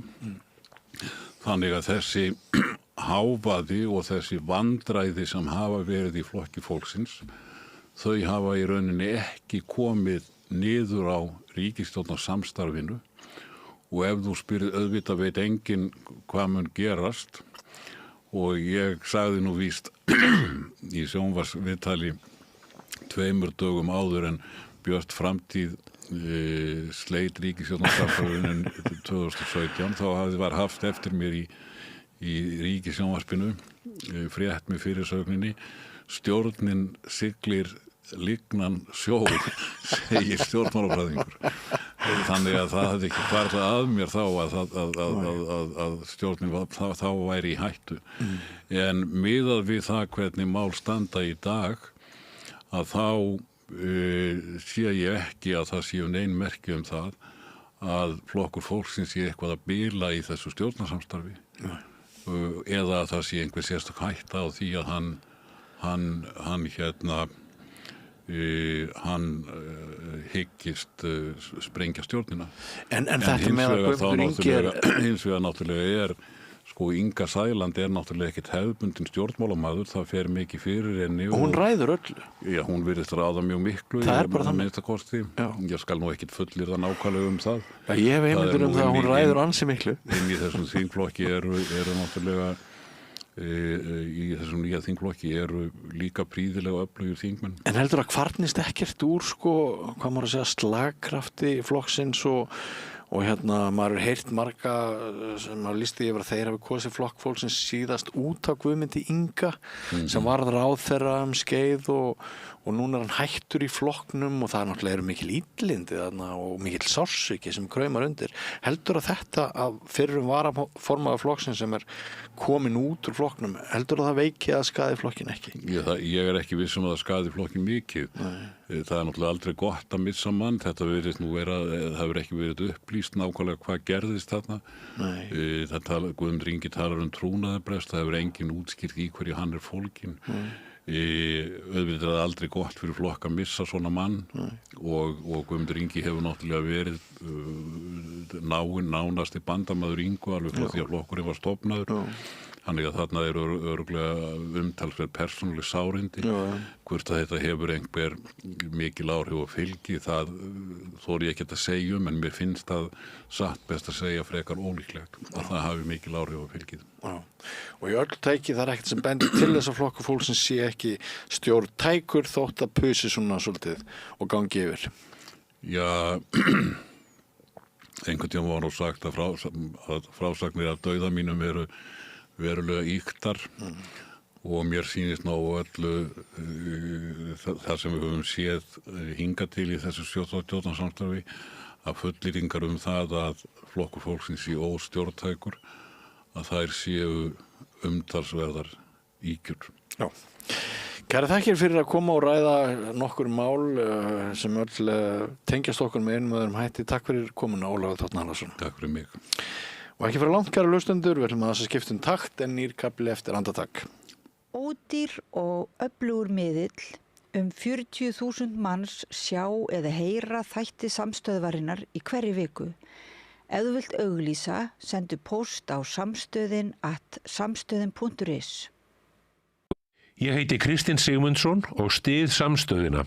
Samstöðin óháð sjónvarpsstöð sem fjallar þjóðfélagsmál á vandaðan og yfirvegaðan hátt. Ég skora á ykkur að styðja hana með því að gerast áskrifendur. Samstöðin ómissandi. Allir þættir samstöðvarinnar eru fáanlegir á öllum helstu hlaðvarpsveitum.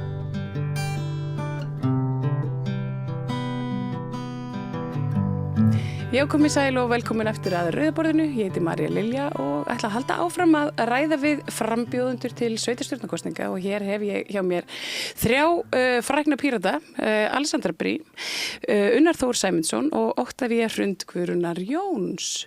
Verið velkomin. Takk.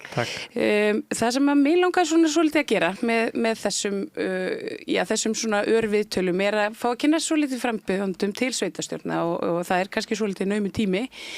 Það verður nóg af svona debatum sem framlýður og það svona finnst mér kannski svolítið mikilvægt að mæta fólki bara svona frekar í svona vinalegri umhverfi þar sem að við fáum að vita aðeins meira svona fyrir hvað þið standi, hverju í ósköpunum þið eruð og hvað þið sjáu fyrir ykkur að gera fyrir, í ykkar tilfelli borgina. Já, takk fyrir það. Já, Alessandra, þú kannski byrjar svona með mestu reynsluna að verið í borgarpólitíkinni í langan tíma. Já, segjum 8 ár cirka. Það langur tíma pólitík. Já, ég var varafulltrúi þarna fyrstu 3 árin og svo datt ég beint inn í djúpulegin og var forseti borgarstjórnar og eitthvað síðasta árið og síðasta kjörtímabili. Þetta mjög spennandi sko. Ég svona, hvað segir maður, ég segi stundum að ég ekki ég er ekki mesta nördið sem ég þekki, en ég er mesta nördið sem flest sem ég þekki þekkja. Þannig að það svona kannski í grunni hver ég er. En ég er, hvað sem í hugsunarmanneskja, svona prinsip, ég er í pólitík fyrst og fremst að því að ég þoli ekki spillingu, ég byrja á því að ég hata svo kvótakerfið og svona einhverja svona landlæga, íslenska, kerfislæga spillingu. En það sem við fókusum á í borgarpólitíkinni, fyrir utan náttúrulega bara þessi prinsip og mannréttindi og lýðræði og þetta, við höfum verið að leggja áherslu á að efla þjónustu við borgarbúa, svona að fara í ákveðna stafræna þjónustubreytingu sem að bæði veiti þjónustuna betur og svona nýtir peningana og mannauðin betur svo að við höfum þá líka meiri peninga til þess að í aðra hluti. Við höfum líka lagt áherslu á umhverfismálin, skaðaminnkun í velferðarmálum, þéttingu byggðar og uppbyggingu húsnæðis til þess að draga úr húsnæðiskostnaði og svo þetta bara góðar nútíma almenningssamgöngur með borgarlínu. Þetta svona þessi stóru atriði. En ég sjálf náttúrulega bara, ég gera kannski ekki að stór atriði í minni pólitík, en ég er alveg stolt af því að vera fyrsta transkonan í borgarstjórn og til að vera forseti borgarstjórnar og varaborgarstjóri. Þannig að þó að það sé ekki kannski aðalpóllinn, þá finnst mér líka einhvern veginn gott að geta einhvern veginn sýnt í verki að transfólk er líka bara, hvað séum við, venjulegt fólk eða venjulegi pólitíkusar og við erum bara að gera alls konar hluti. Og það hrapar ekki himinn og jörð þó að við fáum að lifa lífinu og vera með. Sýnileikin skiptir líka máli fyrir krakkana og bara ungmenni að sjá það. Ég var sjálfbálið í Hinsegin félagsmiðstöðin líka í mörg ár, eða 3-4 ár og bara það á sínum tíma, að sjá hinsegin fólk sem er allstaðar, í pólitík, vinnur í búð, er að vinna sem múrari, eða að fá þessa speglun, að það er engin þetta öryggi sem er bara, ég er alveg hinsegin, ég er alveg transmanneskja, en fyrir það er ég bara á mínum forsendum, hvað sem ég er. Leigubílstjóri í Keflavík eða whatever, það er bara flott, geggja fyrir krakkana líka. Píratar eru, hvernig urðu Píratar að svona hinsegin flokki? Ég bara spyr beint út af því að það er mjög augljóst á öllu að það er mjög svona rík hinsegin menning í Píratum. Það fjallar auðvitað frelsi til að vera, það fjallar sjálfsákvörðunar rétt og fá rými til að vera til staðar eigin forsendum. Það er auðvitað kjarnin af píratisma að mörgu leyti. Það er bara einstaklingsfrelsi, það er náttúrulega bara grundvöldli píratisma og hvað er meira einstaklingsfrelsi en það getur bara verið þú sjálfur og aðrir ekki að skipta sér af því hvað þú ert að gera eða hver þú ert eða hvað þú elskar eða hvað, allt þetta djús kjaftaði sem fólk er að skipta sér af. Og svo held ég líka að þetta tengist í að þegar píratar byrja á Íslandi þá er það svolítið samasafn fólks sem að kannski varðaði alltaf svolítið pólitík, ætlaði kannski eitthvað tíman í pólitík en ekki alveg strax og svo bara er hrunið og allt bara í ykkur í vitleysu og bara, eru bara allir í vitleysu, kannski þarf ég bara að fara inn í þetta og einhvern veginn taka þátt og þetta var svolítið svona flokkur fólk sem að hefur upplifað sér sem pínu outsidera í gegnum tíðina og af því að það var svolítið mikið þannig fólk sem að byrjaði að safnast fyrir, þá var þetta mjög fljótt að svona ákveðnu öruggu rými með framsækna umbóta pólitík, mannréttindi, fjölmenningu í fyrirrúmi, alls konar fólk getur verið velkomið hjá Pírötum sem að kannski, jáfnvel þó það væri kannski velkomið annar staðar, skynjar kannski ekki jafn augljóslega utanfrá að það myndi vera velkomið, þannig að það svona það heyrir til. Myndir svolítið upp á sig, það getur mjög auðveldlega tilheyrt hjá okkur og ég held að með tímanum hafi þetta alveg svona svolítið undir upp á sig en við þetta viljum samt líka passa upp á það að þarft ekki að vera þessi típa til að vera í Pírötum heldur það er líka alveg nóg að bara mjög venjulegu miðaldra íslensku fólki í Pírötum líka en það er sumt að því er tvíkynhneigt, sumt að því er gagnkynhneigt en það er þetta frelsi sem Unnar talar og þetta er auðvitað líka þessi mannréttinda grundvöllur sem við byggjum á held ég.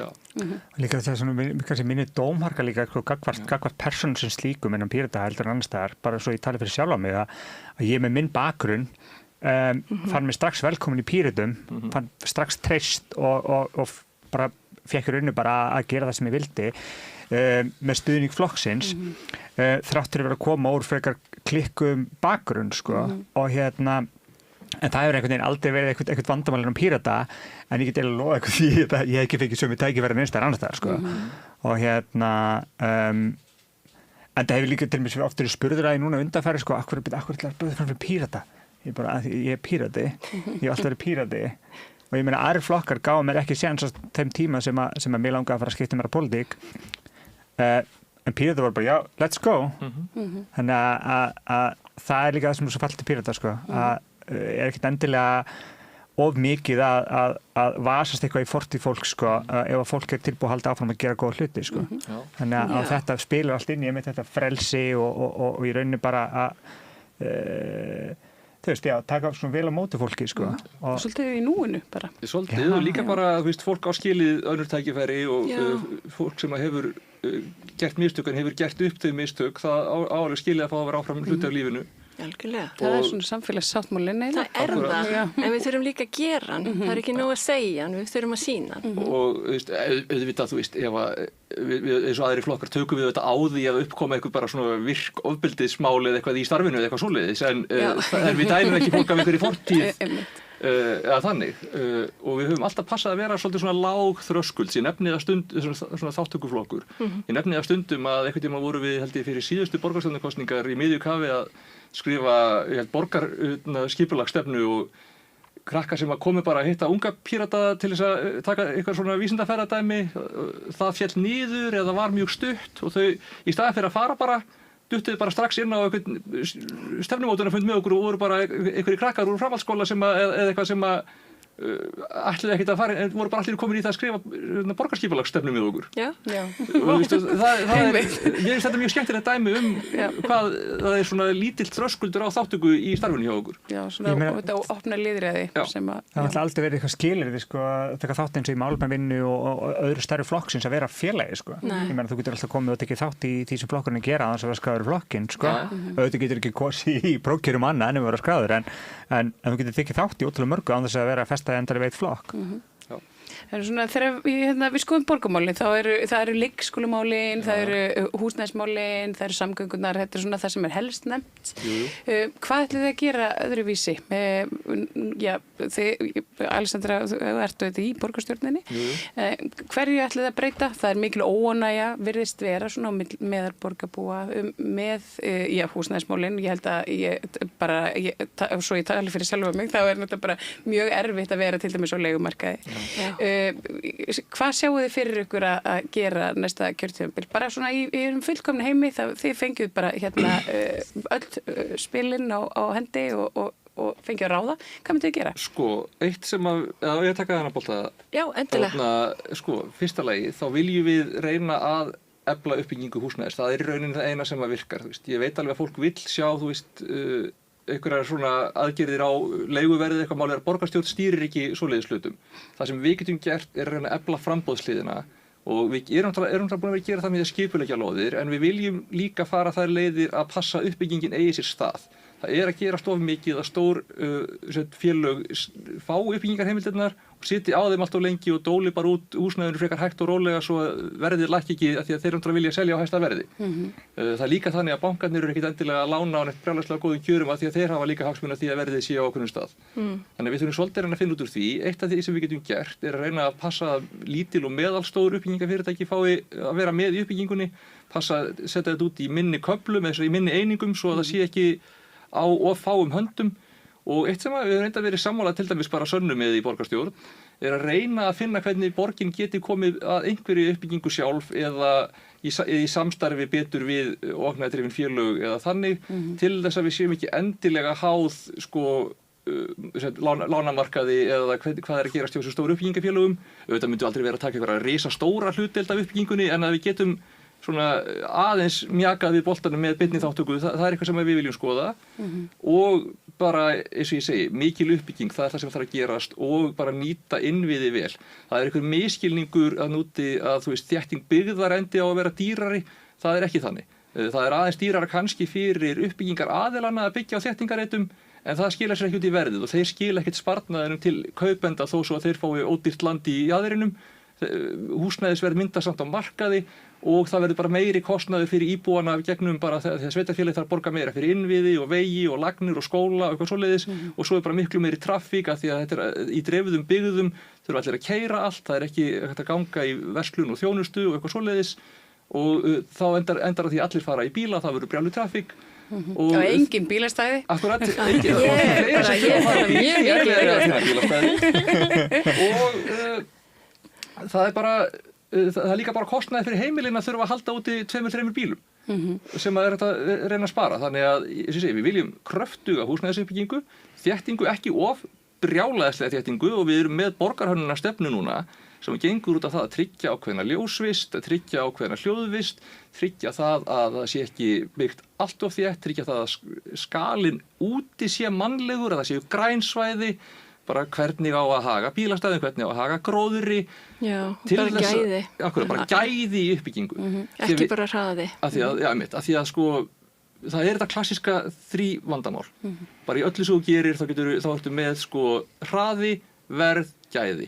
Og þið segja að þú getur yfirleitt fengið 20 af þessu og þú passar þig, en þá fórnar þau 3. Og við erum að passa það að þó að okkur liggja á að byggja hratt, af því að það er skortur, og þó okkur liggja á að halda verðinu ekki of háu, þá megum við ekki missa gæðin alveg niður í ekki neitt. Það vill enginn búa í einhverjum risavöxnum, gráleitum blokkum með utanliggjandi stigagöngum og engum görðum eða eitthvað svoleiðis.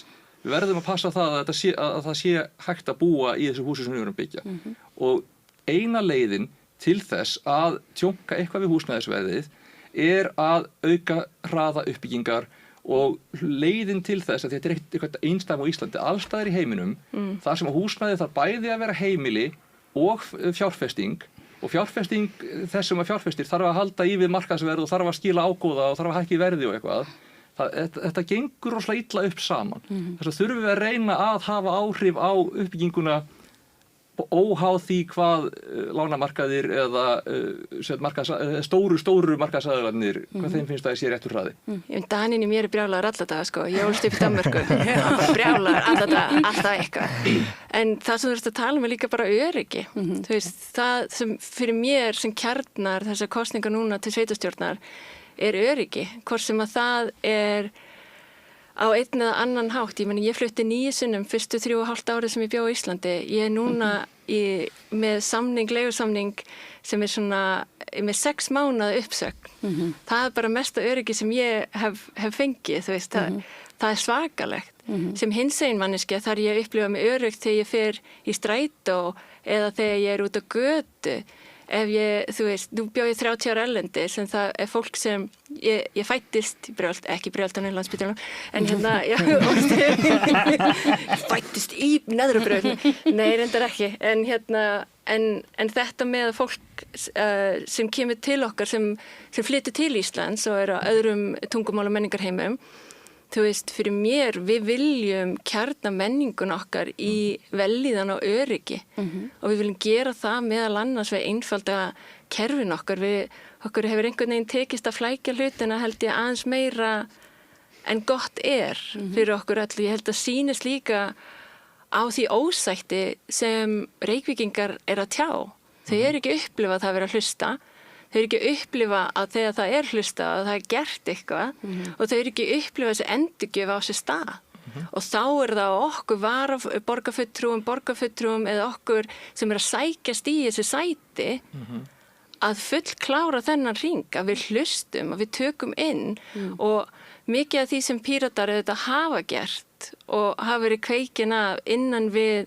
Það er svolítið öðruvísi nefnilega með landspolítíkina og og í borginni. Við höfum þetta verið í meiri hluta, svolítið mörgum núna, en við höfum verið í meiri hluta yfir svo langan tíma. Okkur hefur tekist að semja hluti sem skipta okkur miklu máli, að fylgja þeim til dyrs.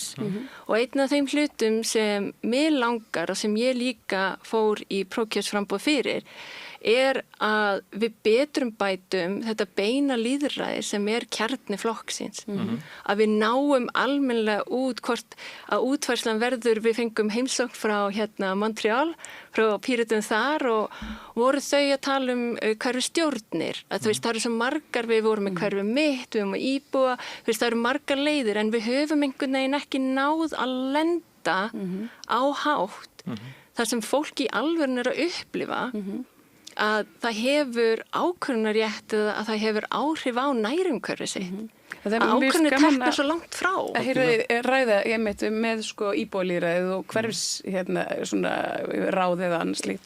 Því að það liggur fyrir að þarfir Vesturbæinga eru aðrar heldur en þarfir Grafarvogsbúa og Breiðholtinga og þeirra sem að búa í Árbænum. Þetta er alltaf ólík hverfi. Og Kjalarnesið Og Kjalarnesið auðvitað. Ég talaði það, ég mitt keyrði pínu á þessu í prófkjörsbaratunum minni að þú fyrir að tala það er ekki alveg, það meikar ekki alveg sens að við auðvitað kjósum á 4 ára fresti, þannig að við getum ekki verið með allt og hvernig einustu litlu tillögur í íbúakosningum, en það að sko 113 kjósa 4 hvert ár skipulagið sitt þar, samhliða því að vera í rauninni að kjósa Vesturbæinn, sko.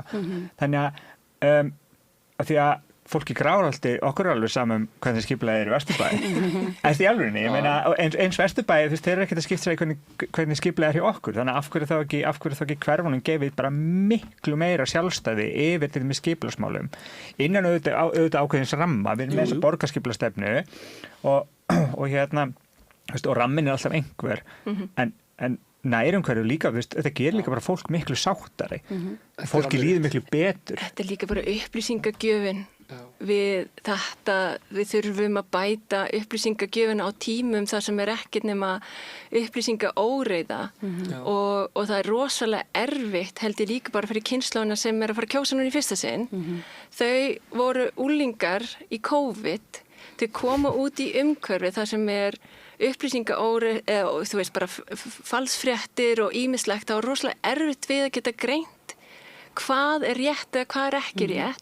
Núna eru þau að fara að kjósa, þau eru að heyra alls konar, hvernig eiga þau, þú veist, það er ekki, þú veist, mín kynslóð, hvað ég er 47, hefur nú vælt nægilega mikið yfir hvað var erfitt að vera lyklabarn og hitt og þetta. Ég er ekki að segja að það var auðvelt, en ég er bara að segja að þessi kynslóð sem núna er að kjósa í fyrsta sinn, vá hvað við þurfum að vera betri fyrir þau, svo þau fái verulegt grund, þetta er fulltrúalýðræðis grundvöllurinn að geta fara inn og kosi.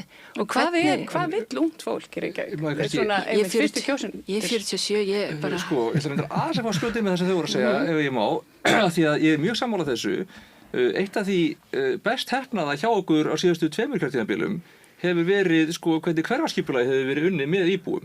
Og það hefur yfirleitt tekist bara mjög vel upp og þar hefur fólk raunverulega fengið að hafa mjög mikil áhrif á hvernig hverfin er að byggjast upp.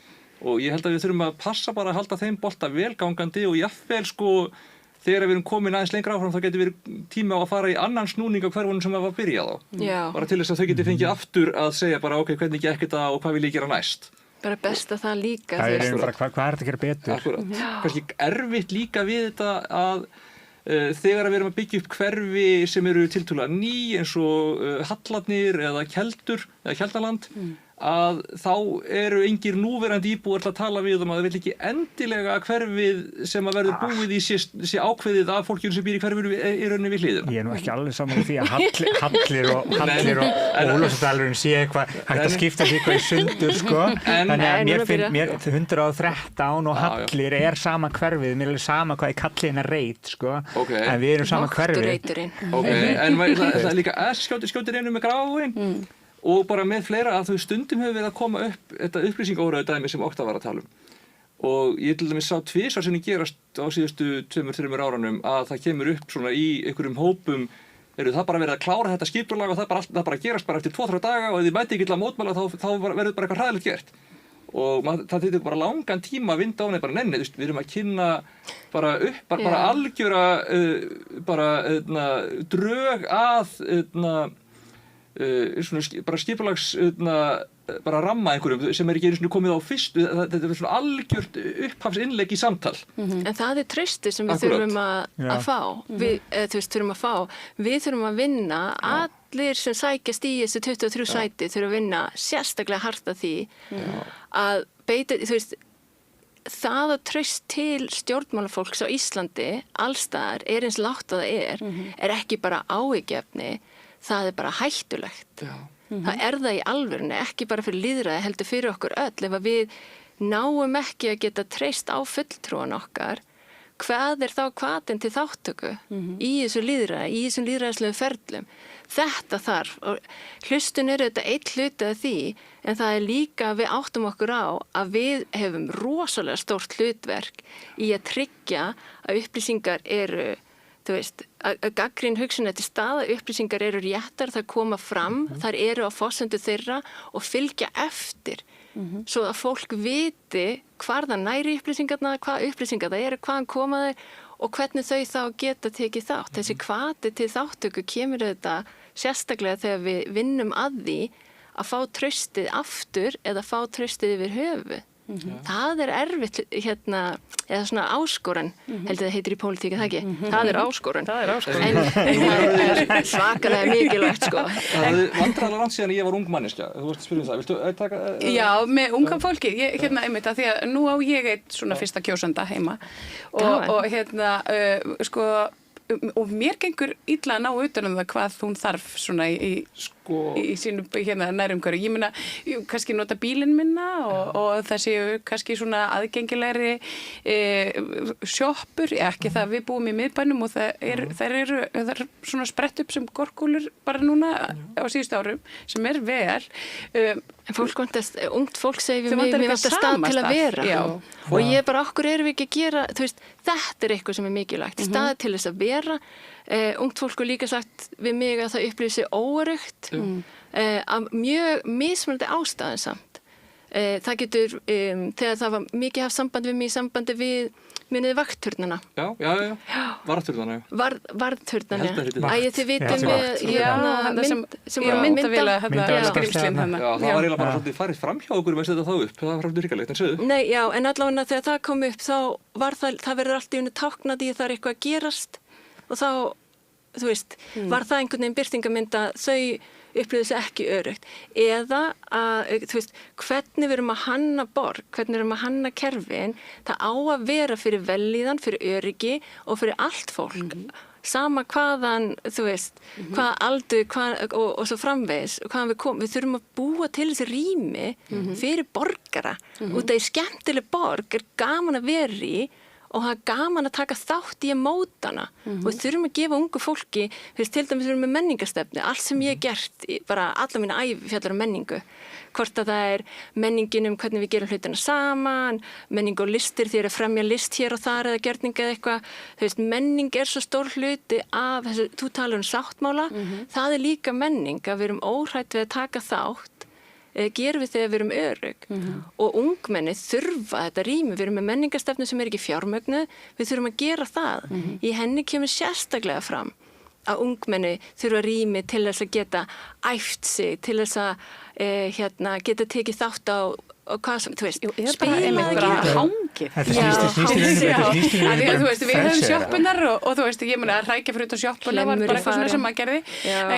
Fyrir unglinga, þá þurfum við klárlega að efla bæði frístund og félagsmiðstöðastarfi. Við erum með rosalega öflugt fólk og öflugt starf í félagsmiðstöðum og frístund og því starfi. Já, það er svona menntaskóla krakkarnir, það er þessi 16 til 20 krakkar sem eru bara svolítið í lausu lofti. Og þurfum að ná betri samtali við ríkið og við hefum jafnvel talað ekki það, við myndum þurfa að hafa brjálaðislega góða festu fyrir því að það er fjármagn almennilega, en þú veist, ég til að það væri alveg skoðandi að fá framhaldsskóluna yfir til sveitarfélagana, því að þessi skil þarna á milli og að þetta er fjármagn að þessum, þetta er fjármagn að þessum og þetta tala ekki saman, það er ekki gott, en við myndum þurfa, ekki þetta er ekki eitthvað kosningalofur, þetta er bara eitthvað sem maður hefur hugsað. Það er líka bara það, ég held að unga fólkið, við erum að tala yfir 20, þau eru, þetta er ný kynslóðin, þau eru samt í grunninn ekki það ólík okkur hinum að því leyti að þau vilja geta keypt íbúðir, þau vilja fá leikskólapláss fyrir börnin sín, þau vilja að það sé öflugt háskóla og nýsköpunarsamfélag sem gerir það verkum að það séu störf hérna sem eru sambærileg og samkeppnishæf það sem við gætum fengið í útlöndum. Þannig að þetta eru bara hlutir sem við þurfum að byggja upp og við höfum verið að byggja upp, en við myndum vilja gera enn meira með nýsköpun og svona samsköpunarklasa Gróska hefur gangað mjög vel, það væri mjög gaman að gera meira svoleiðis og meira eins og inn í listir. Oktaði kannski meira inn í því en ég, en það opbáslega gaman að geta farið meira inn í svoleiðis. Svona opin rými, bara svona sköpunarrými, það nú eitthvað sem við höfum rætt svolítið hérna við þetta borð, bara ég við listafólk, tónlistafólk og myndlistafólk og alls konar fólk. Við þurfum líka bara whitebox, við þurfum stað, ég meina það eru fleiri staði núna, við erum með ótrúlega öfluga menningarstefnu á landsvísu, við erum með öfluga menningarstefnu í Reykjavík, en við erum einhvern veginn ekki að setja, við erum ekki að setja neitt bak við það, við verðum að gera það. Öll rýmin sem eru mikilvæg í bænum eru að lokast og varðandi hangsheimildina, eða hvernig maður getur orðað, þetta þarf ekki að vera flókið. Þú veist, fyrir sviðslisti það þarf stað til að æfa sig. Hvort sem að þú ert í aerials eða burlesk eða þú ert að gera musical eða hvað sem þá þarftu æfingarými og við þurfum fleiri þannig rými og eitthvað sem ég líka tekið mikið inn frá menningarstjórnarnámi hvernig við hönnun rými fyrir fjölbreytta notkun, það þarf ekki að vera svo flókið. Við þurfum bara að finna staðinn, við þurfum að veita aðgang og við þurfum að treysta fólki fyrir því. Og þar ég líka með ungmenni að bara við erum með rými, við gerum bara einhvers konar samkomulag á blaði og við leyfum ungu fólki að haga þessu. Hvað viljið þið gera? Bara í fyrsta lega, það bara fjármagna menningarstofu Reykjavíkurborgar. Já. Bara fjármagna, hún ekki fjármagnuð. Nei, það eru full fjármagna. Og eins og í grunninn líka snýst þetta bara allt frelsi fyrir þess að krakka til að finna sig og vera þau sjálf og einmitt eins og tala þetta rými og við sjáum líka bara ótrúlega vel eins og í tillögun sem krakkan kom með inn í borgina það eru að tala sjálfsvarnarnámskeið í grunnskólum, þau eru ekkert að segja það af neitt létt og þetta var ekki tillagan sem varð ofan á að því að þeim fannst það ekki mikilvæg og af hverju það, því að þau telja sig, þau eru ekki örugg og það er mjög mikilvægt fyrir okkur sem stjórnmálfólk að bregðast við því, hvort sem að við göngumst við í og förum í að veita einhverju sjálfsvarnarnámskeið í grunnskólum sem bara eitthvað svona debatt sem á örugglega eftir að eiga sem meira stað en það er augljóslega ekki allir sammála það en ég held að geta ekki líka gert miklu meira að átta okkur að hvaðan kemur þessu ótti af hverju af hverju svona sett og svo eru þau að biðja að þeim finnst skorta atvinnutækifæri fyrir unga krakka og ég meina þetta allt tillögur sem eiga líka heima alveg upp í 20 og upp í framhaldsskólana þetta koma frá krökkum í 10. bekk og þannig að mér finnst ótrúlega mikilvægt að við hlustum á krakkana sérstaklega þessar, hvað var þetta, 10 tillögur eða eitthvað 11 sem eru ótrúlega flottar, þær eru rökstuddar, þær eru með greinagerðum, þau vissu nákvæmlega hvað var að gera þessi krakkar Það eru mjög klart fundinni með ungmennaráðinu eru hvað þetta skemmtilegt sem að gera Og líka fara í alls konar skemmtilegt sem bara hækkum frístundastyrk og ástæðan fyrir því náttúrulega er þetta íslenska forvarnamódel sem hefur reynst okkur svo ótrúlega vel og við erum samt nú erum við einhvern veginn að missa tökin á því Þegar COVID líka bara verður til þess að það er mikil einangrun og krakkar, það er ekki mikið íþróttum þannig við sjáum alveg hverjar afleiðingarnar eru þegar við missum boltan á forvarnamódelinu okkar sem frábært á heimsvísu þannig að við missum boltan í COVID og við erum að sjá afleiðingarna núna Það er nefnilega það var ekki beinlínis boltinn datt meðalans í gegnum COVID ekki bara út af því að þá kom bara tímabil þar sem það var ekki hægt að vera með neina virkni en þegar því við vorum komin á býsna góðan stað með þetta fyrir COVID en svo bara eftir COVID þá bara eru bara komin kynslóð og krökkur sem hafa enga reynslu að vera í þessu foreldrarnir sem voru með í samtalinu og í samráðinu eru komnir eitthvað annað því að krakkarnir þeirra orðnir eldri og það kom ekki inn, var ekki nýliðun í þessu foreldrasamstarfi það er bara búið að vera það verður komið með núna mjög góða sérfræðing í því að reyna að byggja þetta upp aftur en þetta er bara búið að vera mjög erfitt og það er bara heil kynslóð og krökkum sem að hafa ekki alist upp við að þetta væri eitthvað sem að væri hluti af lífinu. Þannig að við þurfum svolítið að ná einhvern veginn tökum á þessu aftur og þetta er virkilega erfitt en líka alveg brjálæðislega nauðsynlegt af því að þetta er þessi eftir skóla, klúbba, frístundavirkni þetta besta sem við verðum að gera. 100% krakkarnir mínir nota íþróttina mikið og félagsmiðstöðina mikið og þetta er bara þetta er frábært kerfi sem við erum búin að setja upp sko, og við þurfum í rauninni bara að næra það miklu betur sko. Við þurfum bara að næra það eins og við getum. Og hafa það fjölbreytt út af krakkar eru nefnilega líka fjölbreyttir og vilja mismunandi hluti og sækist í mismunandi, þú veist, hvort það sem að það eru íþróttir, rafíþróttir, hvort það sköpun, hvort það list, þú veist, hljóðfæri, hvað sem það að þú hefur tækifæri til að finna þig á meðan þú ert að móta þig. Þetta er líka, en líka kannski svona eitt í þessu, það er að þessi rými, þau verði alveg örugglega aðgengileg öllum börnum, af því að nú að því að við erum sístækjandi borg, hér eru alls konar fólk frá alls konar löndum sem stoppa stutt og sem ætlar bara að setjast hér að og annars slíkt, og það er einhvern veginn, það talaði að það sé einhver gríðalegur vandi, ég er nú kannski ekki alveg 100% sammála því að það sé vandamála, hér sé fullbreytt flóra mannlífs, en það talaði að þetta sé vandinn, hann svona kjarnist inn í skólanum. Það sé erfitt að ná utanum tvítingi barna og þar fram til göttunum. Hvað sjáu þið fyrir ykkur að gera í þessu mál? Sko við höfum í mannréttindaráði líka haft sambærilegar reynslur sem hafa komið inn og á einhverju leyti líka í velferðarráði. Ég held að það sem hefur verið mikilvægt það sem ég teki eftir og kannski lítil ástæði fyrir þessi danými sem brjálaður alla daga svona pínu, það að ég ólst upp á 10. áratugnum í Danmörku sem var besti tíminn, maður getur orðað þannig. En ég var útlendingurinn og var með hinum útlendingunum og ég sá hvað mistókst og hvað ekki mistókst í þeim málum, hvað gekk vel. Og í kjölfarið fyrir Danmörku þetta bara í allt aðra leið.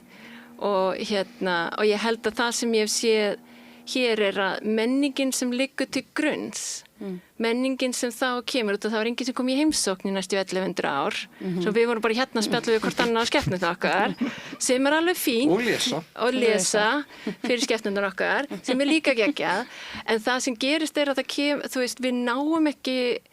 Inngilding fjallar ekki fólki sem kemur. Inngilding fjallar hvernig við tökum á móti fólkinu sem kemur. Svo mörg af þeim það eru nokkuð verkefni sem hafa verið sem sagt í þessari tengingu milli foreldra hópa og það þarf að spýta í lófana þar. Við þurfum meira þar. Og eitt sem ég langar að segja sem fyrrum breiðholtingur, það að mér finnst oft verið vísa í Breiðholtið sem, þú veist, vandræðalingin. Það bara ekki alveg heil saga þar sko, út af Vesturbærinn vissulega líka með áskoranir. Svo ekki bara Breiðholt að standa sér rosa vel að opaslega mörguleiti. Já, Breiðholt best, en það kannski langt besti maturinn þar. Já, bara allt betra. Það var æslega skyndibita í Breiðholti. En já, varandi þú veist þetta með foreldra, þú veist að tengja foreldrana, út af það þessi fælni hjá Íslendingum einhvern veginn. Hvað ef ég ger eitthvað, segja eitthvað, eða þú veist, við höfum kannski ekki eins opinn hug gagnvart fólki og það eitthvað sem við þurfum að æfa okkur í og að styrkja sambandi milli foreldra í foreldraráðum annað, það sterkur leikur en svo eru líka sérstök úrræði og við erum með stuðningsaðila sem koma inn því stundum þá eru krakkar sem þurfa bara stuðning heima eða stuðning og við enda með að vera vandi fyrir fleira út af þeim líður illa. Það ekki verið að mæta þeim á þeim þörfum sem þau hafa sko. Í staðinu verið að íta þessu krökkum frá sem vandra eða setja þá í einhvern kassa eða eitthvað. Við þurfum mannúðina okkar aftur. Við þurfum að geta að tala saman og hlusta á hvort annað í staðan fyrir að fara í skotgrafir eða halda einhver annar geri það. Það enginn sem ber ábyrgð nema við. Það snúist líka pínu þess að við höfum alltaf verið að jaðarsetja krakka í grunnskólum sko. Þetta hefur bara ekki verið afleiðingar hafa ekki verið áberandi af því það hafi verið, þetta eru svona vandamál sem snúa svona einhvern veginn að öðru en núna eru einhvern veginn farin að geta kennt tungumálauruleikum einhverju svoleiðis, við erum alltaf að gera það sama, við erum að jaðarsetja krakka og það verða afleiðingar. Besta sem við getum gert að fjárfesta í bara góðum aðbúnaði fyrir krakkana, taka vel á mótið þeim, við efla frístund, efla bara tómstundastarf. Við erum núna búin að vera með sko góð íslensku ver og móttökudeildir fyrir krakkar sem koma erlendis frá. Það er mjög mikilvægt að, sumir eru með brotna skólagöngu eða eitthvað tráma á bakinu sem við þurfum að hjálpa þeim með. En lykillinn er að jaðarsetja því ekki og vera ekki að hafa, kannski þurfa þau eitthvað smá sér íslenskukennslu eða svona einhverja aðlögun en þau ekki að hanga of lengi í því. Þau eiga að fá að vera í bekkjum í sínu hverfi og fá að vera hluta af samfélaginu. Og mér finnst það mjög mikilvægt að það sé ofboðslega skýrt að Píratar eru fjölmenningarflokkur. Við viljum taka vel á móti fólki, ekki eitthvað 100% open border, það eru ákveðin takmörk bara hvað geta margir komið inn í einu.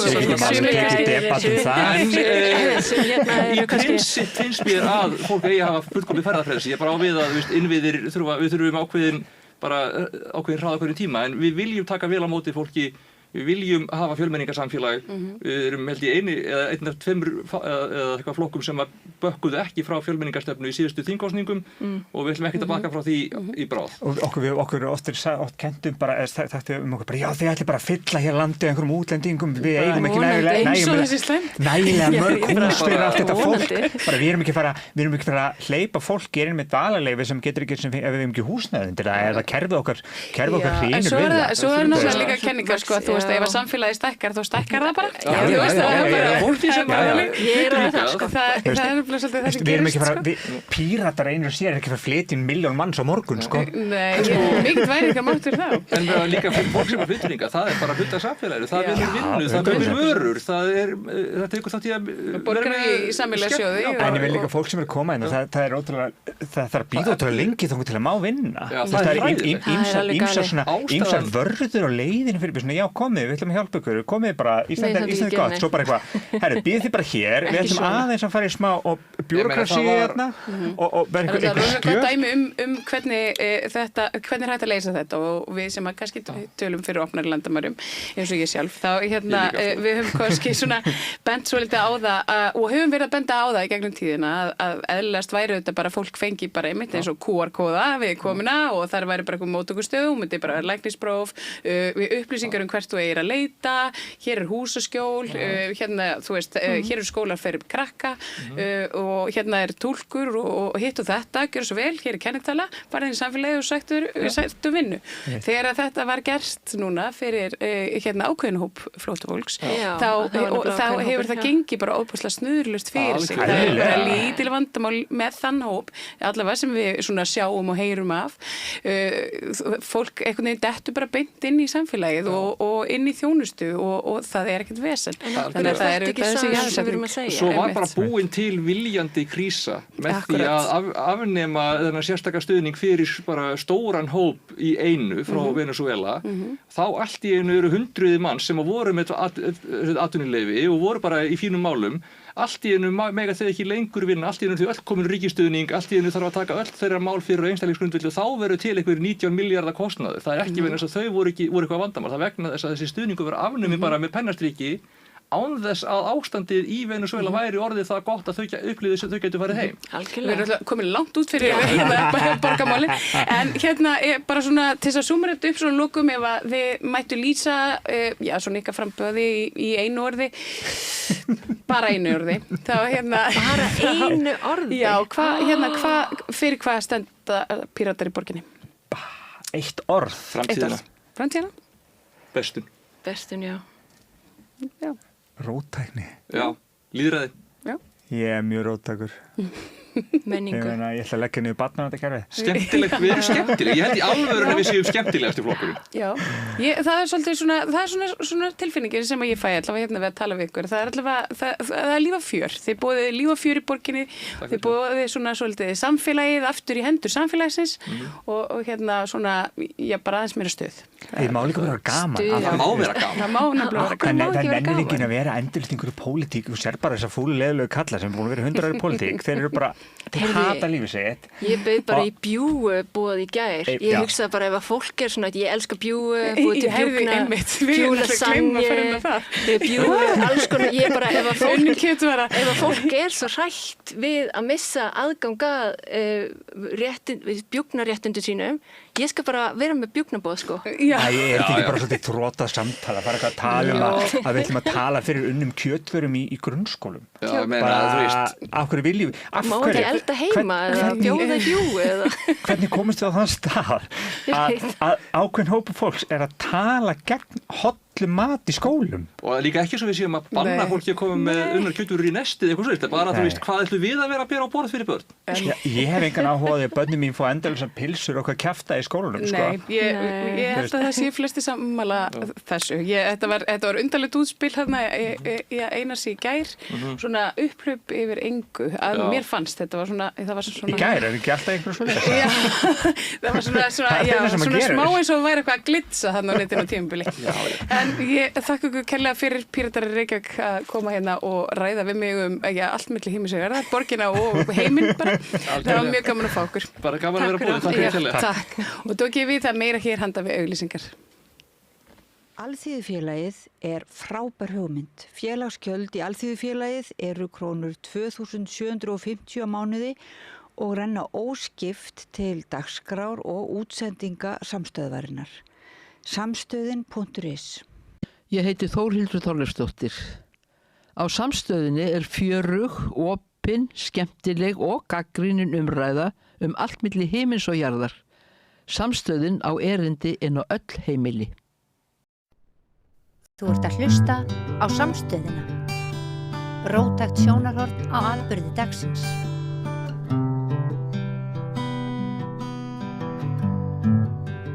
Já, komið sæl aftur og velkomin að Rauðaborðinu. Ég heiti María Lilja og hingað komin góði gestir að ræða málefni Kúbu og nærliggjandi samfélaga, Eyjólfur B. Eyvindsson og Njúvis Sakosusæta. Verið velkomin.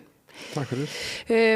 Eyjólfur, við kannski byrjum að þér. Þú ert svona tiltölulega, já, þeir eru bæði tiltölulega nýkomin frá Kúbu, en kannski svona í sikkuru lagi. Eyjólfur, þú fórst ásamt hundruðum aðgerða sinna og hérna gerði tilraun og tókst að rjúfa herkvína með hjálpagögn til Kúbana.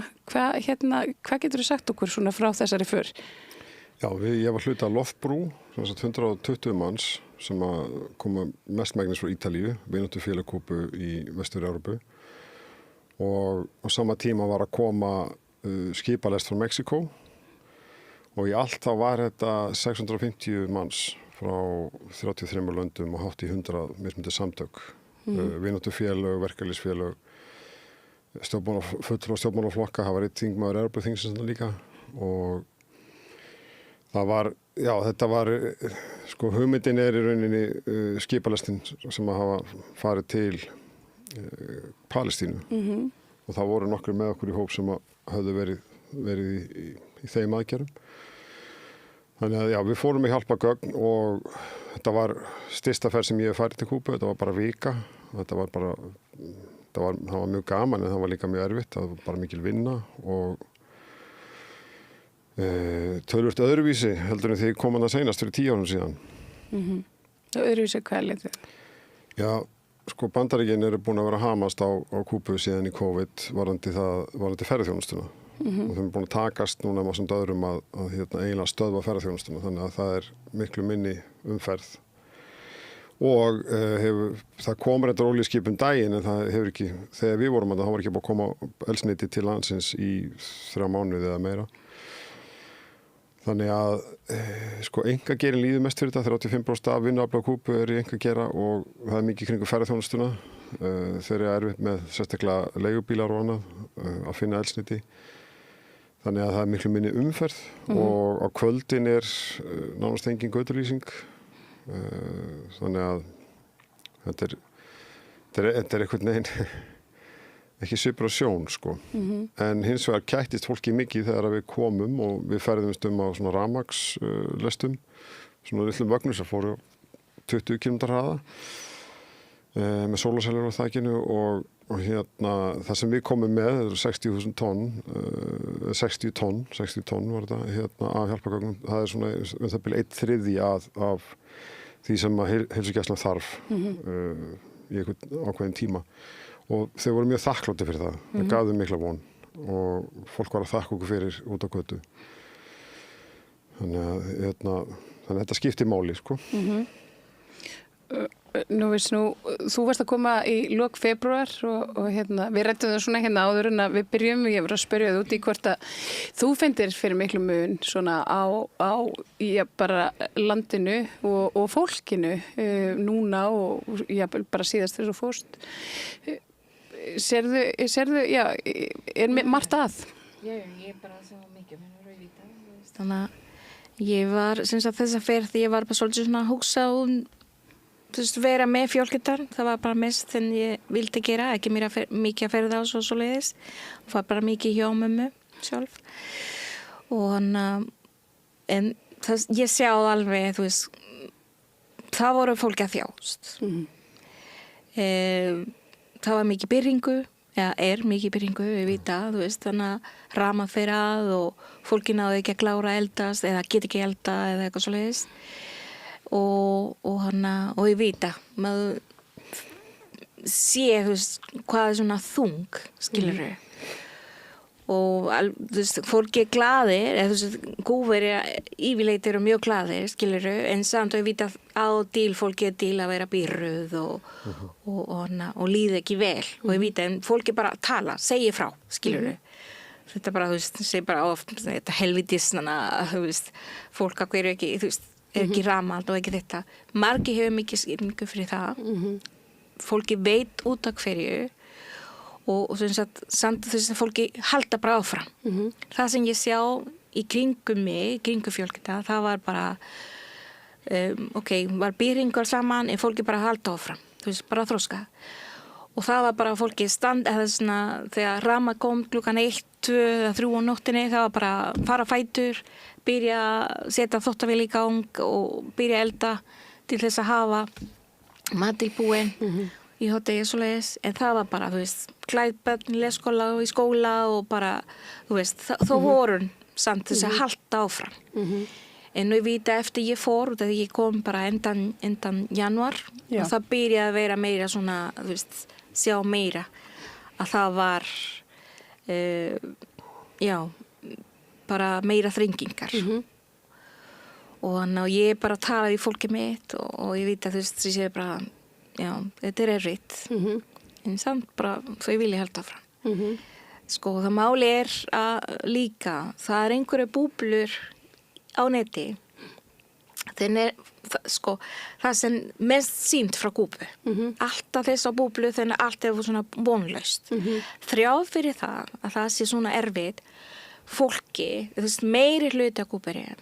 Erum bara að halda áfram þá skal bara gera, fara snemma, fara fætur, fara í vinnunni, alveg sama er svona erfitt. Og sérstalega, þessi staður þannig eru eins og skóla, spítala, þjónustu halda áfram. Sum staðar það er þjónusta búin að fella niður, en bankar og allt svona nauðsyn, það er í gangi. Og sérstalega skóla, krakka kannski erum bara fyrir hádegi og því það er ekki hægt að elda hádegi, þá bara þau veru bara 4 tíma í skóla. Það sýnir svolítið svona aðlögunarhefni í Kúbverja sem að hafa náttúrulega bara verið undir oki Bandaríkjanna í þessu 20 ára. Þetta er svo sem ekkert nýtt ástand. Nei, þetta er ekki nýtt. Þetta er búin að vera lengi, og ég vita, það er, fólki vorum bara, fá meira penning líka og það kom með greppa, það er bara þvílíka greppa líka, það er bara alltaf að vera rosalega dýrt og út af ríki get ekki kaupa í mat, kaupa fyrir allri mat og svo leiðis, þá ég vita, það er bara erfitt, þú finnur bara mjög lítið af því að matnum, en ég segir, ég sem var þar og ég segi Kúbverju og hefði séð það engi drepur hungri á Kúbu. Það er erfitt að finna mat, skilurðu, en það er engi að drepa hungri á Kúbu, skilurðu. Og er einhver að segja þetta, það er bara, þetta er einhver sem setur brot í hotni og ger ekki neitt. En bara, það eiga allir eitthvað smáð heima. Það er bara, og þau veit alveg, þú ferð í nágranninn og segir, mér vantar smá hrísgrón, ekki mál, og fólki eru alltaf að hjálpast að það er bara, og ég veit að ég hef séð líka þegar ég hef aldrei séð Kúbu, það er bara, þegar mér fannst svolítið svona erfitt því ég hef aldrei séð þetta, að það var mitt fólk að biðja penning á götunni og það vorum bara að standa einhver staðar og biðja að kaupa sér eitthvað og hann þegar mér fannst rosalega erfitt að sjá. Já, það nýtt. Já, það nýtt. Annars en já. Já, beinlinis að betla. Sko, þetta efnahagsstríð í rauninni. Sko, Karin kallar þetta embargo eða viðskiptabann sem að við skilgrunum það milli tveggja landa en þetta er blockeo eða blockade, þetta er bara haft á allt. Og meiri segja, þegar ég var að símgreiða fyrir, því ég keypti flugmiða og svo tók ég bara með handfáringu bara 8 kíló og svo tók ég 23 kíló á hjálpargögnum og ég borgaði fyrir flugmiðan og þetta símgreiða hann og símgreiðslukerfi sem við erum með frá 1970, það á upprunni í Bandaríkjunum, það fer allt í gegnum New York. Og ef það er eitthvað í nafninu og móttakandanum, Kúba, eins og þessi AICAC, ICAC, sem er Ítalía og Kúbu viðskipta og menningar samtök, og þá var það stoppað. Og það var fært tilbaka þannig að bara til að senda peninga og annað er gert mjög erfitt fyrir. Meir en 6 áratugur viðskiptabanni, hafbanni og svo Hens Börtalöfin sem refsa 3. aðila fyrir að eiga viðskiptum eða bara taka við greiðslu þessar bankar í Fraklandi, það var til þess að Obama tímanum. Utanríkisstefnan hefur aldrei breyst og utanríkisstefnan Bandaríkjanna er alltaf svo sama, það er bara núna er hún grímulaus og núna sjáum við þetta bara grímulaust. Og svo veltum maður svolítið fyrir sér svona, hvert er endgameið hérna, því að nú eru bara Bandaríkjun rosalega upptekin af Íran og því sem er í gangi þarna og kannski allur heimurinn svolítið líka. Áður var það Palestína en það er einhvern veginn, fókusin er aldrei á hérna Suður- og Mið-Ameríku og það sem að Bandaríkjun er raun og verið að bara mannréttindabrotin sem að Bandaríkjun er að fremja þar og maður velti svolítið fyrir sér svona, þú veist, hvað næst? Þeir komnir aftur í einkenning varandi núna þeir gera þennar skjöld Ameríku þar sem við fengu alla fósettana sem eru hliðhóllir þeim og þetta minnir á margt og eins og Argentína er komin bara aftur í síðustu herforingjastjórn. Þetta minnir á Kondor-áætlunina þegar að bandaríska leyniþjónustan vann með leyniþjónustum í Suður Ameríku til að brjóta bakaftur verkalýðshreyfingar og bara vinstri sinnaðar hreyfingar eða það sem að voru að vinna fyrir fólkið. Ég fann líka fyrir þessum pyrringi og ég skiljanlega fólki, þú veist, til og með eins og í COVID þá var Kúba með bóluefni, við fórum heimsóttum hana CIM sem er lyfjafyrirtæki sem framleiðir lyf við lungnakrabbameini, Alzheimer og bóluefni gegn COVID og miklu fleira en þeir voru ekki með sprautanála til að gefa fólkinu. En þá komu þessar bríkóður eins og ég fór í og sá til þess að það væru meir en ein sprautunála mann og svoleiðis vinst þetta en ég veit ekki hvaða annar land og það er líka þess að fórsendur spurta hvað annar land gæti lifað þetta af. Það skrúa fyrir olíu og núna reyndar, Kolódin, Anatol Kolódin, risa olíuskipi sem kom og ég fekk að vita það daginn að það er nafnið á lögfræðingi sem að sérfræðingur í hafrétti og réttindi í siglingum. Sigldi undir rússneskum fána, það kom ekki fram í fréttum, það var sagt að Trump hefði leyft þeim að fara í gegn. Það var ekki sagt frá því að borð í þessu skipi sem var með 100.000 tonn af hráolíu voru sérsveitamenn, rússneski hermenn, rússneskur fáni, kjarnorkukafbátur og herskip sem fylgdu þessu. Hefðu kanir skipt sér að þá hefði orðið alþjóðlegt atvik. Sama með skipalestina sem við vorum taka móti í hafana, mexikanski sjóherinn fylgdi þeim. Já. Og núna er Claudia Sheinbaum forseti Mexiko að tala að hefja olíusölu að nýju en bara til einkageirans. Bandaríkin er opnuð á það eða Kúbustjórn var aldrei búin að loka á það en þetta er alltaf einhvern veginn orðræðin er frá Bandaríkjum, það er eins og ekki gerist nema þeir segja það fyrst En við sjáum svipa dæmi eins og með Nicaragua, þeir eru búin að vera viðskiptahöft á þeim og þeir eru komin alfarið miklu lengra bara í samvinnu við Kína, þeir eru búin að viðurkenna að segja að Tævan sé hluti af Kína og taka aðra línu til að fá stuðning frá Kína. Þannig að, já. Þetta er svona svolítið sagan endalösa þetta er svona, en þú þetta vakti nú talsverð athygli. Þetta verkefni sem þú tókst átt í og samt svona kannski ekki alveg þá athygli sem að maður hafði ætlað. Ég ætli það sé ekki bara, hafi ekki bara með heims ástandið að gera. Við erum bara eitthvað svona yfirmettuð af fréttum hörmungar í heiminum og eitt svona hjálpar ein flótilanna hjálpargögnum, hún einhvern veginn svona, þú veist, hún svona fellur svolítið í fjöldan af fréttum en þú hvernig var það tekið í svona innlendu fjölmiðlum og þú fórst í ykkur viðtöl? Sko, tilgangur með skipalest alveg svo til Palestínu að vekja athygli og fá nafn og einstaklinga og mikið af fréttamönnum. Það var mjög mikið af fréttamönnum og þá varum við að tala með svona Novara Media og fleiri sem eru á netinu og eru óháðir. Já, ég fór í viðtal á Kúbu og svo reyndar komst í fjölmiðla heima líka. Það var, af því það aðalverkefnið að segja frá þessu.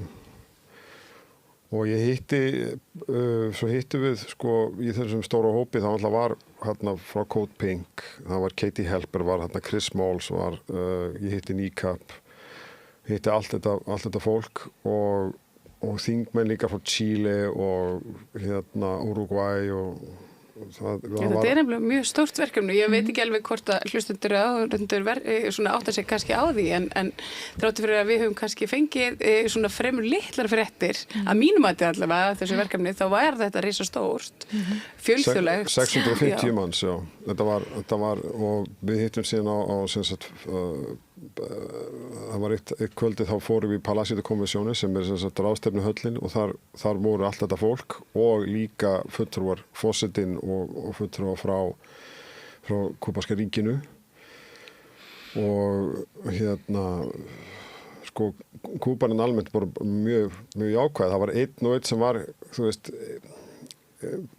eitt skipti kannski eitthvað svona, þú veist, svona í neikvæðni.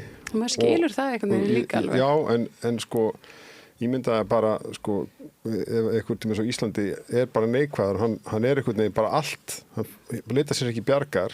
Ég fór á heimsótti vin okkar og fólk sem býr til þessi Playa sem bæjarfélag vestur af Havana og það var til með rafmagnslaust. Þau voru með gas, þannig að gátu eldað en búin að vísta hverju sem við hliðina á. Það var að koma rafmagn þar og það kemur fyrr á hverju það sem eru skólar eða helst sjúkrahús að sem sagt heyra einhver endalausar samsæriskenningar sem ég hef heyrt svo mörgu sinnum en þetta var miklu betur áður og Mambi-hermennir sem voru sem sagt þræla sem börjast gegn Spánverjum af því að þetta felsistrið sem eru búin að standa núna í 150 ár. Þetta ekkert eitthvað sem byrjaði bara, þú veist, núna fyrir nokkrum árum síðan. Það svo margir sko erlendir aðalega sem hafa vilja bara eiga Kúbu og þetta snýst þá sér sjálfstæð að vera fastur í neikvæðinni, þú veist, eins og það var einn sem sagði við mig, já, sumir segja að væri kannski bara betra þetta sameinast Bandaríkjunum og þá já, ertu viss það? Því að Ísland fyrir mér svolítið bara litli Bandaríkin, sjáðu bara Puerto Rico. Hversu frábært að búa þar? Hversu mikið, þú veist, ekki eins og með full réttindi innan Bandaríkjana. Og svo þetta með frjálsa markað og allt þetta og samkeppnin sem að innan gæsleppa frjáls. Við erum bara búfinnaður. Langar til þess, en ég skil þessa hugsun. Af því að sumir eru það bara það desperat. En ég meina, ef þú sér ekki neitt ljós, þá ertu rauninni bara þú veist, þá er þetta bara búið, sko. Já, en það auðvitað, eins og þú segir, það líka bara svolítið þreyta. Já, það þreyta og ég meina að þetta akkurat áætlunum, ég veit ekki sér rétt orðin, áætlunum þeim var frá 1900 ég man ekki 60 eitthvað frá þegar viðskiptabannið sett á. Hvað segir þið? Þegar viðskiptabannið sett á. Já, sem sagt, það var einhver memorandum já, frá Kennedy. Það var frá Mallory. Já. Lester Mallory. Já. Það var akkurat. Þú veist, út af því el pueblo. Já, þjóðin. Stýðja Castro þú veist, meiri hluti styðja Castro, þá það, þú veist, best að gera það að þrengja en mikið var hættir til þess að láta fólki vera þreytt og óánægð til þess að veist, þau fara og fella niður stjórnenda. Og það bara akkurat það sem að gera. Þú veist, það akkurat það sem búin að vera að gera með tímanum og núna það sést meira áallunni, sko. En hvað hérna svona fyrir Kúbu upp á framtíðina bara til þess að því að nú Kúba þjóð sem eldist hratt það fæðast færri börn unga fólki flytur frekar frá hvað hérna innflutningur fólks eða hver, þú veist, hvað getur bjargað kúbansku samfélagi bara? Sko það er hérna hvað heitir þetta, það ekki tillaga en það í bandarska þinginu liggur fyrir tillaga, já, um að lyfta þessum höftum. Og stundum að búið saman við eins og því ég var seinast 2016 þegar Obama var, hann sagði, já þetta hefur ekki virkað en við viljum að reyna på nýtt, þannig þið hertu gagnvart ríkinu en slökuðu gagnvart þjóðinni á viðskiptabanninu. Og það þýddi til dæmis líka ferðaþjónusta frá Bandaríkjunum. Ég var í Havanum, það voru 3 skemmtiferðaskip frá Bandaríkjunum og það var, ég held að ferðamennir á einu þá voru í topp, það var 2,5 miljóna eitthvað og svo kom þessi bandaríski straumur ofan á það. Og sko, það reiknað, ég man ekki, það eitthvað svakalega upphæðið sem bara þjóðin og landið og ríkið tapar út af þessu viðskiptabanni. Þannig að ég sko, það handla vandamál en þú veist, þau kannski leysist ekki endilega þótt að viðskiptabanni farið en ef við ímyndum okkur eitt bara að viðskiptabanni bara, það ekkert að fara neitt. Aðmál að leyfa þjóðina á þessu sjálf. Já, það bara Kúba sem ræðir þessu, ekki Bandaríkjun. Bandaríkjun á, þú veist, já, ég veit að þau held að þau eru lokan í heimi, en það ekki svo leiðis. Þú veist, Kúba á ráða sjálf. Fólki á Kúbu að ráða sjálf hvað vilja gera. Og það máli þú veist, að meira hluti af Kúbu eru með stjórnenda. Þú veist, eru að styðja þetta. Þess vegna fólki að þróskast svona mikið. Þú veist, bara halda áfram.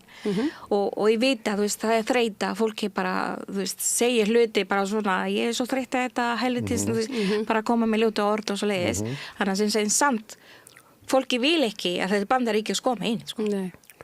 Og fólki bara til að berjast á móti og deyja út fyrir þessu landi en þau vil ekki enga koma frá heldur bara berja, halda áfram og gera hluti bara eins og að gera sem ætti að vera fyrirmynd okkar hér á Íslandi líka allavega mínum mati hérna að halda Bandaríkjunum úti.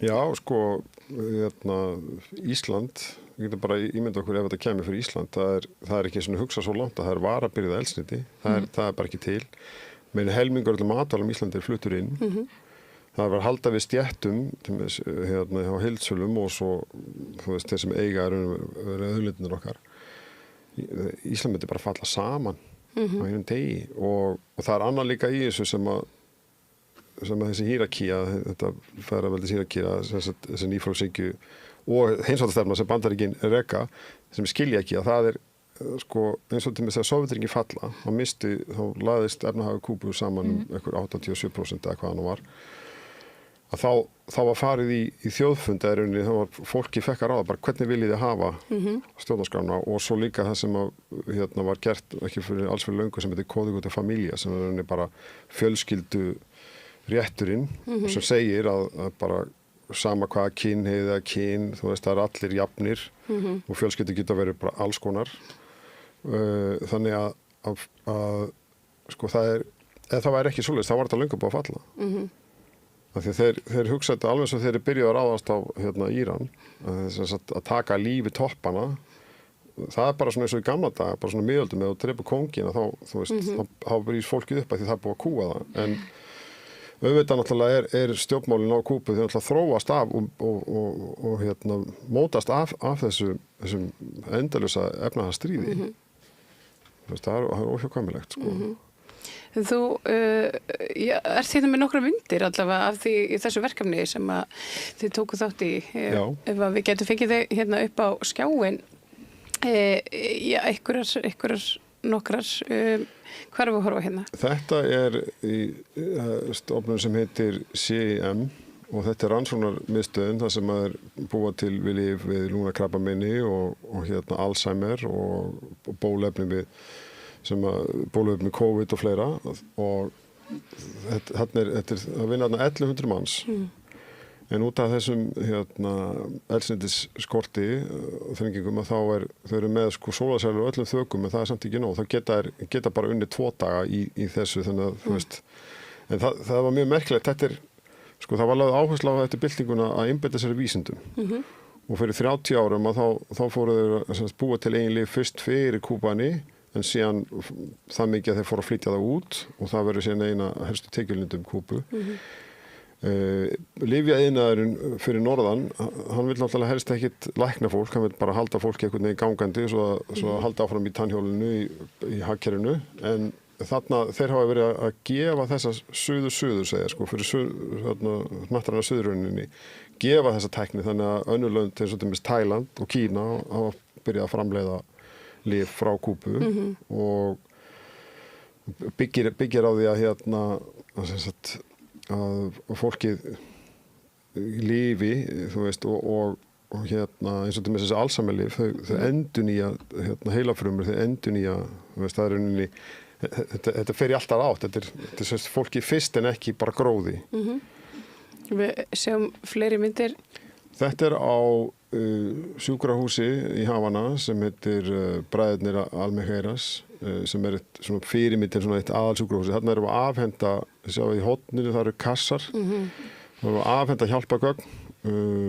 og svo var sýnt þessi spítali.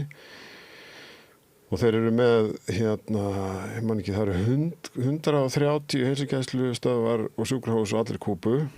Það eru, ég held að þetta er áherslan á því að eins og Che Guevara var læknir og hann sagði það er ekki nóg að vera læknir, þú líka að vera byltingarsinnaður læknir, þú voru að hugsa fyrir samfélagið og þannig er allt heilbrigðiskerfi, þetta er alltaf forsendur fólksins. Og þeir eru að reyna að gera eins vel með það sem við hafa núna en þetta er sjúkrahús sem að fólk, þeir taka við erlendum sjúklingum líka og það er náttúrulega líka þetta læknaprógram þeir sem að mennta sig að þeir fara síðan að vinna erlendis og senda hlutatekjunum heim til að halda við heilbrigðiskerfinu og það er verið að ráðast á það núna þegar Bandaríkin skiptir sér af fóstakostnum í Honduras til dæmis og eru með þrýsting í Guatemala þannig að þeir búið að segja upp þessum samningum með kúbanska læknar sem voru í dreifðari byggðum og út í sveit það sem að bara alþýðan fólk sem hefur ekki efni á heilbrigðisþjónustu er að missa það. Og við sjáum enn fleiri myndir í íslenska fánan. Þetta er móttaka hjá Vinátastofnuninni ICAP. Ég er formaður Vinátafélag Íslands Kúbuvík sem er í tengslum við ICAP Vinátastofnunina. Og þarna voru samankomnir eiginlega allir sem voru í þessu verkefni bæði skipalestinni og loftbrúnni. Norður-Amerika, okkar Amerika, konvói til Kúbu eða vaglest eða lest til Kúbu. Og þetta var opinbera opnunin. Þarna voru fulltrúar frá ríkinu, forsetinn, það komin forsetisráðherra líka og svo Progressive International, David Adler sem er helsti og People's Forum í New York sem töluðu þarna líka. Sem er bara formleg athöfn, bara móttöku athöfn. Þannig að ykkur var mjög vel tekið eins og þú sagðir hissa að sjá íslenska fánan í þessum flokki þegar sagt var frá þessi fjölmiðlum. Ég var ekki rosalega hissa, ég var bara Ísland komið til Kúbu ég vísi, já, ok, að það átt að vera út af einhver tíma ég fór með þeim í einhverju, voru að bjóða mér að fara í einhverju til Parísar, já. Það var evrópski ráðstefna, vinátturáðstefna. Já, og sem sagt En já, það var svona, ég bara, Ísland þar. Það var svo gott að sjá fáni allavega. Og sérstælega núna sem mest þarf. Þú veist, heimi bara eins og þið að fara í alvöru og það svo gott, þetta svona smá von líka að sjá, þú veist, fullt af löndun að vera að hjálpa. Já, það svona heimalöndun 2, það hlýtur að vera ansi sérstök tilfinning. Já. Já, Lúvis, þakka ykkur kærlega fyrir að koma og svona útskýra fyrir mér ástandið á Kúbu sem eins og við svo oft talaðum bara á engan hátt einfalt. Þetta flókin deila, við deilum við skildi kalla, þetta auðvitað bara herkví. Já, heilsátastefna og umsóttur. Já. Sko annan maí þá erum við skipuleggja fund til það sem ég segi í ferðarsöguna og þið getur fundið Vináttufélag Íslands Kúbu á Facebook og við erum líka með netfangi kuba@gmail.is. Takk kærlega fyrir. Takk fyrir komuna.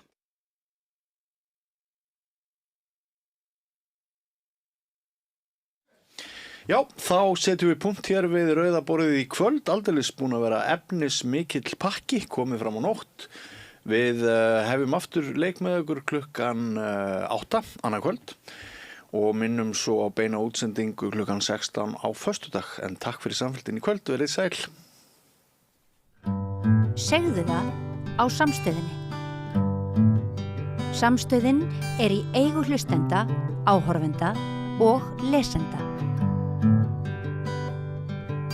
Sláist í hópinn og gerist áskrifendur.